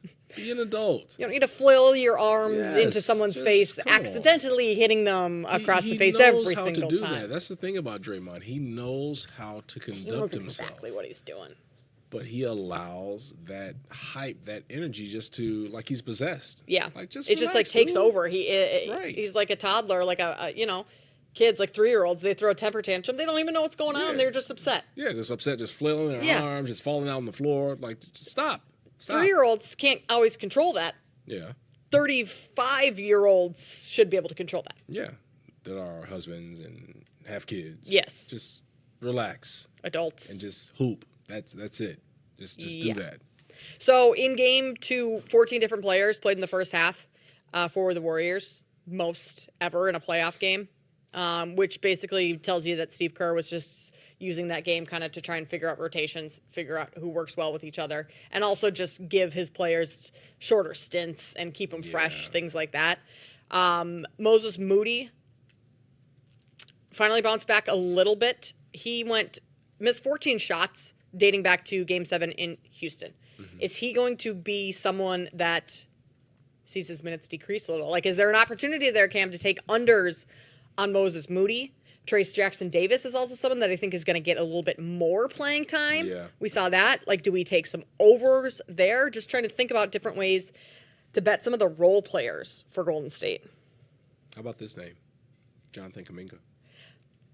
18 in Game 2. And Yep. you talk about just role players getting out there, getting minutes. They need him. Like, they need his scoring. Whatever the issue is with Kuminga and the organization and Steve Kerr. Can we get to the bottom of that? Please. And maybe we find out when the season is over. Because I can't see Jonathan Kuminga being with the Golden State Warriors going into next season. Oh, That feels like that has been over It feels like both parties, it would be in their best interest to move on. Yeah, agree. But I do think that Jonathan Kuminga could be someone tonight. He's going to get the minutes more so. Like, they need him. They need his scoring. Yeah, no doubt about that. I think when you look at him, 15 or more points, minus 110, but if you raise it up to 20 or more points, it's at plus 333. He had 18 in Game 2. You're back home. Steph is out. Mm-hmm. You're going to have more minutes. You take advantage of that.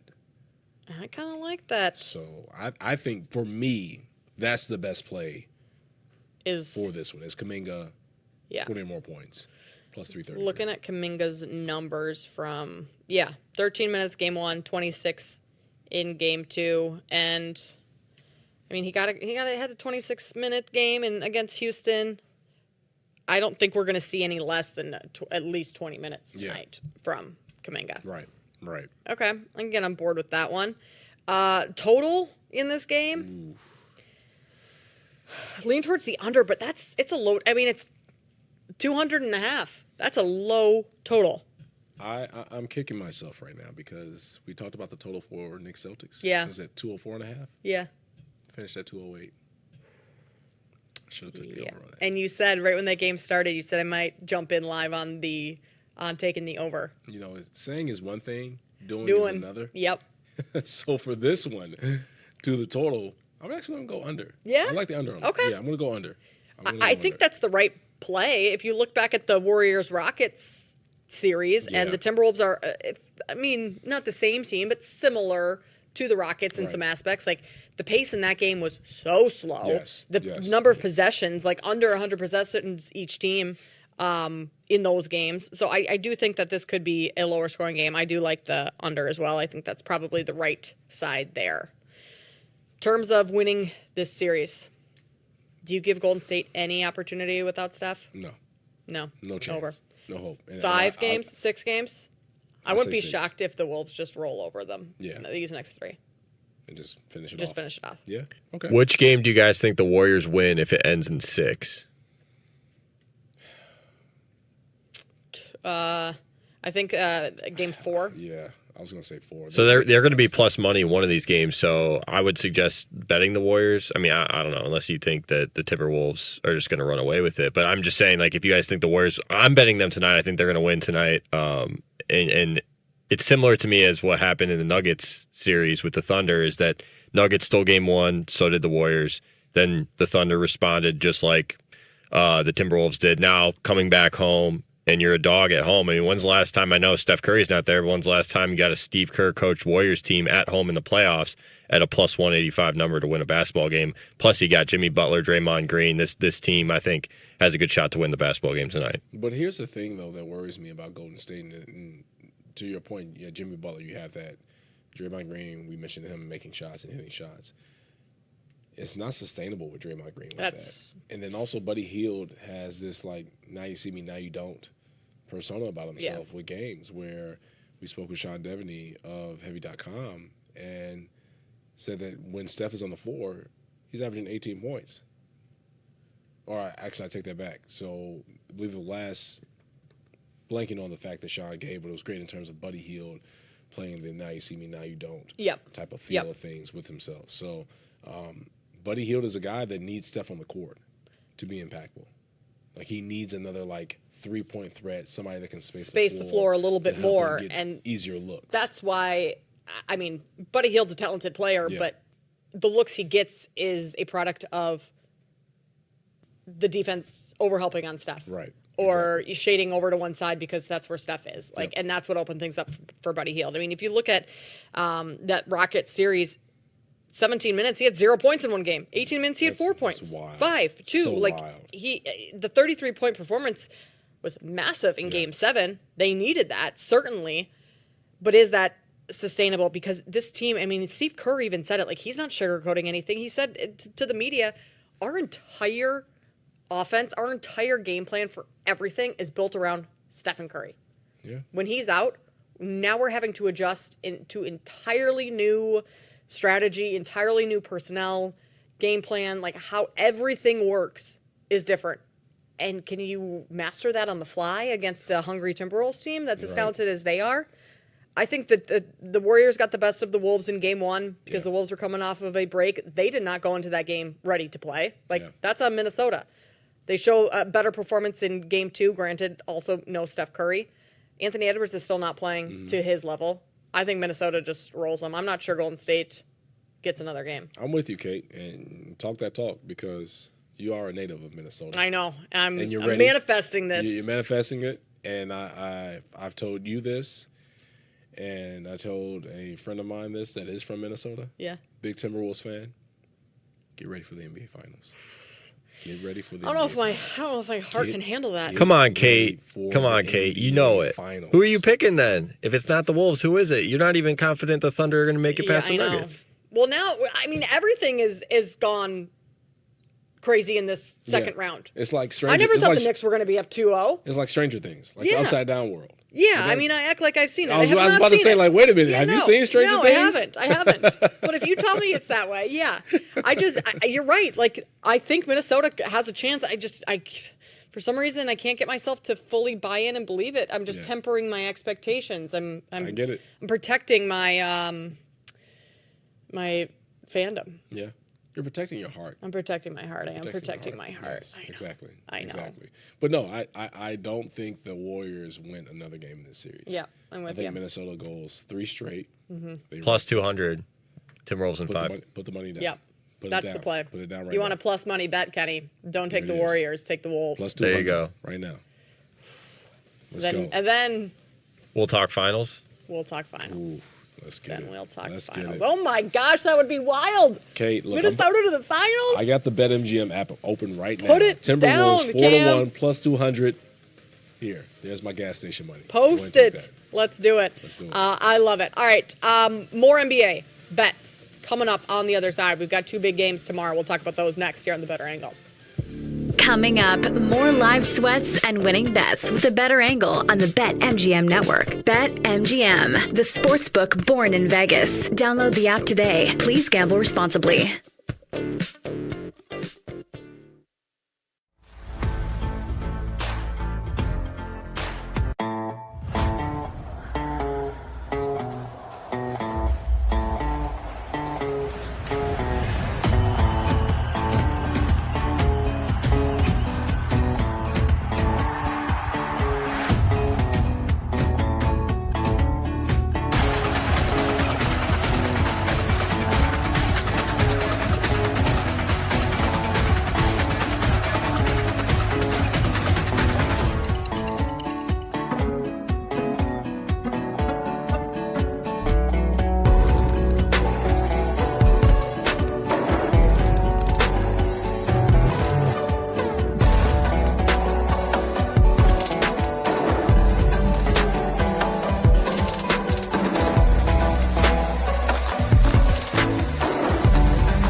Quick score check around MLB. Braves Pirates. Braves up 2-1, bottom of the 8th. Cardinals up 4-2 over the Nationals. That's in the top of the 9th.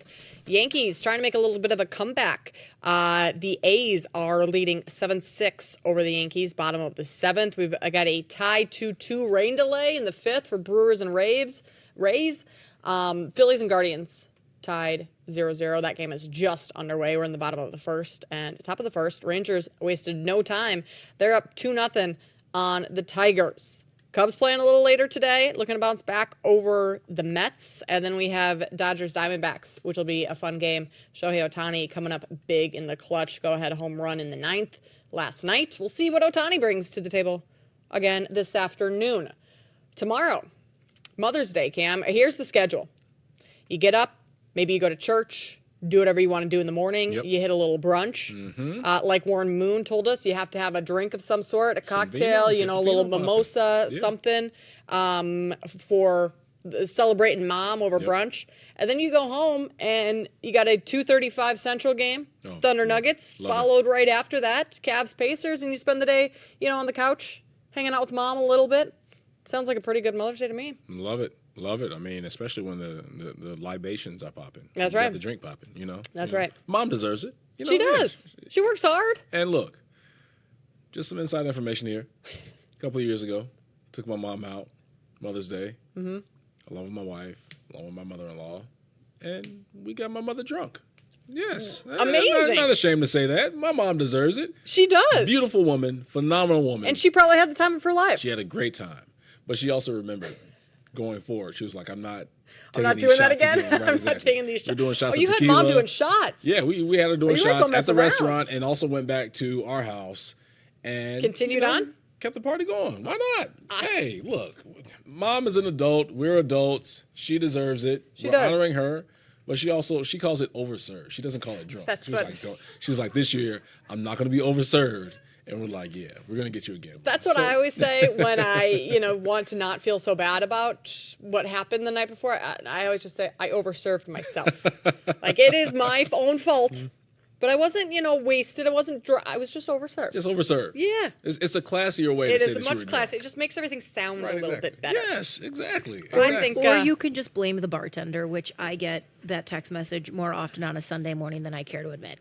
Yeah, bartender Jenna feeding everyone the drinks. Heavy-handed. For sure. But that sounds like a good plan to me. No. Then you bet a little on these games and you make some money to pay for all the drinks that you just, all the shots that you just bought mom. Or you just have more drinks because the money's rolling in. that and the bets are cashing. That too. But also, you got to remember, the next day is Monday. Yeah, and that's gotta go back to work. That's the tough part. Yeah. Yeah. So how do we make some money tomorrow? Thunder Nuggets, Cam. 6-point spread is what I'm seeing right now, and it was 5.5 a little bit earlier today. So money coming, just moving the line ever so slightly in favor of the Thunder here. I'm actually seeing 6.5 now out at BetMGM. I see it as well. So money coming in on the Thunder. I want to say that that's the right side, but I'm not totally confident on them covering with how good the Nuggets have been. I mean, outside of that game too, especially, even in the series against the Clippers, the Nuggets have been really good this postseason. Yes, they have. Yes, they really have. Defensively, too, that's been the impressive thing. Yeah. With Denver this postseason is them being able to really attack star players. And we saw it with Shai Gilgeous-Alexander in Game 2 and just him Game 3, with him just not being the normal, typical guy that you're looking at saying, yeah, that's the MVP. He only had 18 points. He was not as aggressive as you needed him to be in that game. Shot selection was tough. He was forced into those shots as well, so you have to always give the defense credit when the shot selection is bad. But Denver has been a team that can really put those bigger bodies on you and try and slow you down, and that's been the case with Shai Gilgeous-Alexander. So when it comes to the spreads, I was mentioning this in hour one. I try and typically stay away from the spreads, especially for this playoffs, just because it's been so weird. But for the Thunder to try and cover 6.5 on the road, it's too much. Too much. Just go with Denver covering 6.5 as the favorites on the spread. All right, Denver. Kenny seems to think that SGA is going to go for 50. 50? I saw him laughing off the court. I'm sure you guys saw that. Yeah. They cut to him after the game last night, and he's smiling, laughing off the court. I just think the guy's got a certain mentality. He's the MVP of the league. He's shown this year, who he really is. But now it's time to prove it, and I think the team needs him. He shot so poorly, one of his worst shooting games all season long. I think he shows up big. Maybe not 50, but I think he goes over his point total. Maybe you could take some alts there. I saw 45 pluses plus 775. That's maybe going too crazy, but I think SGA bounces back and has a big game in Game 4. Yeah, I don't doubt that SGA is going to be better than he was. Reporters asked him about smiling as he walked off the court after the game, and he said some of the Nuggets fans were chirping him, and he never wants to give anyone the satisfaction of letting them know that he's defeated in that moment or anything like that. So he's like, I'm just smiling, playing the game, playing the mental game a little bit too with Thunder fans or Nuggets fans. So I certainly think we get a better performance. His regular points prop is 32.5, shaded slightly to the right. Like, this is not the regular season. No. Like, to have a point prop at 32.5 is, I think of only Shai Gilgeous-Alexander and Jalen Brunson. From what I've seen on BetMGM with these NBA playoffs, are the only two players who have had point props in the 30s. Like somewhere between 30.5 to 32.5, like you said with SGA. Right. Like the only other player I would throw in there is Undie Man Donovan Mitchell. Oh well, yeah, yes, because yes, he's yes, had to do that. Maybe that number for Mitchell gets reduced a little bit with Mobley and Garland and those guys back. Yeah. But you're right. Outside of Brunson and SGA, having a point prop in the 30 in the playoffs, Anthony Edwards isn't there. Steph wasn't there. Yeah, I take the over on that. I take the over on the 32.5. I give Christian Braun a lot of credit. Christian Braun a lot of credit what he's done on SGA in this series, and dating back to last series, what he did on James Harden. He's been really good defensively for Denver. So, I mean, he's going to be on him most of the time tomorrow, but I still think SGA bounces back. Kenny, I just saw it in the chat right now. I just saw it on the BetMGM app. If SGA goes off, and not even has to get 50, but 45 or more, plus 775. Yeah. I don't think that's a terrible, sprinkle something on it. Oh, man. I got to make life decisions right now. Right? I hope my wife is not listening. Lisa, plug your ears. This might be more than gas station money. This might be more than gas station. The thing about it is he always, you look at his game logs, he almost always has the shot volume to score 40 or 50 points. It's just a matter of how well he's shooting from the floor. And he's known to get to the line more than almost anyone else in the league. So I think it's not a bad bet, but he just has to shoot very well, get to the line at a really good rate. But, and just some context for SGA throughout this playoff run so far. So you're looking at the 7 games that he's played. His highest point total has been 38, and that was a closeout game against the Memphis Grizzlies. So if you feel that he has another gear, which I believe he does, and Kenny believes that he does as well, 45 or more, plus 775. Do a little shopping as well, because 45 or more elsewhere, I'm seeing a plus 850 out there, Cam. Whoa. And that right there is, I think, worth a little bit. This is a very decisions. Aaron Gordon, his 3-point shooting has been phenomenal. Yes. In this series, the last 3 games, shot 66% in 2 of them, 50% in the other. I mean, the volume isn't massive. He's going to shoot 5-6 threes a game, but he's knocking those down pretty good. I wonder if maybe you do a Aaron Gordon over his PRA, something like that, points, rebounds, assists, just knowing that you'll get a little extra volume if he continues to hit those threes. His rebounding has been there as well. And I think he has been just a huge key to this Nuggets success. Yeah. Especially when Jokic isn't playing at Jokic level, which is what, like a 30-point triple-double. Right. He hasn't been having those types of games, certainly in there, but Aaron Gordon, I think he continues to play well. That number's sitting at 26.5. I might go over on that one. Over on that one? I like that. I'll throw in another Denver Nuggets player, and feels like we're not giving any love to the Thunder, but it's okay. We'll get there at some point. Jamal Murray, over 2.5 threes, plus 105. At home? Yeah. This is something that's interesting. For a guy that's shooting 41% from 3, he's only gone over this once in the 3 games so far, but if you go back to what he played and how he played, last night, it was the timeliness of the baskets that he was making that really kept Denver in a comfortable position. So I think tonight he has. I might have to go back on my word. I think I might have to take the over on the total. For for the game. For Thunder Nuggets. Thunder You said the under on Warriors and Wolves. I don't know if you ever gave out a total for True. the Thunder Nuggets. Because the pace last night, too, when they were playing, was it last night or 2 nights ago? Whenever game 3 was. It was quick. Yeah.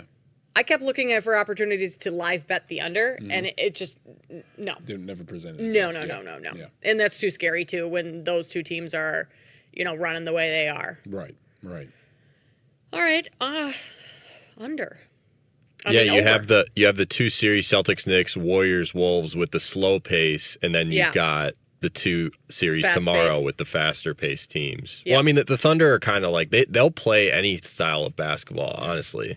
But they want to push a little bit more, I think, if they had their choice. We've forgotten a very big element for tomorrow's games, especially for Denver, OKC. It's Mother's Day tomorrow. That's Mother's Day. right. You don't think that these guys are not going to try and pay respect to their mom? Put by on a balling show out? for Mama? Come on now. Like they did. Maybe I'm reading into it a little bit more, but it feels like when I played. Yeah. It wasn't on Mother's Day. I never really truly played on Mother's Day. Right. But when my mom would be there, and she was there more times than not, I would try. You want to put on a show for her? For sure. Yeah. For sure. In a big game too. Yeah. Yes. Have to. So but do it's we- Mother's Day for these guys. Do we go with the home team, knowing all the moms? It's a little bit easier for them to be in attendance if they live in that I was city. gonna say, moms got flued out. Moms Yeah. got flued out. They're at the game. So I'm not about to embarrass my family and my mother by having her fly out and not play up to my capabilities. Everything that my mom sacrificed? No. Yeah, no. I'm not having that happen. So yes, we're taking the overs. We're taking the over on the total. Yep. But we're taking Denver to win. Denver For to sure. win. Denver to win. Denver to You win. like OKC, Kate? I'm not sure I can take Denver to win. I think I could take Denver to Kenny, cover. you hear this? I think I could take Denver to I'm cover. conflicted too. I think the winner of tomorrow's game does win the series, though. That's what I think, and I'm not going to bet on it. It's But Denver. Come on, Kate. Come on over to this side, Kate. Come on over. Come on over. I could Kate. see this just being literally back and forth every other game until game 7.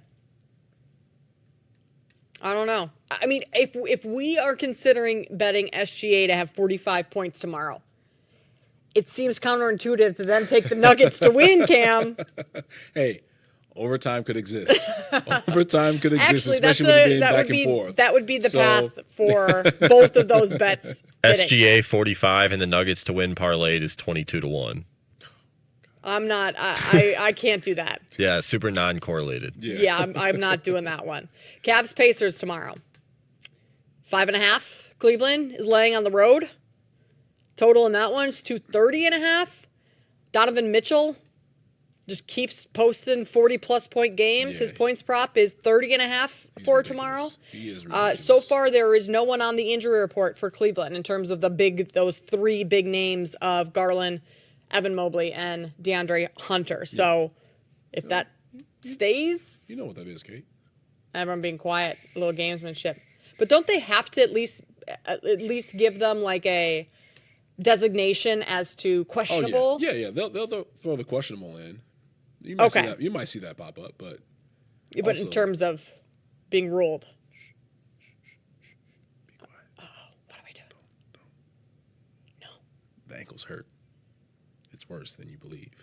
But he's Whose questionable ankle? right now. Who's? Evan Mobley. Oh, Evan Mobley. Evan Okay. Mobley. Darius Garland's big toe. It's killing His him. toe. It's killing him. His toe. But- I know turf toe is actually like It's not. It's not. people say it's so painful. Dude, it's your toe. It's your big toe. Come on. What are we doing? The position that he plays as a point guard. This is the playoffs. pace You have Michael Porter Jr. His injury was supposed to be a 4 to 6 week recovery period, and he said, "I'm playing. I'm not." And I know Darius Garland did that last game. Also got in insane foul trouble early on. What are you doing? A couple of those fouls were just like, well, one of those. The push-off? Yeah, the push off was you can't do defend that. But the foul that occurred on the baseline with TJ McConnell, I thought it was all ball, but they gave him a foul. Yeah. Yep. I'm just like, that was the one foul where I'm like, yeah. That's understandable, that one. That's questionable. But you got to be smarter. Like, you already missed the first game because of an injury. Your teammates need you out there. If you're going to be back and even be 80, 70, 60% back, you at least got to just stay on the floor. Yeah. Give them the opportunity to use you. And you get it. Aggression was there because how many games did he miss in a row? I believe 4. The last 4 going back to the first round. So the aggression was there. Just a little hyped up. Like he hasn't played ball in a little while, competitively. Right. So I'm ready to get back out there. Just got his hands caught in the cookie jar and just Got his toe caught in the cookie jar. Yeah. All right, we wrap things up on the other side. We'll give out our best bets for tonight's game and tomorrow's here on The Better Angle. Coming up, more live sweats and winning bets with the Better Angle on the BetMGM network. BetMGM, the sportsbook born in Vegas. Download the app today. Please gamble responsibly.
Wrapping things up here on the Better Angle.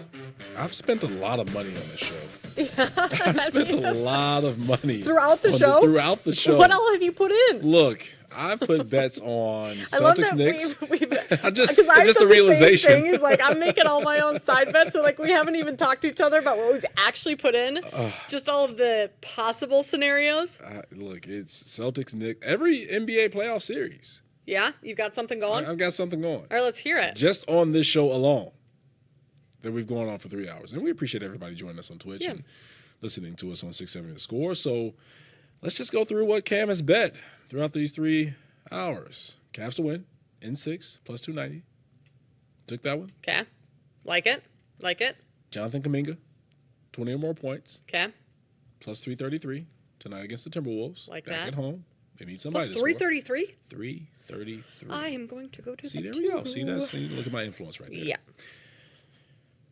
Timberwolves to gentleman sweep the Golden State Warriors plus 200. Put that down. And then also bet the Knicks. I live bet them. Oh, Cam. I did. You got I did. You got, what's the word I'm looking for? Suckered in from the last 2 comeback wins. You thought they had it in them. It was plus 625. I mean, that's a plus 625. for that price after what we've seen from the Knicks. Yeah. Like I don't fault you at all for that. But it was the wrong bet. I should have took the over on the total, which was at 204.5, and it finished at 208. So I put the wrong bet. Yeah, down, you know? But it was 625. You can't win them all. Yeah. So hopefully I win the other ones. But yeah, that's what I bet. All right. On these games so far. I'm not done yet. No. It's not stopping. It's going to continue. Yes. I do this all the time, and it drives me nuts. Like, there are some things, I'm not a type A person, Cam. Okay. I am a type, like, Q, R, Z, like, way down. I live in, alphabet. like, organized chaos. It's like when you've done the laundry, you bring it into the living room to fold, you throw it on the couch, and then, like, you get distracted by something else, and like the laundry sits there for a day or two. Oh, I'm that person. Yeah. Oh no. But then when you need the shirt that you know is in the laundry, you know exactly where it is, even though it's unfolded in a pile of clothes on the couch. Like I know where it all is. So I do that all the time of like just sporadic things. Yeah. I accidentally bet SGA to have 45 plus points tomorrow twice. Well. So now he really needs to have it because I got double the bets in on that one. Look, if it hits, I'm going to be a really happy person. That's going to be one for years where you're like, remember when SGA dropped 50 and I placed it twice? Right, exactly. Whew. Yeah, so that's a tough one. So I have that twice. I did also bet with you just right now, Jonathan Kuminga to have 20 plus. And then I bet earlier in the show, I bet Jimmy Butler 20 plus points and Anthony Edwards 25 plus, even money. Okay. So I just need the 2 stars to show up for both teams today. They will. I think they will too. I have not done any series bets throughout the show here. So I had Boston minus 3.5. Mm-hmm. That bet is done. Yeah. It is toast. Yeah. Mathematically, it actually is. I did not have any faith in the Knicks. I'm probably not going to jump in on that series altogether, but I do think a series going over to the Timberwolves series and a little gentleman sweep there, Cam. I will do that. Yeah, jump on that one with you. Let's get this money, Kate. Plus 200. Come on. Let's do it. Join your boy. Let's go get this money. All right. Let's do it. But plus 165 for under 5.5 games in that series too. Yeah. Whichever one I can get. Gentleman sweep is plus 200. Yeah. Get the better money. The gentleman sweep. Yeah, for sure. Better money. Side note, I'm very type A. Are you? To the laundry thing. Oh, are you? Like we watch on Thursdays, or at least I watch on Thursdays because I can't allow things to just pile up. Yeah. I hate clutter. Yeah. But when I wash, I'm making sure that if it's on the bed, it's folded, it's put away, because I just don't want to come home and have after work and it's just sitting there for me. And now it's an extra task that I have to do when my day should be finished at night. That's very true. So you would never fold, because this is what we do. We fold the clothes and then and we fold the clothes in the living room. So like it's kind of all over the couch and everything. Yeah. But like sometimes you just get really tired after folding. So then you just sit down and lay on the couch and watch TV. Yeah. And then the laundry just doesn't get put away. And so it sits for a couple days folded sometimes on the couch as well. So the laundry's sitting there watching TV with you. With you. 4 days on end. 4 days. So I It's think binge you would watching your shows with you. Yeah. I hate being at my place, Cam. See, I'm not dirty. I'm not like gross. Yeah. The floors are vacuumed. Everything is clean. And you say you do the laundry, like, when it's out the dryer, like it's clean. It's clean. Just not put away. It's just not put away. It's Gotcha. just a little bit, a little bit more fluid. Hey, try my Yeah. best remedy for that. Put on some music. Okay. That's what I do. Like, that's how I grew up. Saturday mornings after breakfast when it was cleanup time. Yep. Shout out to V103, WVON, those stations. It would be old school R&B music, old school soul music, like Anita Baker, Sade, Earth, Wind, and Fire, and we would just clean to the music. And it would just... It makes the time it would just fly easier by. then, So that's what I do. Okay. I put some music on, I fold, I'm having my own concert. My wife hates it because I think I can sing. Yeah. She has knows a different... that I can't sing, right? Yeah. But hey, I sang tenor in a church choir. Did you really? When I was a kid. Yeah, I was a tenor. Now, Cam. I can't do it for you today. Just a little congested because of all the elements going on outside in the city with the weather. Like it's hot for 20 minutes and it gets drastically cold another 3 hours. So, but yeah. Yeah, that's a little... Yeah. All right. Good to know. Okay. I have a lot of people in my family that can sing. Just don't think it came over to me. I didn't get that gene. I got the athletic gene. I didn't get the vocal. I can't sing to save my life. So I'm going to go with the athletic gene. Okay. That's a better one to have. I think we both have that. I know that you'll be able to carry a tune tomorrow when those SGA hits. Oh, I will be. I will be singing. The two bets. I will be singing at the top of my lungs when both my SGA 45 plus bets hit. Drives me nuts that I do things like that. It's like, really? Damn it. All right. So what are we doing? What are we doing with our show parlay? Are we getting things done? Let's do it. Kenny, final bets for today. Anything you want to throw in like a show parlay? Today. Let's see. I like the Padres as my lock. I mean, that's easy. They're playing the Rockies, but that's like minus 250 on the money line. That would be my pick. That's fine. You can throw that in there. Jenna, if you have any bet that you want to throw in the show parlay, feel free. I'm not gonna lie, guys. I've been doing some other stuff, Yeah, so I that's haven't what I figured. haven't really checked on anything. That's But what I figured. I trust all of you with the money I don't have to bet. Perfect. How about this? Give me the Chicago White Sox on the money line because Kate Constable will be at Rate Field. All right, Cam, talk dirty to me. Minus 110 over the Marlins. I mean, Give me the White Sox money line. Yeah. Let's do it. I'm not going to argue with Let's you. do it. I'm not going Come to on, argue with Kate. you. All right, White Sox money line. I guess maybe I got to go baseball then. Yeah. We should do an all baseball Why little not? show parlay Why here. not? I'm going to go. I'm going to go Diamondbacks money line. You have Corbin Burns going up against Dustin May. I think Corbin Burns can do some damage against this very good Dodgers lineup. I like it. But I like the Diamondbacks to bounce back today. I like it. Kenny, come on now, man. You gotta feel me and Kate's best now. Probably more so Kate's than mine. So we had Diamondbacks and White Sox. I never would suggest anybody put U.S. currency or any currency on the Chicago White Sox in any scenario, no matter who they're playing. But yeah, no, I don't hate it. They're playing the Marlins, so Exactly. So you gotta love it. So yeah, and I'm a White Sox fan, so we'll rock with it. And then Diamondbacks, I think it's tough to fade the Dodgers, but the Diamondbacks are a good baseball team, and it's a good opportunity to bounce back. And I think they do have the pitching advantage in this game, so not a bad pick by Kate. And our parlay odds on that, the 3 legs, plus 399. Okay. We don't need to go crazy. We don't need to do anything psycho like bet SGA twice at plus 45. 45 plus. Do we want to give finals predictions or at least conference finals predictions before we're on the air next week? Sure, let's do it. Good call. Let's do it. I'm still going Celtics. I'm still going Celtics Cavs in the East. Celtics, Timberwolves. Finals. I would agree with that. Wait, are we doing finals or conference finals? Because if we're doing conference finals, give me Both. Celtics. Okay. Celtics, Cavs. Timberwolves, Nuggets. Yeah.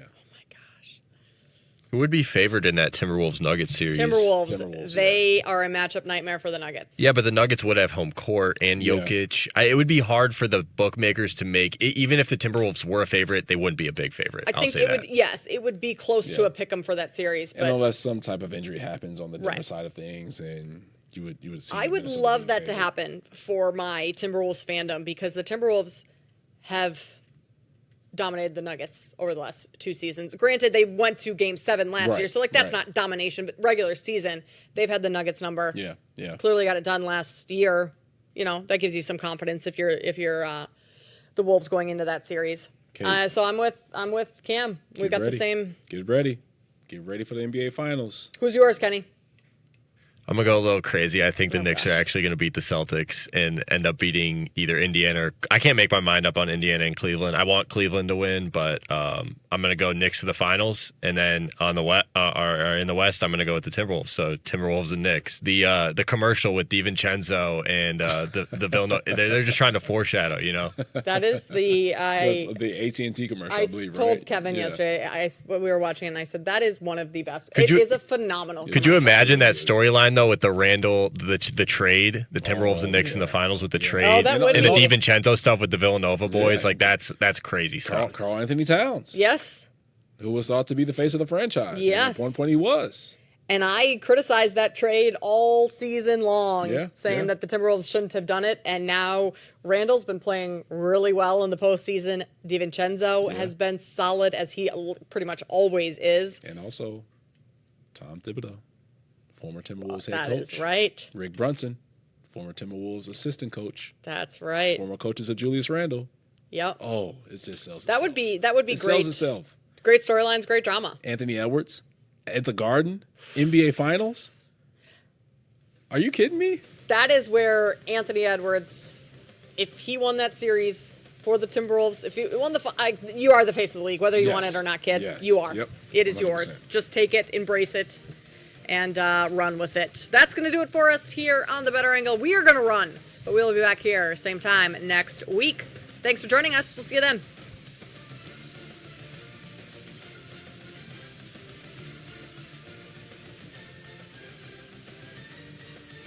You've been listening to The Better Angle on the BetMGM Network. BetMGM, the sportsbook born in Vegas. Download the app today. Please gamble responsibly. Listen back to the show anytime with the